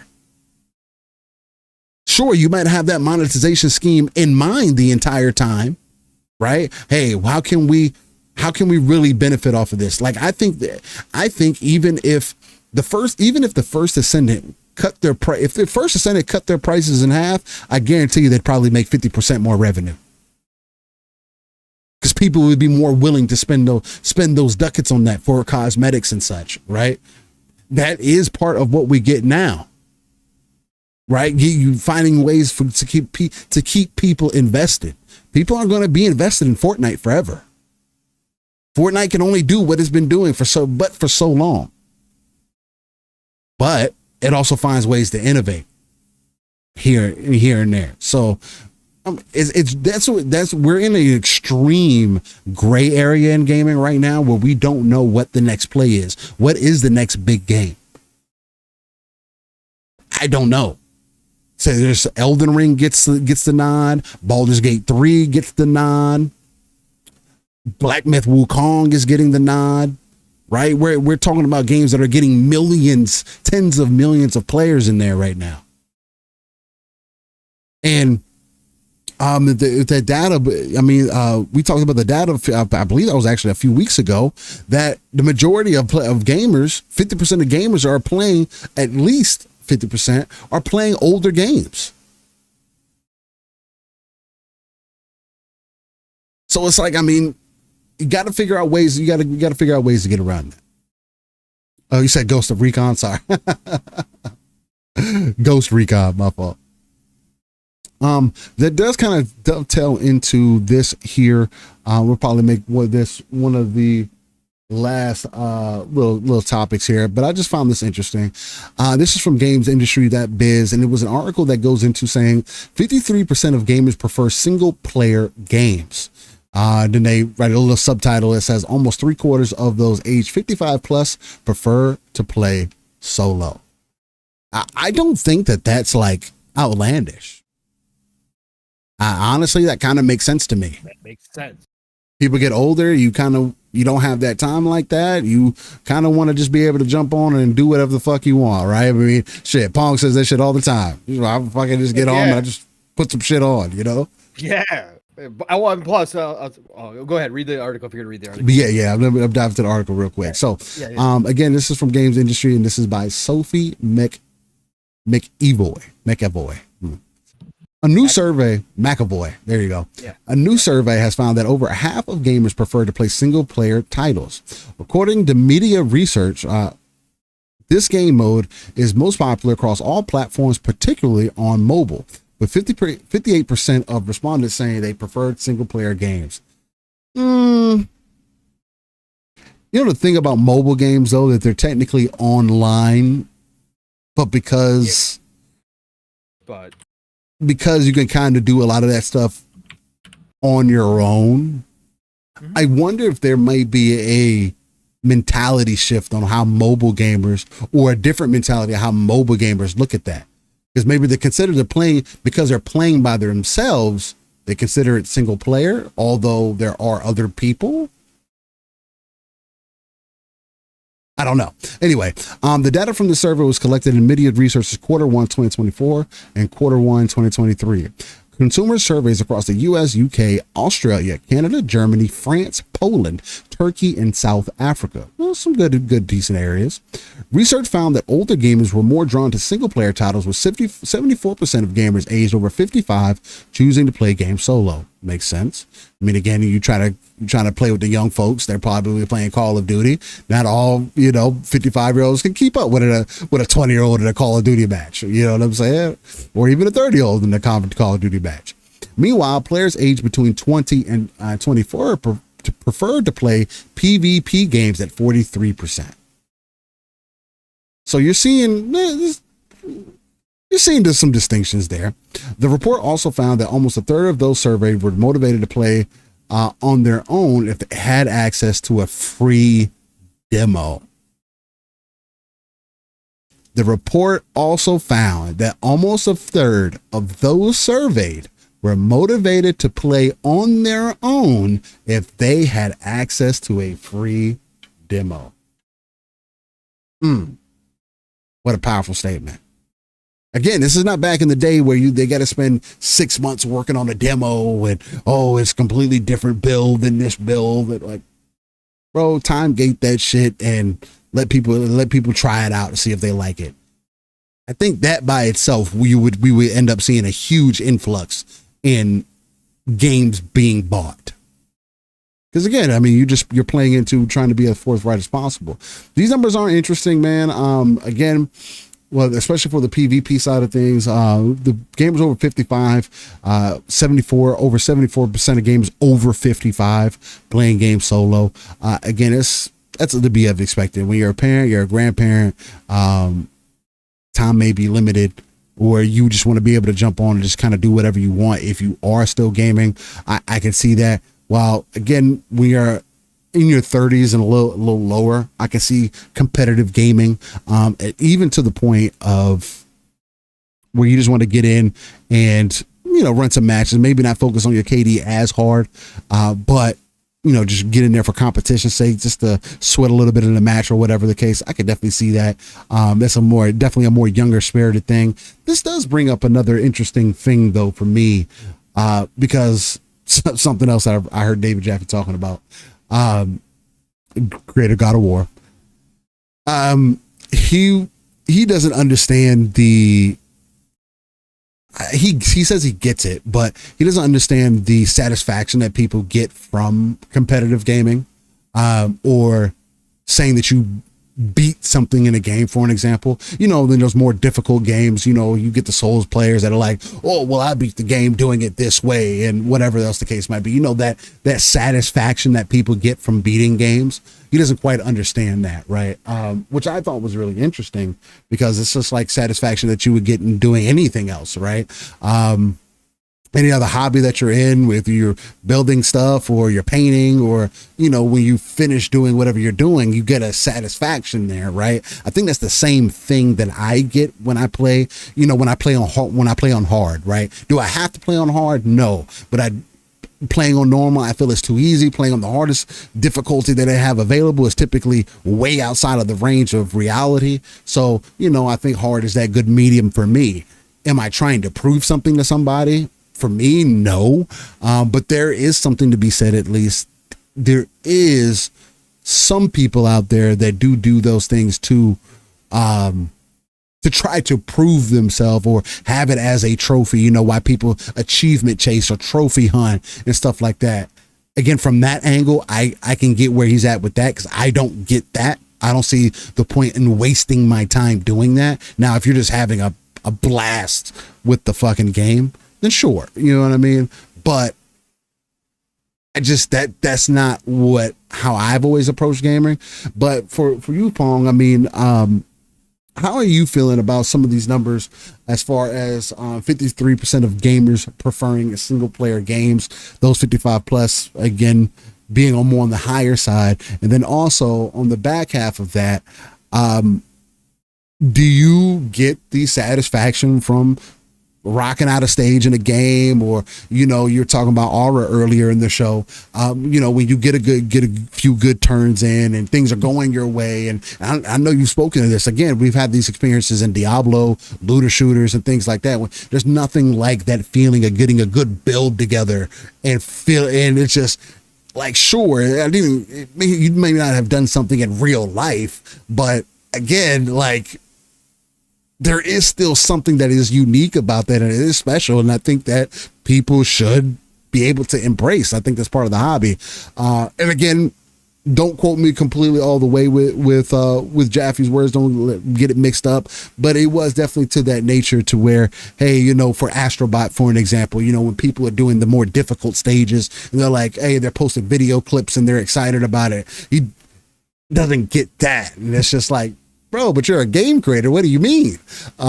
It's just unique to hear the different perspectives that people come from. But what do you think about the single player game side of things, and also the accomplishment that people kind of get from gaming? Because that can play into the single player side of things as well. Oh, all of it makes sense to me. First of all, as far as the single player stuff goes, single player is still going to be popular until my generation is gone, at least. Maybe even the generation behind mine. But I was going to say, it makes sense when you said they were talking about people 52 and older. If you think about that age group, because that's a couple of years older than me. But that would have meant they grew up the way I did on single player games, right? That was what you're used to. We didn't have online play. Sure, we had couch co-op, right? We had some of that. But multiplayer wise, it was extremely limited. Like, yeah, we had combat on the Atari. I could play against my dad. I remember playing on the Atari 2600 combat, on tanks and airplanes and shit, the basic shit. But for the most part, everything was single player. So that makes total sense. That's how we grew up. We played that way. We were the generation that switched off with our buddies the controller on single player games, so that we made it like a co-op game, because we take one of us would take a level, the other person would take a level, or if somebody got stuck, then somebody would take over and get us through that spot. That's how we played games together. Like, it was a completely social activity, on top of course, also being a very solo activity as well. But that makes a lot of sense. But I think single player games, obviously, like you also said, Steel, will remain popular no matter what, because as people do get older, the competitive spirit, not for everybody. There's plenty of people who are freaking really old and extremely competitive still to this day. And they will swear to you up and down that they could still beat 20-year-olds at whatever you want to throw at them, right? Which we know is probably not true, but they have that spirit in them. But for the most part, as you get older, the need to compete on that level does dim, right? In certain instances, and especially when it comes to a hobby like video games. Like, I don't feel the need to impress anybody in video games that way. Now, do I still have personal competition with myself? Yeah, of course I do. When I'm trying to beat your score and kill Night Steel, yeah. I was like legitimately sitting here looking at the screen going, fuck you, Steel, I'm coming. I gotta get you, right? Because I did want to. But it was more so against myself too, though, because I wanted to be able to push myself, and because I still like to think, I guess in a shmup too, especially because I played a lot of shmups back in the day, that I still have that hand-eye coordination, even though I've told you all that I know I don't. It's not the same as it used to be. It's just not. As much as I play video games, yes, maybe for my age group, if I tested against people who didn't play video games, I could prove that I have better hand-eye coordination than a lot of people at my age group. And I would say, hey, that's a benefit of playing video games for sure, because I do believe that's a thing for sure. Oh yeah. As much as keeping your mind sharp too. But I still know that overall, against another game player that's younger than me, I definitely don't have the same reactionary time. So I think single player games, as people get older, even the younger generations now that do play a lot of Fortnite or play a lot of multiplayer, I could see them, even as they get older, drifting into single player games, because you do, Steel. It's not just about the competitive nature. It's not just about the loss of physical tools as you get older. It's just also about what you enjoy. Tastes change as you get older. Your lifestyle changes as you get older. And to wrap this into what you were saying, what Jaffe was saying, yeah, it's a little weird. I'd have to go back and see. I want to hear exactly what he had to say, but obviously I believe that you're getting the core context of what he was saying, because I've heard Jaffe say off the wall stuff like this before, where I'm like, really, Jaffe, you as a game creator, really? You really don't get this? So I could see him saying something like this. To me, there is no difference when I'm playing a video game or in real life. The dopamine hit of succeeding at something is the same. And maybe that's why I love video games so much. And that's why people say it can be addictive or whatever the case may be. The feeling of success, of accomplishing something, just because it's in a video game versus real life, doesn't have a whole lot of difference. Sure, there's big things that happen in life, like getting married. I'm not going to say that any time, or buying my first house, when I bought my first house, I'm not going to say anything in video games ever lived up to that moment. Absolutely not. There's big accomplishments. Obviously, raising a kid. Okay, there's nothing in video games that ever, would compare to that in terms of feeling successful. But the day-to-day stuff, like the common stuff every day, there's not a lot of difference in the dopamine hit for me between gaming and what happens in real life when I feel good in real life. To me, it's a part of it, right? So I find that success, and even though I don't play Souls games, and even though I told you all that I can't imagine liking banging my head against a wall like Souls players do, playing bosses 100,000 times over just to beat them, or somebody running through Souls games at level 1 or on a running pad from Nintendo. Like, I don't get.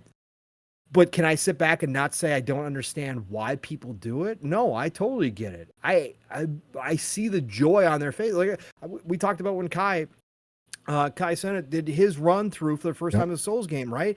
And even though I don't like the dude personally, it's not something I would watch on a regular basis. I told you all here when he finally did it, and even though I look at that and go, dude's obviously he's getting paid to do it. He's making big money by doing it. He's got a huge giant audience. It's awesome. That's all part of it. But I said that does not take away from that joy the man felt when he fucking finally finished that game after however many deaths it was. Like when he finished Elden Ring, I felt the joy. And I said that I believe that was legitimate joy. And that shouldn't surprise anybody that a video game can do that, because it's a challenge. Because no matter what type of game you're playing, it's still a challenge, unless you're playing something like Power Washer or something like that. But that's just more relaxation games. But any game that gives you a goal, or any game that sets something for you to try to achieve, once you do it, yeah, you should feel good. And I understand why people chase trophies and all that kind of stuff, even though it's not my thing and achievements.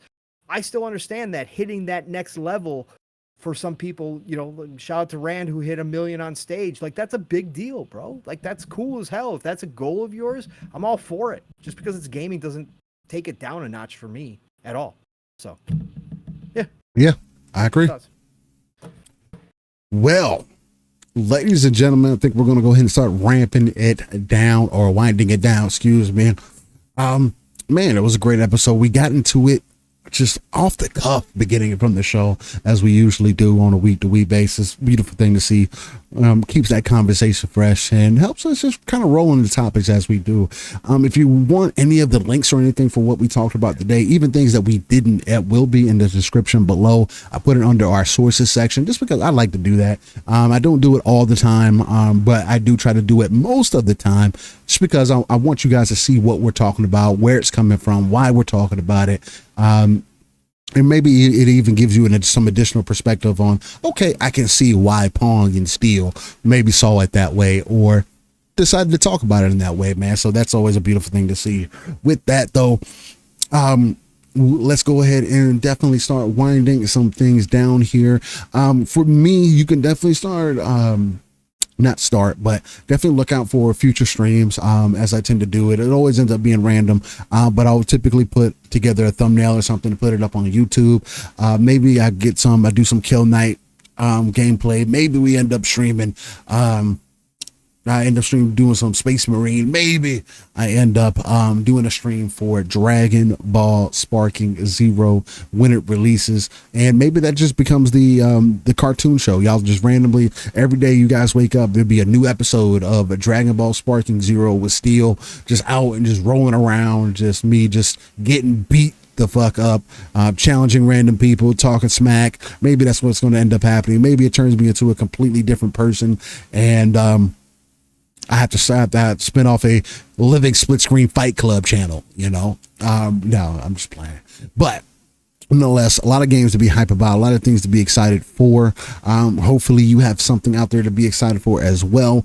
But you can find me, Steel Rain. That's Steel Rain, that T is a 7 everywhere. Google's probably the easiest place to type that information in, though. So just look for me there. Outside of that, I do frequent the streets of the Twitter, otherwise known as X, and also the Xbox ecosystem, just because it works so well between the console and the PC itself. But yeah, add me up, send me a message. If you ever want to link up or anything like that, you see me up on Steam. I did notice, I keep forgetting that you can stream on Steam as well. So it's like, for an example, if I'm playing a game, I can leave the option on that if my friend wants to watch me stream or play whatever game that I'm playing, you can literally just pull up Steam and you can tune in whenever you want. So that is an option for those that are interested. I think that's super dope, because I know people do that in Discord, but in Steam, it literally makes it seamless. It's one of those things like you could literally set and forget about and never have to worry about in the future. Paul, it's actually something like, hey, you get a wild hair, you want to do randomly stream some gameplay or whatever. It's the same thing. You don't have to be connected to nothing. You could just boom, It works, and you're good to go. But even if they're in the party, y'all, typically, I know Pong likes to hide offline sometimes, in those moments, I don't think it works for that. But yeah, man. So there's something else that I might do as well. So just be on the lookout for multiple different things going on. But Paul, it was a beautiful and wonderful episode to do with you, man. Definitely helps give you some clarity on a Saturday afternoon. I got to figure out what we're doing for dinner. I don't know. Might do some crunch wrap, some homemade crunch wrap supremes or something like that. Maybe it's taco night. Maybe we finish up this chicken gnocchi that we made fresh in the pot. Been eating on that for a couple days. It's been really good. So, but yeah, man. But great show with you. Oh, matter of fact, real quick, because Yobi did ask some interesting questions. And Delroy had one too for us, by the way. Oh, and Delroy, yes, he did. I have that one as well. Yeah. So let's bust those down, because I definitely want to get those questions answered. Yobi, he asked some really good ones, like he does on a week-to-week basis. Anywhere he goes, he's just an intellectual, bro. I appreciate everything, all the content that Yobi provides us. But we'll start off with the other one first. The other one was, would be interested in hearing your thoughts on what you think the next innovation or breakthrough will be in the gaming space, or a new genre of game that will boom in the next few years. Yeah, that was Delroy. That was from Delroy. Yeah, shout out to I'll take the easy one that I've already mentioned, okay. Steele. Good. And that is AI. And that innovation is going to come from somebody like Todd Howard or Kojima, somebody fully integrating the AI into their NPCs, right? And it's so that we can have full-fledged natural language like discussions with the NPCs in the game, and that there is, when the game starts, there potentially could be an open framework where there is no ending already set that you just go and accomplish. That it will truly be a world that's based upon your decisions, and the freedom that AI conversations and the talks that you can have and the decisions you can actually incur upon the world with that AI will actually make the game basically your own. Every game will be like a fingerprint at that point, so that no two people have the same ending in any way, shape, or form. Right? That's what I see innovation wise, is that AI, not just obviously we've talked about AI helping with the dev work and all that kind of stuff, which is going to be huge, but actually implementing AI so that it is a natural, the NPCs, the AI themselves, the AI, what do I want to say? The activities of the NPCs, all of that becomes extremely real world like in the progression of the game, right? And in the day-night cycles, all that kind of stuff, that becomes a thing. And I think that's sooner than later. So I'm gonna go with the AI one. Okay. Understanding. What did you say off the grid for? That was random. Let me know why you said off the grid. I can't talk about off the grid, unfortunately. Oh, the game. Oh. Yes. Unless you were talking about literally being off the grid. But yeah, the game I can't talk about. I am under NDA. Let's see. Next innovation or breakthrough. The next innovation or breakthrough, I could go easy, say quantum computing. Get some quantum computing in the console. Ooh, no. Stupid. I don't know, man. I think truly bridging the gap between what a console PC ecosystem would look like, especially like under something like Xbox, who's already been kind of working towards something similar to that, I do think is the future for gaming, where things become more ecosystem based than hardware based, right? Where you have multiple people making maybe a certain type of hardware, but the ecosystem is what you are going to have to overall choose, right? that's the biggest thing that I'm seeing right now. Again, I think innovation itself is seeing the PC handheld market get to a place to where it is extremely affordable. Because again, you're talking about, this isn't a Nintendo Switch that you need a base for and hook it up through the base and then go. These come in with built-in HDMI ports. Sure, you can get a base for it, but getting a base for it is more so like just to hold the device versus upscaling it, right? Where that can still be an option, right? Where they come out with more upscaling type device hardware that you put in on whatever base that you get that does upscale it to 4K, right? So if you're playing at 1080p on that handheld device, 1440p on that handheld device, you could upscale it to a higher resolution or whatever through whatever technology ends up being the best, whether that's DLSS, whether that's FSR, and I think to Pong's point, I think that's where AI is going to see the most benefits, is being able to do things like that. So as far as an innovation standpoint, I do think that that's the next step for console hardware. You need something that's going to bridge the gap. If things are becoming more expensive, it doesn't make sense to figure out more ways to make it more expensive, right? Because people are already deciding to deciding to make PCs. And I think the biggest reason why you won't see something similar to what the Switch has done or PlayStation 2 has done is because I don't know if we're going to get another piece of hardware that is going to prove to be a multi-use box, right? Outside of making it a handheld device that you can literally take with you wherever. I can take it with me to the bedroom TV, to the living room TV, to the kitchen TV, to the bathroom TV, wherever you got a TV, one cord. And now we're even coming up with technology where you can wirelessly stream what's on your screen to a Wi-Fi TV. You do it through Chrome OS, right? I'm pretty sure LG probably has something similar to that as well. Like, that is the capability that we're moving into. So it's like at that point, you don't even need the cloud. You just use your native local network, stream it to the TV from the handheld device. You don't even have to look down at the device. I tell you one thing, this was another idea that I got from Jaffe. He made a good point. The great thing about the PlayStation Portal that it did do right is putting the controller connected to the screen. I think that's one way to make that experience better as well. Just if the Xbox controller, for an example, with the offset sticks is a good controller already, just put that on the ends of a tablet. But build it into an all-in-one handheld device. Even if you can make it an option to where you can slide it off the screen or whatever. Again, very similar to the Switch.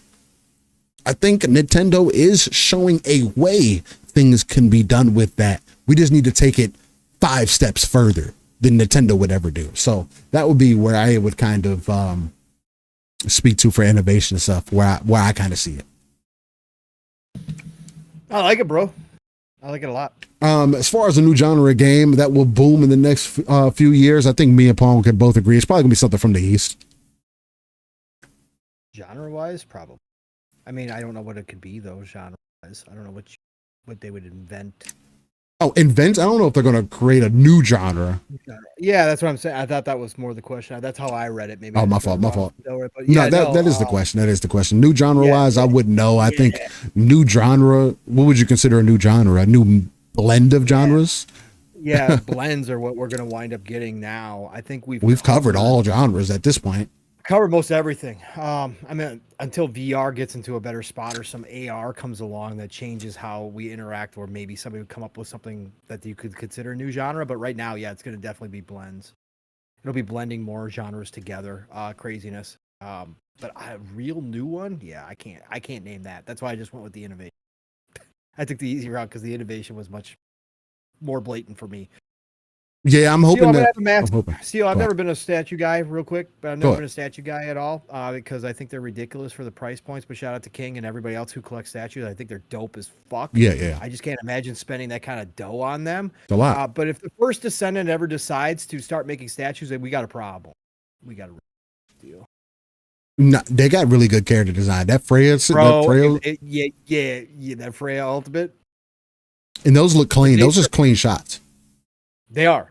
It's amazing what that studio is. Nexon is whatever studio that is under Nexon is. I forget the name of the studio, but yeah, it's Nexon basically. It's one of their studios. They are freaking remarkable. They make me want to play First Descendant. Mm-hmm. That's a details. They're on point. All right. So shout out to you, Delroy. Appreciate you for that one. Okay. So Yobi, he has a few questions here.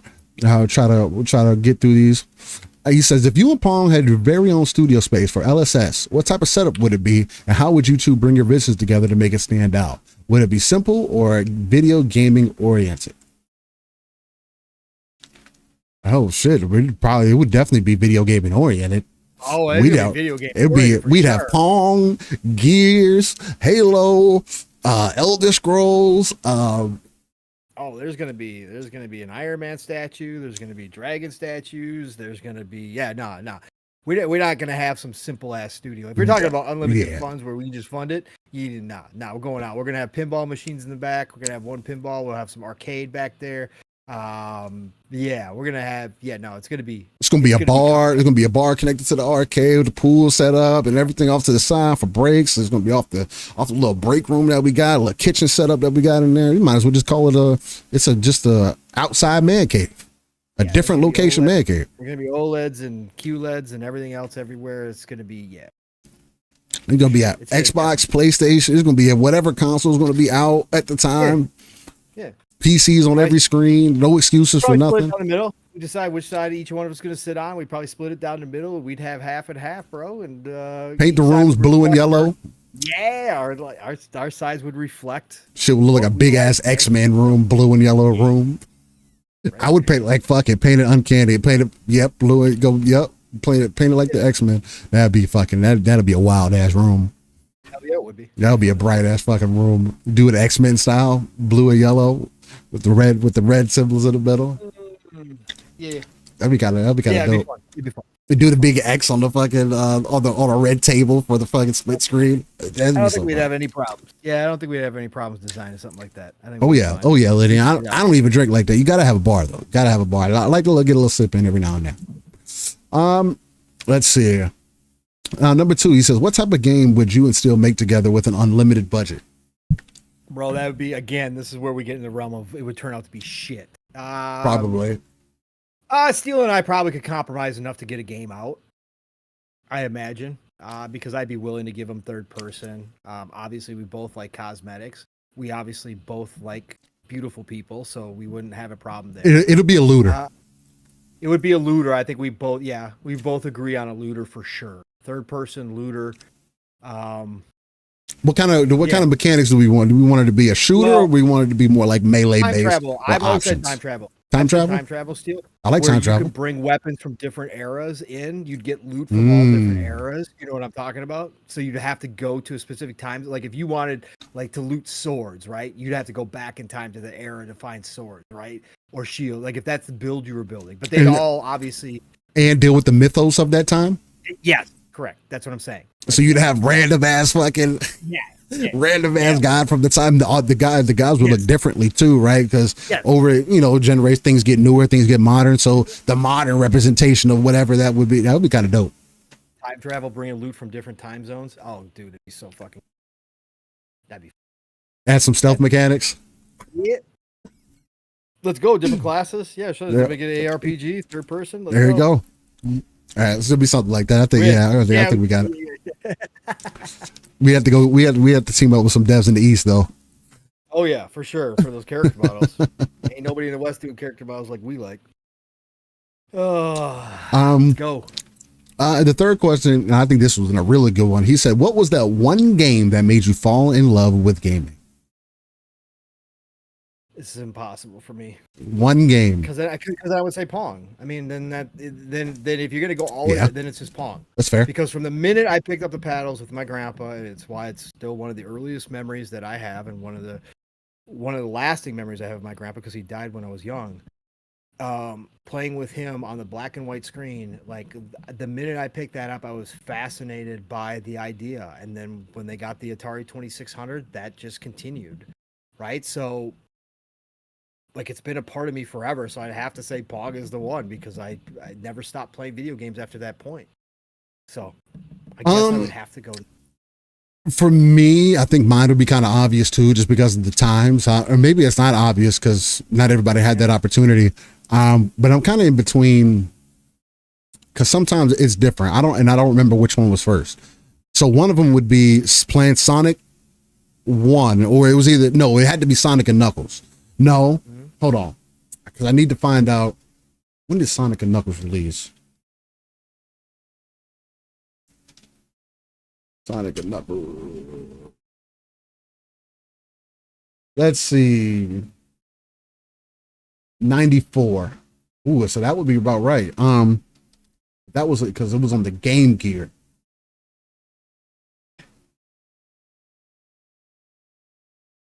Either way, I remember it was playing a Sonic game on Game Gears, one of them. First handheld device. I thought it was the most magical device I had ever put my hands on. You're telling me that this fucking thing takes fucking, what was it, like fucking 4 batteries or some shit like that?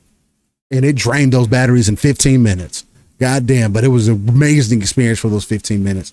I think the other thing before that too, is probably the OG Game Boy. The white and purple one. Well, gray and purple, whatever color that was. Didn't have color on the screen or anything. It was black and white. And playing Mario on there.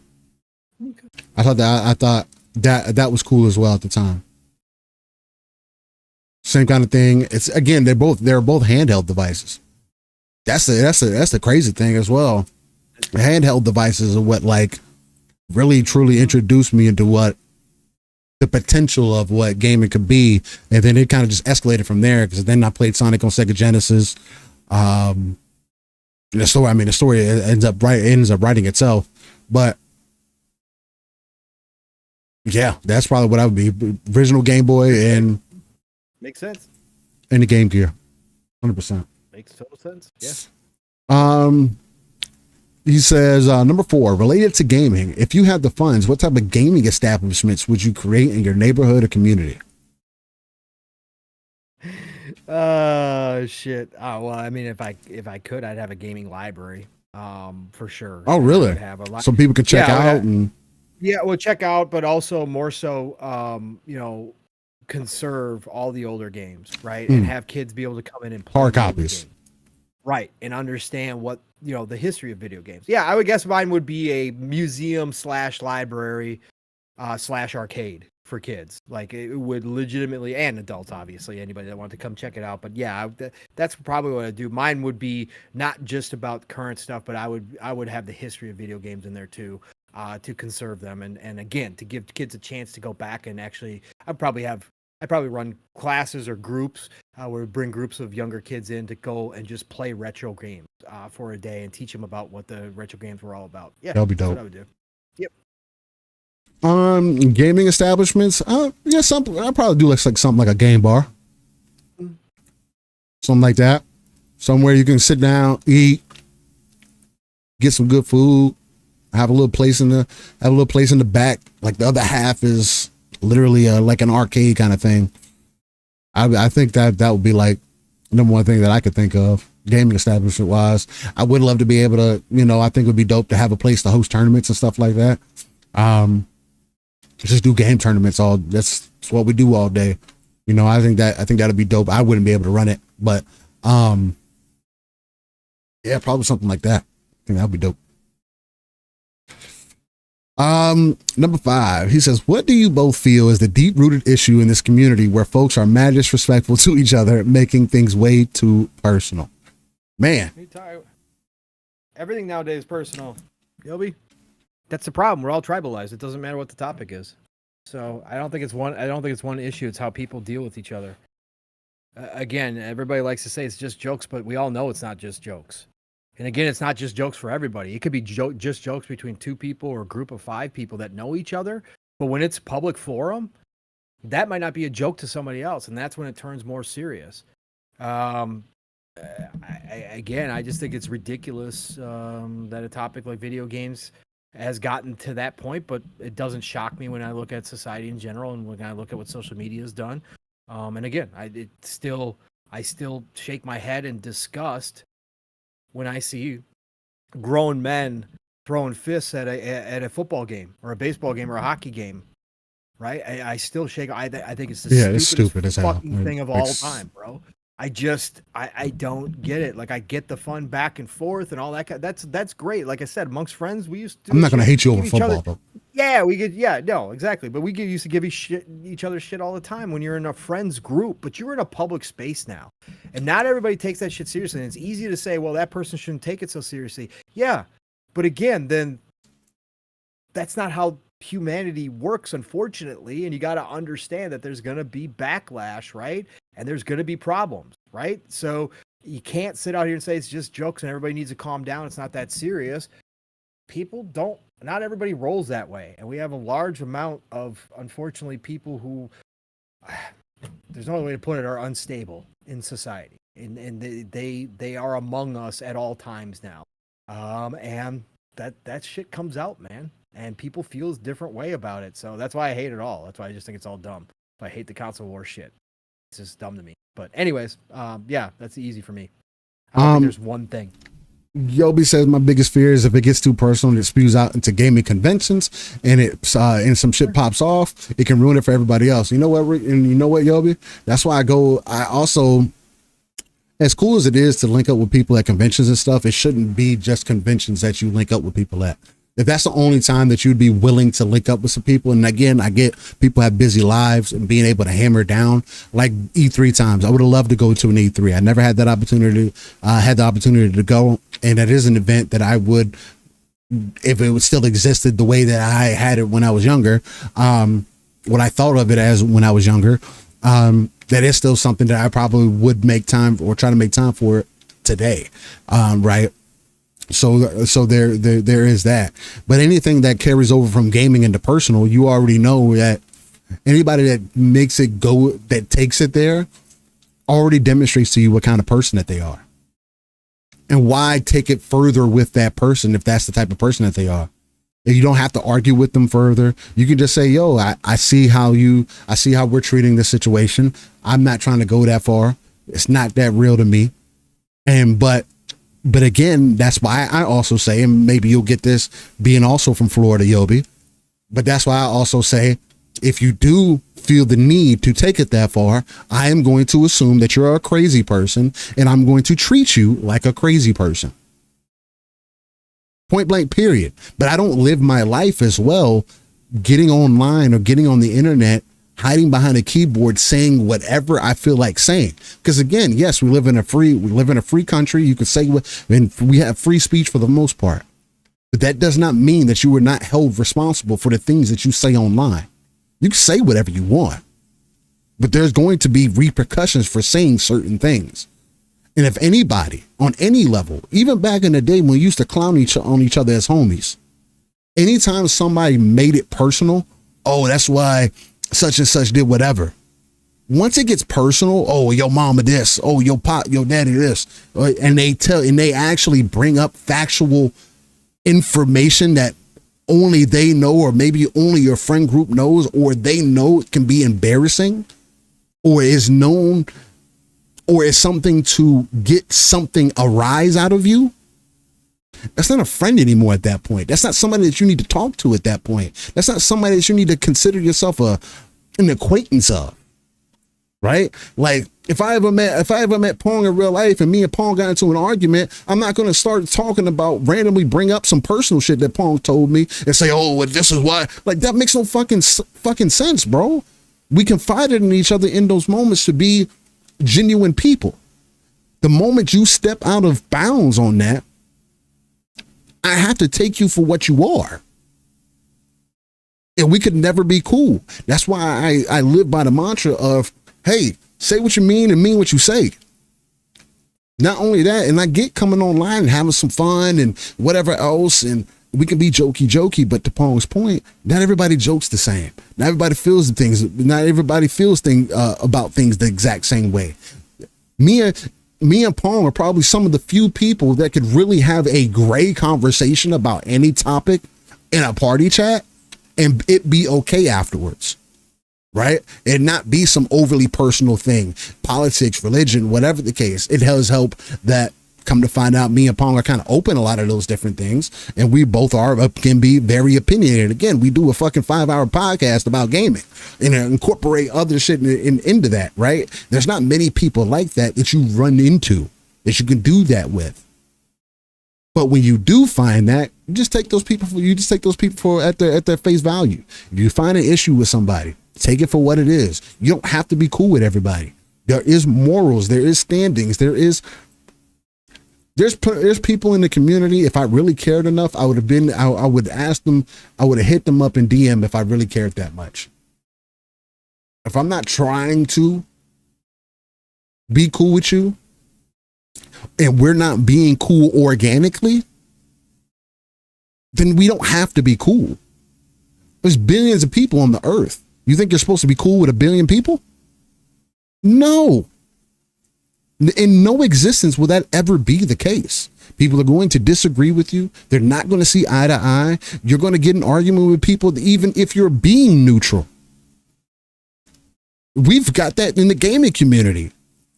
Towards me and Paul, towards the Fun Spec fam, towards where people like trying to put us on one side of the fence or the other and get upset if you don't play one side of the fence or the other, and then tell you, oh, well, you have to pick a side. No, I picked the side of being a gamer. That's why I'm here. We're here to talk about games. We're here to talk about our opinions and how we feel about games. And if we're not playing these games together, then it doesn't go any further than that for me. We can get in a party chat. If I'm not chopping it up with you on a daily basis in party chat, I don't care about none of the extra stuff. So as far as what I feel the deep-rooted issue is, it's people. People are the deep-rooted issue. People want attention. And the attention that they want is negative attention. You're not going to be able to talk somebody out of wanting negative attention. Because the clicks, the drama, people live for drama, especially on the internet. They can, biggest reason why, they can pull themselves away from it and act like they can drop the bomb and walk away. Or they can sit on top of the bomb and enjoy the ride. I see that all the time. But again, maybe it's to my fault, maybe it's to Pong's fault, maybe it's to whoever else's fault. I don't live in the community. I'm not in, in everybody's comments. I retweet a bunch. I do need to be better about when I retweet, adding a little comment or whatever to my retweets for engagement purposes and stuff like that. But outside of that, I don't even treat this shit like a business like that. It's really like a side thing. Like I wanted to grow into this wide thing, but we're also not being overly serious about it, right? Neither me or Paul in a position right now where we could be overly serious about it, right? And I can be very honest and forthright about saying that. We talk about it all the time. Real life is still real life. Even going as long as I'm going right now, is probably a little bit longer than I probably should. But again, we do make sacrifices for what we bring here. Again, there's a reason I bring live, raw, and uncut here. There's a reason why I started saying the RTS view, ECP, educated consumer perspective, because the RTS view and the ECP are the most important things in any conversation that you can have. You have to pull yourself out of a conversation, pull yourself out of the feelings, out of the emotions to be able to sit down and just say, hey, what's going on? Hey, how do we feel about this topic? Hey, what is the overall scope? Do I care even about the overall scope? If you don't, then maybe you don't have that RTS view, but you can always come from an educated consumer perspective, that ECP, because you have had a life in the gaming space. You've been gaming for some time. So when it comes to talking about opinions in gaming, stand on what you feel and what you think, and let people show you who they are. I stepped into a random chat yesterday, random YouTuber's video, because I've been looking at Sparking Zero gameplay. Random dude, he has like 5,000 views, has like 5,000 subs or whatever. They were talking about some random. I think they were talking about hentai or whatever. I made a couple comments in there, and concerning the topic, and I saw that it was going a weird way. So I was like, oh, no, like I don't want to be part of some weird, this weird stuff. And you could see how they interacted with that. So I was like, all right, nah, I'm good. Pull myself out of there, you know? So to each their own. Everybody's going to have their own approach. You got to find what works for you, and see who's really rocking with you. So, Yobi says the personal shit you told that person, they throwing it back in your face over a disagreement. Yeah, bro, like that's corny behavior. If that's the type of dude that you on, then. So Yobi said, fact, that's why the last podcast I was a panel of, I left it because a certain person thought it was cool to joke with me about some weird shit that I wasn't comfortable with and other things. Yeah, bro, that's not cool. If it's something that we talked about, depending on who we around, if you don't, like, I don't play like that. And if it's personal shit, that's not something to play with. And you should know that that's not something to play with. And if somebody was trying to make jokes, that's the other thing that frustrated to me. 90% of the time, and I can say this with confidence, 90% of the time when people say they are just joking, quote unquote, they're only saying that to use that as a scapegoat out of whatever they're being confronted with. Oh, it's just jokes, bro. I never joked with you before, so no, it's not just jokes. So, Yobi says, still, you got weird MS out here saying you can't be neutral. You got to pick a side and pledge your loyalty. My loyalty is to my entertainment, point blank, period. Bro, the side that I'm on is humanity side. Like, it's not one side versus the other side. I've gotten that my entire life, you know, dealing with racial shit. Like, it's not one side or the other side for me. Both sides are equally as important. But I do understand, for an example, that on one side, my ancestors had things that they went through that were very detrimental to the families of that time, right? Just use it as an example. But things are very gray. Just because I like Volkswagen doesn't mean I can't like Toyota. Just because I like Lamborghinis doesn't mean I don't like Ferrari. Yeah, me and Pong can argue about what car they feel you know, each of us feel better. Me being the Lamborghini dude, Pong being the Ferrari dude. And we can go back and forth about that. But at the end of the day, you think me and Pong are going to turn down driving one of those cars? If I had a chance to drive a Ferrari, I'm not, I'm a Lambo dude, man. I can't drive that. That's dumb, right? Like, you know, and there is brand thing that you choose, pair of boxers, shirts. Oh, I like this brand, right? For reasons. You are a consumer. The only thing that should matter is how does it work for you? So I think that's always the more important thing. The drama shit is energy consuming. And again, yeah. If you take that energy in, guess what energy you're going to give out? That's just kind of how I look at it. All right. Appreciate that, Yobi. And I definitely appreciate number 5. Number 5 is something we're always going to deal with in the community. Again, it's one of the reasons why I just haven't built up a Discord. I don't think I have enough people mod wise that would be able to handle the Discord, and I'm not in Discord enough. I'd rather be someone like ACG who's constantly involved with what's going on in the Discord, and I haven't even used Discord enough to be on top of it. But I would like to build, you know, somewhat of a little bit of a community, but at the same time, you know, there is personal things happening behind the scenes, and my time just isn't how it used to be. And when I do have that, I'd rather sit and just play these games. So that's why I don't mind streaming, you know, bring you guys along the ride. Even that I had to warm myself up to, because it's like, yeah, I can talk and I'm energetic and stuff like that, but not everybody's situation is the same. And you got to consider what's going on around you. So yeah, man. But other than that, Pong, let the beautiful people know where they can find you. And I greatly appreciate you being on the show with me, man. Oh, Brody, you already know. People in the whole wide world. Of course, I'm going to come here. And we got great people in the chat who I like just as much, that bring us great conversation as well. Thank you all for joining us today on another episode of Living Split Screen. Man, oh man, what a time.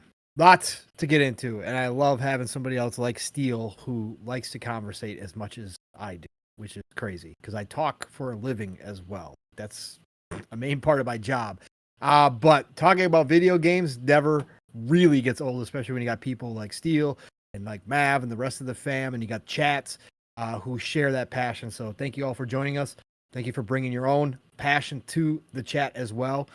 We do feed off of that energy that you guys bring every single time to all of our shows. So nothing but love and respect to each and every single one of you. You guys know the drill. Pong Soul on the X, formerly known as Twitter, Pong Soul on Xbox, Pong Soul on GOG and Steam and Epic and everywhere else. Find me, I'll find you back. Tonight, the Shop Podcast PTK Blam's channel goes live. The best way to end your Saturday night at 10 p.m. Eastern, 9 o'clock Central Time. The Shop Podcast, it's PTK, it's Fuzzy, it is myself, and he has not announced guests, but we usually have a surprise one or two come on through as he throws up the bat signal.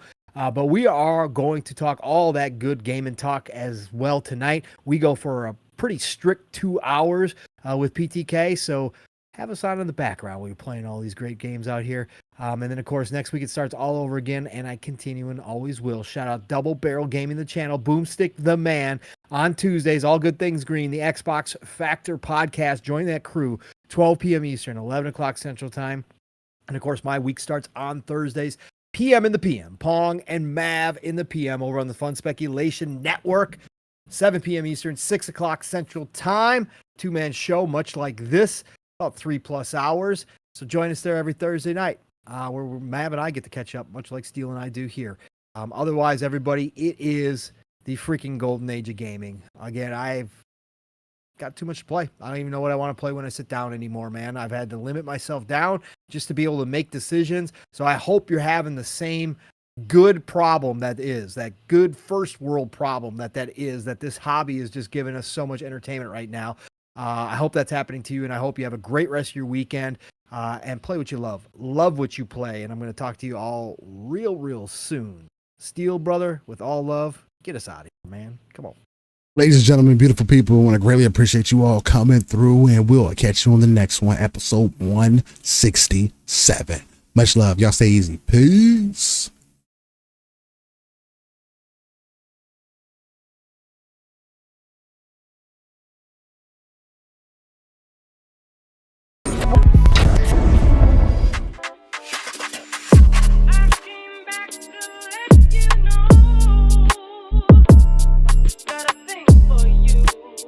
And I can't let go.